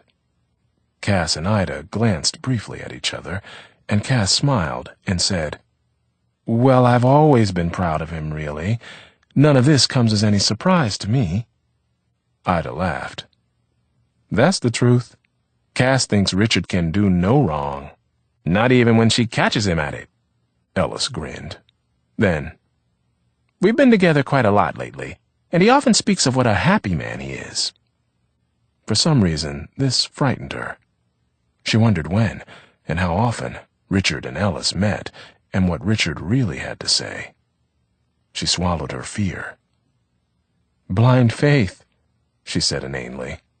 "I've got it," and thought, God. She looked toward the dance floor, but that particular couple had vanished. "Your husband's a lucky man," said Mr. Barry. He looked at his wife and reached for her hand. "So am I." "Mr. Barry's just become a part of our publicity department," Ellis said. "We're awfully proud to have him on board, and I'm sorry if I sound like I'm bragging. Hell, I'm not sorry, I am bragging. But I think it represents a tremendous breakthrough in our pussyfooting, hidebound industry." He grinned, and Mr. Barry smiled. "And hidebound so soon?" "It was hidebound the instant it was born," said Mr. Nash. "Just as your cinema industry was hidebound, and for the same reason. It immediately became the property of the banks, part of what you people quaintly call free enterprise, though God knows there's nothing free about it, and nothing even remotely enterprising about the lot of you." Cass and Ida stared at him. "Where are you from?" Cass demanded. He smiled at her from a great, tolerant distance. "Belfast," he said. "Oh!" cried Ida. "I have a friend whose father was born in Dublin. Do you know Dublin? Is it very far from Belfast?" "Geographically, yes, some distance. Otherwise, the distance is negligible, though the population of either city would hang me if they heard me say so." And he laughed his cheerful, lubricated laugh. "What have you got against us?" Cass asked. "I? Why, nothing," said Mr. Nash, laughing. "I make a great deal of money out of you." "Mr. Nash," said Ellis, "is an impresario who no longer lives in Belfast." "Free enterprise, you see," said Mr. Nash, and winked at Mr. Barry. Mr. Barry laughed. He leaned toward Mr. Nash. "Well, I'm on the side of Mrs. Zelinsky. What have you got against our system? I think we've all made great strides under it." He raised one bony hand, one manicured finger. "What would you replace it with?" "What?" asked Cass, unexpectedly. "Does one replace a dream with? I wish I knew." Mr. Nash laughed, then stopped, as if embarrassed. Ida was watching her without seeming to watch. Then Cass sensed, for the first time in her life, the knowledge that black people had of white people. Though what, really, did Ida know about her, except that she was lying, was unfaithful, and was acting, and was in trouble. And, for a second, she hated Ida with all her heart. Then she felt very cold again. The second passed. "I suppose," said Ida, in an extraordinary voice, "that one replaces a dream with reality." Everybody laughed, nervously. The music began again. She looked again toward the dance floor, but those dancers were gone. She grabbed her drink as though it were a spear, and held it in her mouth as though it were ice. "Only," said Ida, "that's not so easy to do." She held her drink between her two thin hands and looked across at Cass. Cass swallowed the warm fluid she had been holding in her mouth, and it hurt her throat. Ida put down her drink and grabbed Ellis by the hand. "Come on, honey," she said. "Let's dance." Ellis rose. "You will excuse us," he said, "but I am summoned." "Indeed you are," said Ida, and smiled at them all and swept onto the dance floor. Ellis followed, rather like something entangled in her train. "She reminds me of the young Billie Holiday," said Mr. Barry wistfully. "Yes, I'd love to hear her sing," said Mrs. Nash, rather venomously and most unexpectedly. They all turned expectantly toward her, as though this were a séance and she were the medium. But she sipped her drink and said nothing more. Cass turned again toward the dance floor, watching Ida and Ellis. The light was still as bright, the floor somewhat more crowded. The jukebox blared. There was a vast amount of cunning, conscious or not, in Ida's choice of a costume for the place. She wore a very simple pale orange dress and flat shoes, and very little makeup. And her hair, which was usually piled high, was pulled back tonight and held tightly in a severe old-maidish bun. Therefore, she looked even younger than she was, almost like a very young girl. And the effect of this was to make Ellis, who was so much shorter than she, look older than he was, and more corrupt. They became an odd and unprecedented Beauty and the Beast up there, and, for the first time, consciously, Cass wondered about their real relationship to one another. Ida had said that she did not want Vivaldo bugged by any of the musicians, but she had not come to meet any musicians. She had come to meet Ellis, and she had brought Cass along as a kind of smokescreen. And she and Ellis could not have met often in public before. In private, then?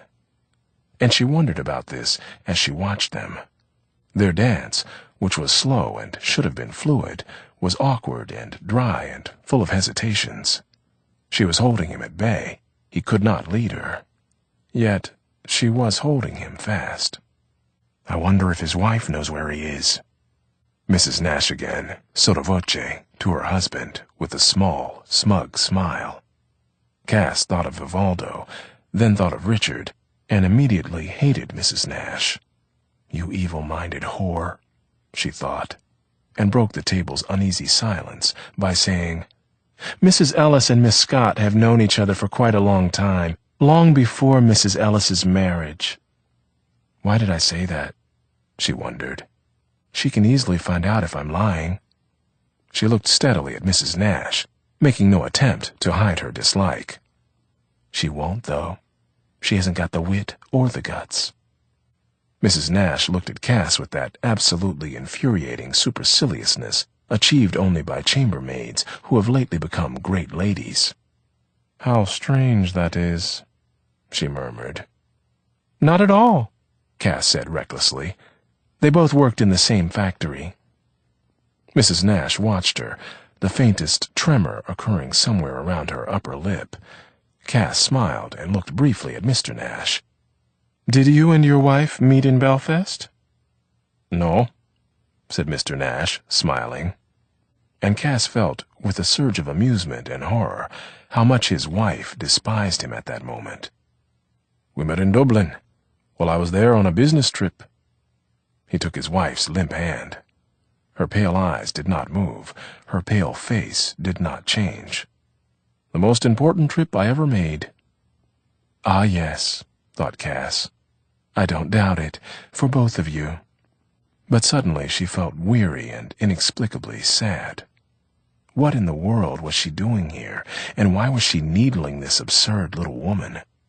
The music changed, becoming louder and swifter and more raucous, and all their attention returned, with relief, to the dance floor. Ida and Ellis had begun a new dance, or rather, Ida had begun a new cruelty. Ida was suddenly dancing as she had probably not danced since her adolescence, and Ellis was attempting to match her. He could certainly not be said to be leading her now, either. He tried, of course, his square figure swooping and breaking, and his little boy's face trying hard to seem abandoned. And the harder he tried, the fool, Cass thought, the more she eluded him, the more savagely she shamed him. He was not on those terms with his body, or with hers, or anyone's body. He moved his buttocks by will, with no faintest memory of love, no hint of grace. His thighs were merely those of a climber. His feet might have been treading grapes. He did not know what to do with his arms, which stuck out at angles to his body, as though they were sectioned and controlled by strings, and also as though they had no communion with his hands, hands which had grasped and taken, but never caressed. Was Ida being revenged? Or was she giving him warning? Ellis's forehead turned slick with sweat. His short, curly hair seemed to darken. Cass almost heard his breathing. Ida circled around him, in her orange dress, her legs flashing like knives, and her hips cruelly grinding. From time to time she extended to him. His fingers touched, her lean, brown, fiery hand. Others on the floor made way for them, for her. It must have seemed to Ellis that the music would never end. But the jukebox fell silent, at last, and the colored lights stopped whirling, for the band was coming on again. Ida and Ellis returned to the table. The lights began to dim. Cass stood up. "Ida," she said, "I promised to have one drink, and I have, and now I must go. I really must. Richard will kill me if I stay out any longer." Her voice unaccountably shook, and she felt herself blushing as she said this. At the same time, she realized that Ida was in an even more dangerous mood now than she had been before her dance. "Oh, call him up," Ida said. "Even the most faithful of wives deserves a night out." Cass, very nearly, in her fear and despair, sank slowly into her seat again. But Ellis, mopping his brow and gleaming, was more cheerful than ever. "I don't think that's necessarily so," he said, and wrung from the table the obligatory laugh. "And anyway, Mrs. Selensky is responsible for a very heavy investment. Her husband is very valuable. We must take good care of his morale." Ida and Cass watched each other. Ida smiled. "Will Richard's morale suffer if you do not get home?" "Unquestionably," said Cass. "I must go." Ida's face changed, and she looked down. She seemed, abruptly, weary and sad. "I guess you're right," she said. "And there's no point in putting it off." She looked at Ellis. "Walk her to a cab, sweetie." "My pleasure," said Ellis. "Good night, all," said Cass. "I'm sorry I have to run, but I must." She said to Ida, "I'll see you soon. Shall I expect to see you at the usual place?" "If it's still standing," Cass said after a moment. "Yes." She turned and made her way through the darkening room, with Ellis padding behind her. They gained the street, she feeling limp and frightened. Ellis put her into a cab. The cab was driven by a young Puerto Rican. "Good night, Mrs. Selensky," Ellis said, and gave her his wet, hard hand. "Please give Richard my best, and tell him I'll be calling him in a couple of days." "Yes, I'll tell him. Thank you. Good night." He was gone, and she was alone in the cab, behind the unspeaking shoulders of the Puerto Rican. Idly, she sought out his face in the glass, then looked down, lighting a cigarette. The cab began to move. She did not look out. She sat huddled in the darkness, burning with a curious kind of shame. She was not ashamed, was she, of anything she had done, but she was ashamed, as it were, in anticipation of what she might, now, helplessly, find herself doing. She had been using Ida and Vivaldo as smokescreens to cover her affair with Eric. Why should not Ida use her, then, to cover from Vivaldo her assignation with Ellis? She had silenced them in relation to Richard. Now she was silenced in relation to Vivaldo. She smiled, but the smoke she inhaled was bitter. When she had been safe and respectable, so had the world been safe and respectable. Now the entire world was bitter with deceit and danger and loss. And which was the greater illusion? She was uncomfortably aware of the driver, his shoulders, his untried face, his color, and his soft, dark eyes. He glanced at her from time to time in the mirror. After all, she had glanced at him first, and her mood, perhaps, had set up a tension between them, a sexual tension. She thought again, unwillingly, of the ginger-colored boy on the dance floor, and she knew, as though her mind, for a moment, were a clear pool, and she saw straight down into its depths, that, yes, had he touched her, had he insisted, he could have had his way. She would have been glad. She would have been glad to know his body, even though the body might be all that she could know. Eric's entrance into her, her fall from grace, had left her prey to ambiguities whose power she had never glimpsed before. Richard had been her protection, not only against the evil in the world, but also against the wilderness of herself. And now she would never be protected again. She tried to feel jubilant about this, but she did not feel jubilant. She felt frightened and bewildered. The driver coughed.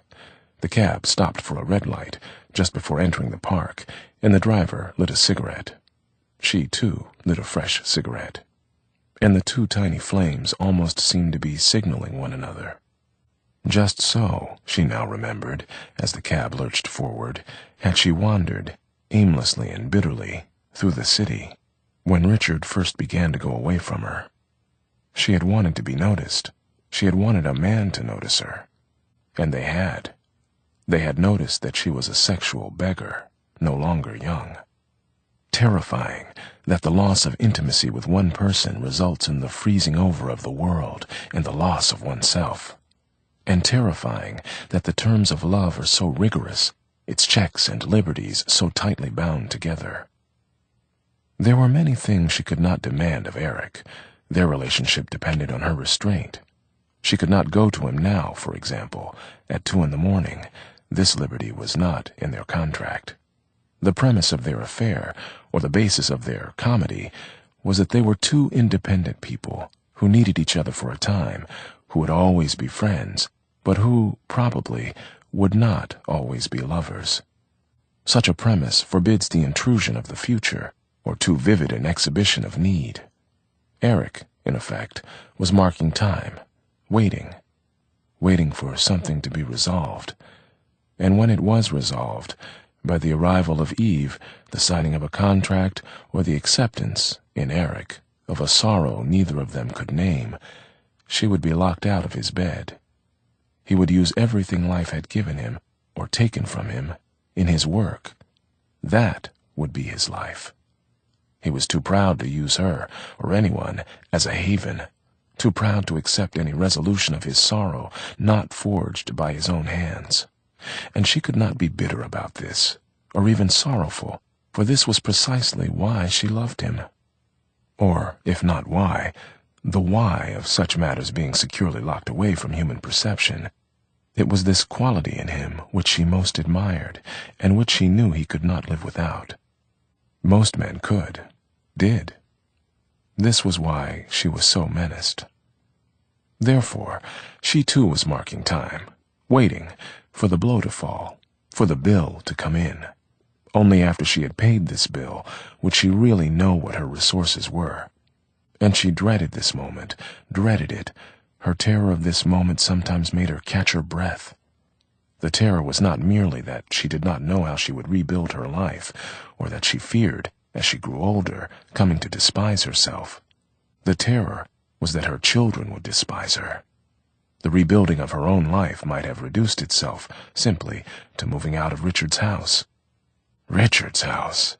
How long had she thought of it as Richard's house? And getting a job. But holding the love of her children and helping them grow from boys into men, this was a different matter. The cab driver was singing to himself in Spanish. "You have a nice voice," she heard herself say.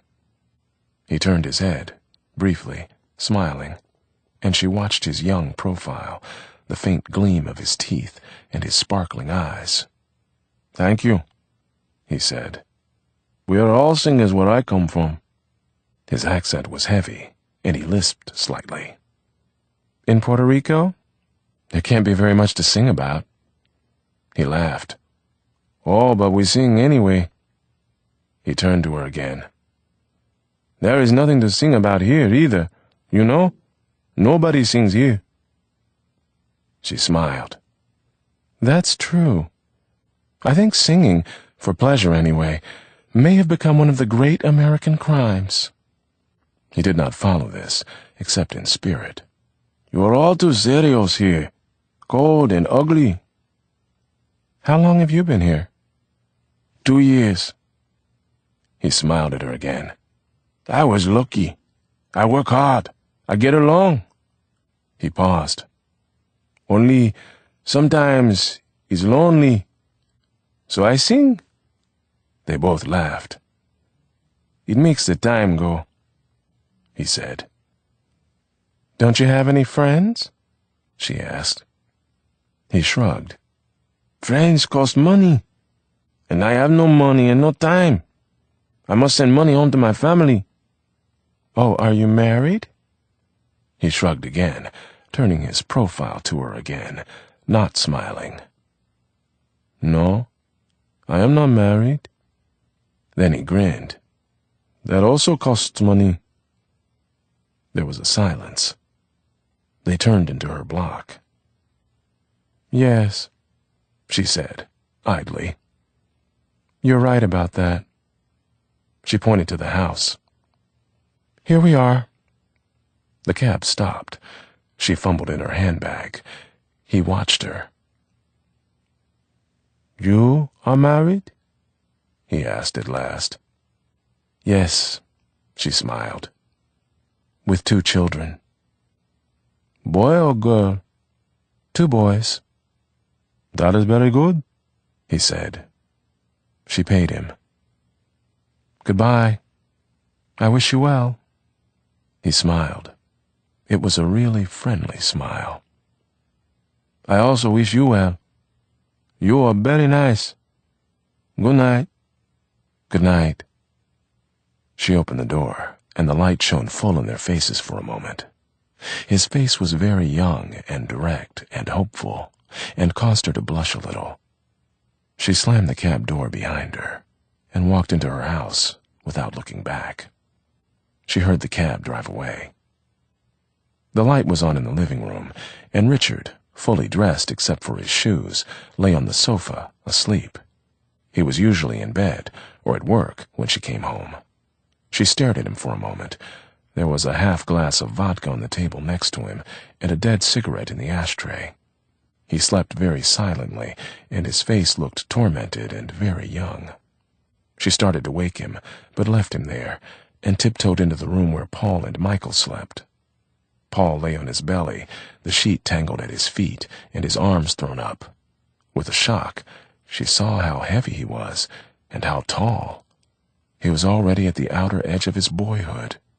It had happened so fast, it seemed almost to have happened in a dream.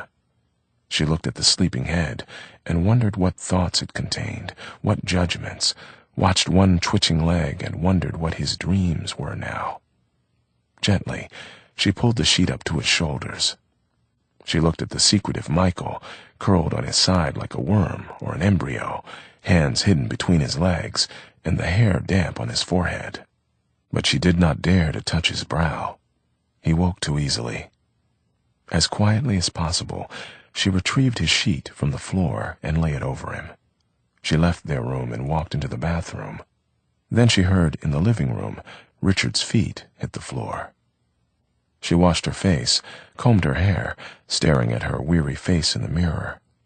Then she walked into the living room. Richard sat on the sofa, the glass of vodka in his hands, staring at the floor. "Hello," she said. "What made you fall asleep in here?" She had left her handbag in the bathroom. She walked to the bar and picked up a package of cigarettes and lit one. She asked, mockingly, Were you waiting up for me?" He looked at her, drained his glass, and held it out. "Pour me a drink. Pour yourself a drink, too." She took his glass. Now, his face, which in sleep had looked so young, looked old. A certain pain and terror passed through her.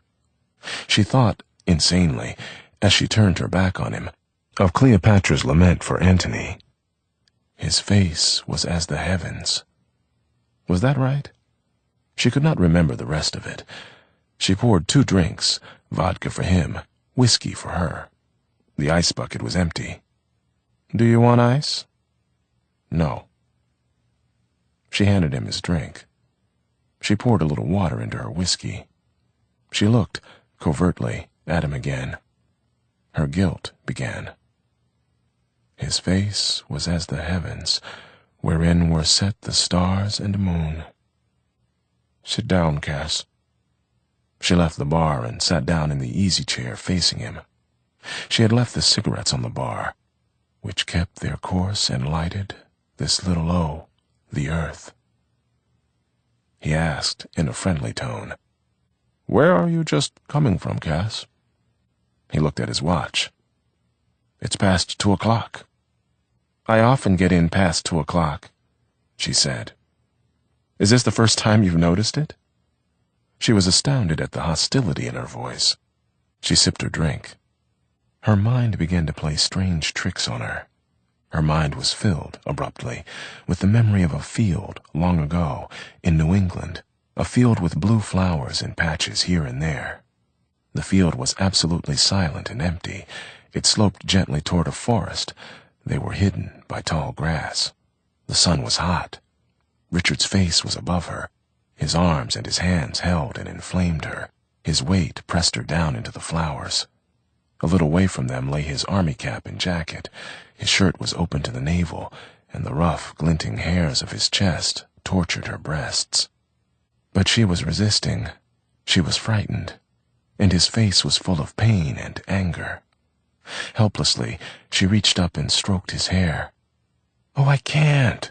We're getting married, remember? And I'm going overseas next week. Anybody can find us here. Nobody ever comes this way. Everybody's gone away. Not here. Where?" "No," he said, with a dangerous quietness. "It's not the first time I've noticed it." "Well, it doesn't matter. I've just left Ida." "With Vivaldo?" She hesitated, and he smiled. "We were all together earlier. Then she and I went up to Harlem and had a drink." "Alone?" She shrugged. "With lots of other people." "Why?" But before she could answer, she added, "Ellis was there. He said he's going to call you in a couple of days." "Ah," he said. "Ellis was there." He sipped his drink. "And you left Ida with Ellis?" "I left Ida with Ellis's party." She stared at him. "What's going on in your mind?" "And what did you do when you left Ida?" "I came home." "You came straight home?" "I got into a taxi and I came straight home." She began to be angry. "What are you cross-examining me for? I will not be cross-examined, you know. Not by you, not by anyone." He was silent, finished his vodka, and walked to the bar. "I think you're drunk enough already," she said coldly. "If you have a question you want to ask me, ask it. Otherwise, I'm going to bed." He turned and looked at her. This look frightened her, but she willed herself to be calm. "You are not going to bed for a while yet, and I have a great many questions I want to ask you." "You may ask," she said. "I may not answer. You've waited a very long time, it seems to me, to ask me questions. Maybe you've waited too long." They stared at each other, and she saw, with a sense of triumph that made her ill, that, yes, she was stronger than he. She could break him, for, to match her will, he would be compelled to descend to stratagems far beneath him. And her mind was filled again with that bright blue field. She shook with the memory of his weight, her desire, her terror, and her cunning. Not here. Where? Oh, Richard!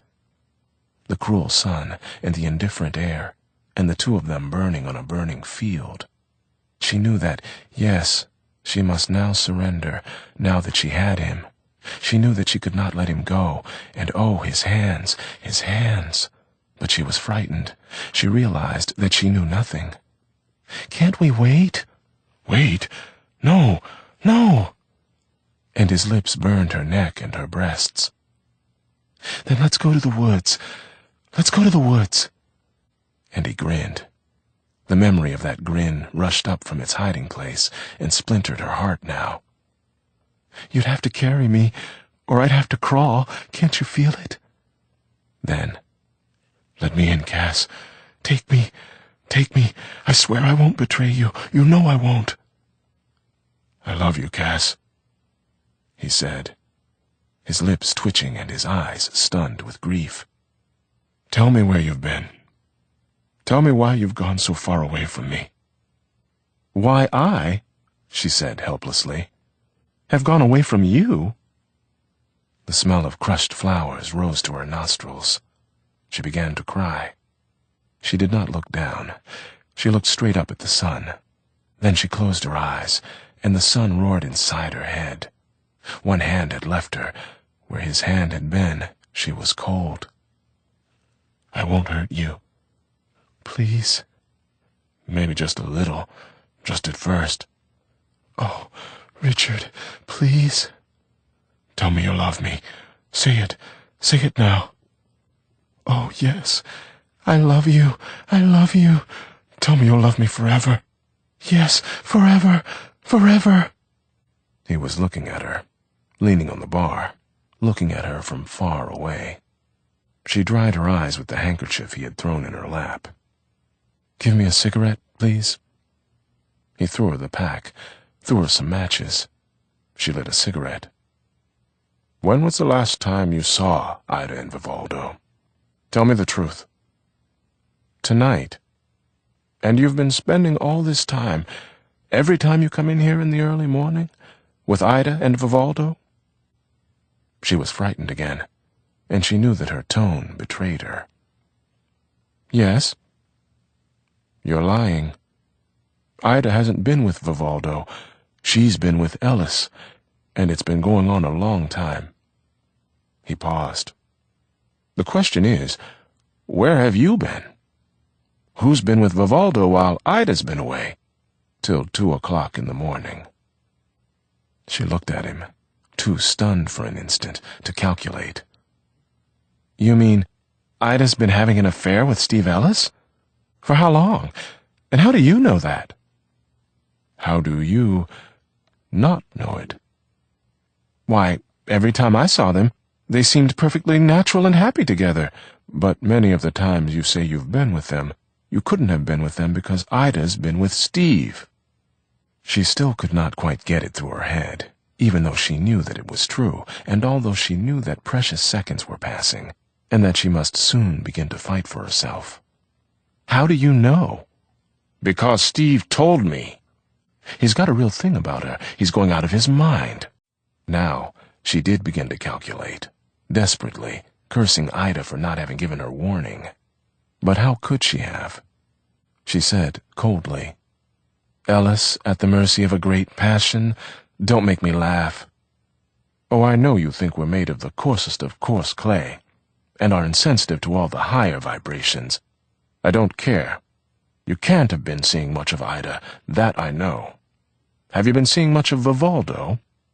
Answer me, Cass," she said wonderingly, for it was this she could not get through her head. "And Vivaldo doesn't know?" "And you don't either? You're the only two in town who don't. What mighty distractions have you two found?" She winced and looked up at him. She saw that he was controlling himself with a great and terrible effort, that he both wanted to know the truth and feared to know it. She could not bear the anguish in his eyes, and she looked away. How could she ever have doubted that he loved her? "Have you been seeing a lot of Vivaldo? Tell me." She rose and walked to the window. She felt sick. Her stomach seemed to have shrunk to the size of a small, hard rubber ball. "Leave me alone. You've always been jealous of Vivaldo, and we both know why, though you won't admit it. Sometimes I saw Vivaldo with Ida, sometimes I just walked around, sometimes I went to the movies. Till 2 o'clock in the morning. Sometimes I've come in at midnight, sometimes I've come in at 4. Leave me alone! Why is it so important to you now? I've lived in this house like a ghost for months. Half the time you haven't known I was here. What does it matter now?" His face was wet and white and ugly. "I have lived here like a ghost, not you. I've known you were here. How could I not know it?" He took one step toward her. He dropped his voice. "Do you know how you made your presence known? By the way you look at me, by the contempt in your eyes when you look at me. What have I done to deserve your contempt? What have I done, Cass? You loved me once. You loved me, and everything I've done for you." She heard her voice saying coldly, "Are you sure? For me?" "Who else? Who else? You are my life. Why have you gone away from me?" She sat down. "Let's talk about this in the morning." "No, we'll talk about it now." He walked about the room, in order, she sensed, not to come too close to her, not to touch her. He did not know what would happen if he did. She covered her face with one hand. She thought of the ginger-colored boy and the Puerto Rican. Eric blazed up in her mind for a moment, like salvation. She thought of the field of flowers. Then she thought of the children, and her stomach contracted again, and the pain in her stomach somehow defeated lucidity. She said, and knew, obscurely, as she said it, that she was making a mistake, was delivering herself up. "Stop torturing yourself about Vivaldo. We have not been sleeping together." He came close to the chair she sat in. She did not look up. "I know that you've always admired Vivaldo, more than you admire me." There was a terrible mixture of humility and anger in his tone, and her heart shook. She saw what he was trying to accept. She almost looked up to reach out to him, to help him and comfort him, but something made her keep still. She said, "Admiration and love are very different." "Are they? I'm not so sure. How can you touch a woman if you know she despises you? And if a woman admires a man, what is it really that she admires? A woman who admires you will open her legs for you at once. She'll give you anything she's got." She felt his heat and his presence above her like a cloud. She bit one knuckle. "You did. You did for me. Don't you remember? Won't you come back?" Then she did look up at him, tears falling down her face. "Oh, Richard, I don't know if I can." "Why? Do you despise me so much?" She looked down, twisting the handkerchief. He squatted beside the chair. "I'm sorry we've got so far apart. I really don't even know how it happened, but I guess I got mad at you because you seem to have so little respect for—" He tried to laugh. "My success. Maybe you're right. I don't know. I know you're smarter than I am, but how are we going to eat, baby? What else can I do? Maybe I shouldn't have let myself get so jealous of Vivaldo, but it seemed so logical. Once I thought about it, I thought about it all the time. I know he must be alone a lot, and you've been alone." She looked at him, looked away. He put one hand on her arm. She bit her lip to control her trembling. "Come back to me, please. Don't you love me anymore? You can't have stopped loving me. I can't live without you. You've always been the only woman in the world for me." She could keep silence and go into his arms, and the last few months would be wiped away. He would never know where she had been. The world would return to its former shape. Would it? The silence between them stretched. She could not look at him. He had existed for too long in her mind. Now she was being humbled by the baffling reality of his presence. Her imagination had not taken enough into account. She had not foreseen, for example, the measure or the quality or the power of his pain. He was a lonely and limited man who loved her. Did she love him? "I don't despise you," she said. "I'm sorry if I've made you think that." Then she said nothing more. Why tell him? What good would it do?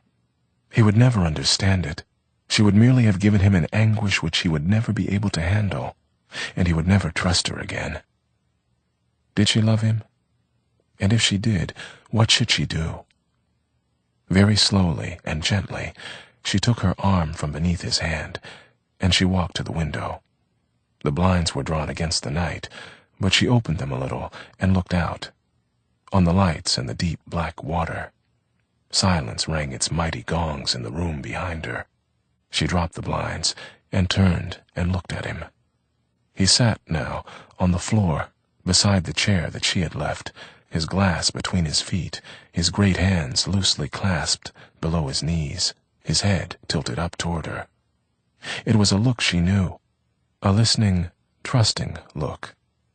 She forced herself to look at him. She might never see that look again, and it had been her sustenance so long. His face was the face of a man entering middle age, and it was also, and always would be for her, the face of a boy. His sandy hair was longer than usual. It was beginning to turn gray. His forehead was wet, and his hair was wet. Cass discovered that she loved him during the fearful, immeasurable second that she stood there watching him. Had she loved him less, she might have wearily consented to continue acting as the bulwark which protected his simplicity. But she could not do that to Richard, nor to his children. He had the right to know his wife. She prayed that he would take it. She said, "I have to tell you something, Richard. I don't know how you'll take it, or where we can go from here." She paused, and his face changed. "Be quick," she told herself. "I have to tell you because we can never come back together. We can never have any future if I don't." Her stomach contracted again, dryly. She wanted to run to the bathroom, but she knew that that would do no good. The spasm passed. "Vivaldo and I have never touched each other. Be quick, been having an affair with Eric." His voice, when he spoke, seemed to have no consciousness behind it, to belong to no one. It was a mere meaningless tinkle on the air. "Eric?" She walked to the bar and leaned on it. "Yes." How the silence rang and gathered. "Eric?" He laughed. "Eric?" It's his turn now, she thought. She did not look at him. He was rising to his feet. He stumbled, suddenly, drunken, to the bar. She felt him staring at her. For some reason she thought of an airplane trying to land. Then his hand was on her shoulder. He turned her to face him. She forced herself to look into his eyes. "Is that the truth?" She felt absolutely cold and dry, and wanted to go to sleep. "Yes, Richard. That's the truth." She moved away and sat down in the chair again. She had, indeed, delivered herself up. She thought of the children, and fear broke over her like a wave, chilling her. She stared straight before her, sitting perfectly still, listening.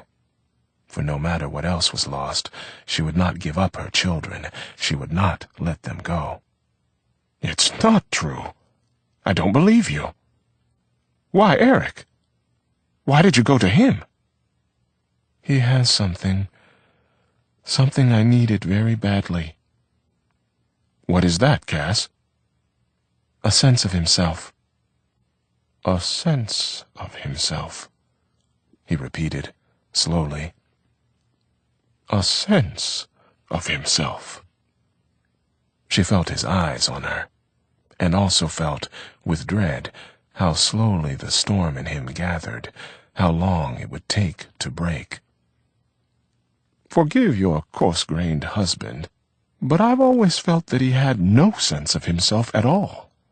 He's not even sure he knows what's between his legs, or what to do with it. But I guess I have to take that back now. Here we go, she thought. She said, wearily, helplessly, I know it sounds strange, Richard. Tears came to her eyes. But he's a very wonderful person. I know. I know him better than you do. He said, making a sound somewhere between a grunt and a sob. I guess you do. Though he may have preferred it the other way around. Did you ever think of that? You must be one of the very few women in the world. Don't, Richard. Don't. It won't change anything. It won't help. He came and stood over her. Let's get this straight. We've been married almost 13 years, and I've been in love with you all that time, and I've trusted you, and except for a couple of times in the army, I haven't had anything to do with any other woman, even though I've thought about it. But it never seemed worth it. And I've worked very hard, Cass, for you and our children, so we could be happy and so our marriage would work. Maybe you think that's old-fashioned. Maybe you think I'm dumb. I don't know, you're so much more sensitive than I am. And then... He walked over to the bar and set his glass down. Suddenly, for no reason, just when it begins to seem that things are really going to work out for us, all of a sudden, you begin to make me feel that I'm something that stinks, that I ought to be out of doors. I didn't know what had happened. I didn't know where you'd gone, all of a sudden. I've listened to you come into this house and go and look at the boys and then crawl into bed. I swear I could hear every move you made, and I'd stay on in the office like a little boy because I didn't know how to come close to you again. I kept thinking, she'll get over it. It's just some strange kind of feminine shift that I can't understand. I even thought, my God, that maybe you were going to have another baby and didn't want to tell me yet. He bowed his head on the bar. And Jesus, Eric! You walk in and tell me you've been sleeping with Eric! He turned and looked at her. How long? A few weeks. Why? She did not answer. He came toward her again. Answer me, baby. Why? He leaned over her, imprisoning her in the chair. Is it that you wanted to hurt me? No, I have never wanted to hurt you. Why, then? He leaned closer. Did you get bored with me? Does he make love to you better than I? Does he know tricks I don't know? Is that it? He wrapped the fingers of one hand in her hair. Is that it? Answer me! Richard, you're going to wake the children. Now she worries about the children. He pulled her head forward, then slammed it back against the chair, and slapped her across the face, twice, as hard as he could. The room dropped into darkness for a second, then came reeling back in light. Tears came to her eyes, and her nose began to bleed. Is that it? Did he fuck you in the ass? Did he make you suck his cock? Answer me, you bitch! You slut! You cunt! She tried to throw back her head, choking and gasping. She felt her thick blood on her lips, and it fell onto her breasts. No, Richard! No, please, Richard! Oh, God! Oh, God! He fell away from her, and, as though in a dream, she saw his great body stagger to the sofa, and he fell beside the sofa, on his knees, weeping. She listened to hear a sound from the children, and looked toward the door, where they would be standing if they were up. But they were not there. There was no sound. She looked at Richard and covered her face for a moment. She could not bear the sound of his weeping or the sight of those breaking shoulders. Her face felt twice its size. When she took her hands away, they were covered with blood. She rose and staggered into the bathroom. She ran the water. The bleeding slowly began to stop. Then she sat down on the bathroom floor. Her mind swung madly back and forth, like the needle of some broken instrument. She wondered if her face would be swollen in the morning, and how she would explain this to Paul and Michael.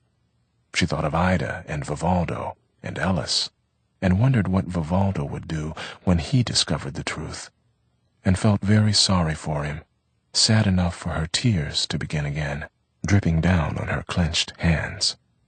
She thought of Eric, and wondered if she had also betrayed him by telling Richard the truth. And what would she say to Eric now, or he to her? She did not want ever to leave the white, lighted haven of the bathroom. The center of her mind was filled with the sight and sound of Richard's anguish. She wondered if there was any hope for them, if there was anything left between them which they could use. This last question made her rise at last, her dry belly still contracting, and take off her bloody dress. She wanted to burn it, but she put it in the dirty clothes hamper. She walked into the kitchen and put coffee on the stove. Then she walked back into the bathroom, put on a bathrobe, and took the cigarettes out of her handbag. She lit a cigarette and sat down at the kitchen table. It was 3 o'clock in the morning. She sat and waited for Richard to rise and come to her.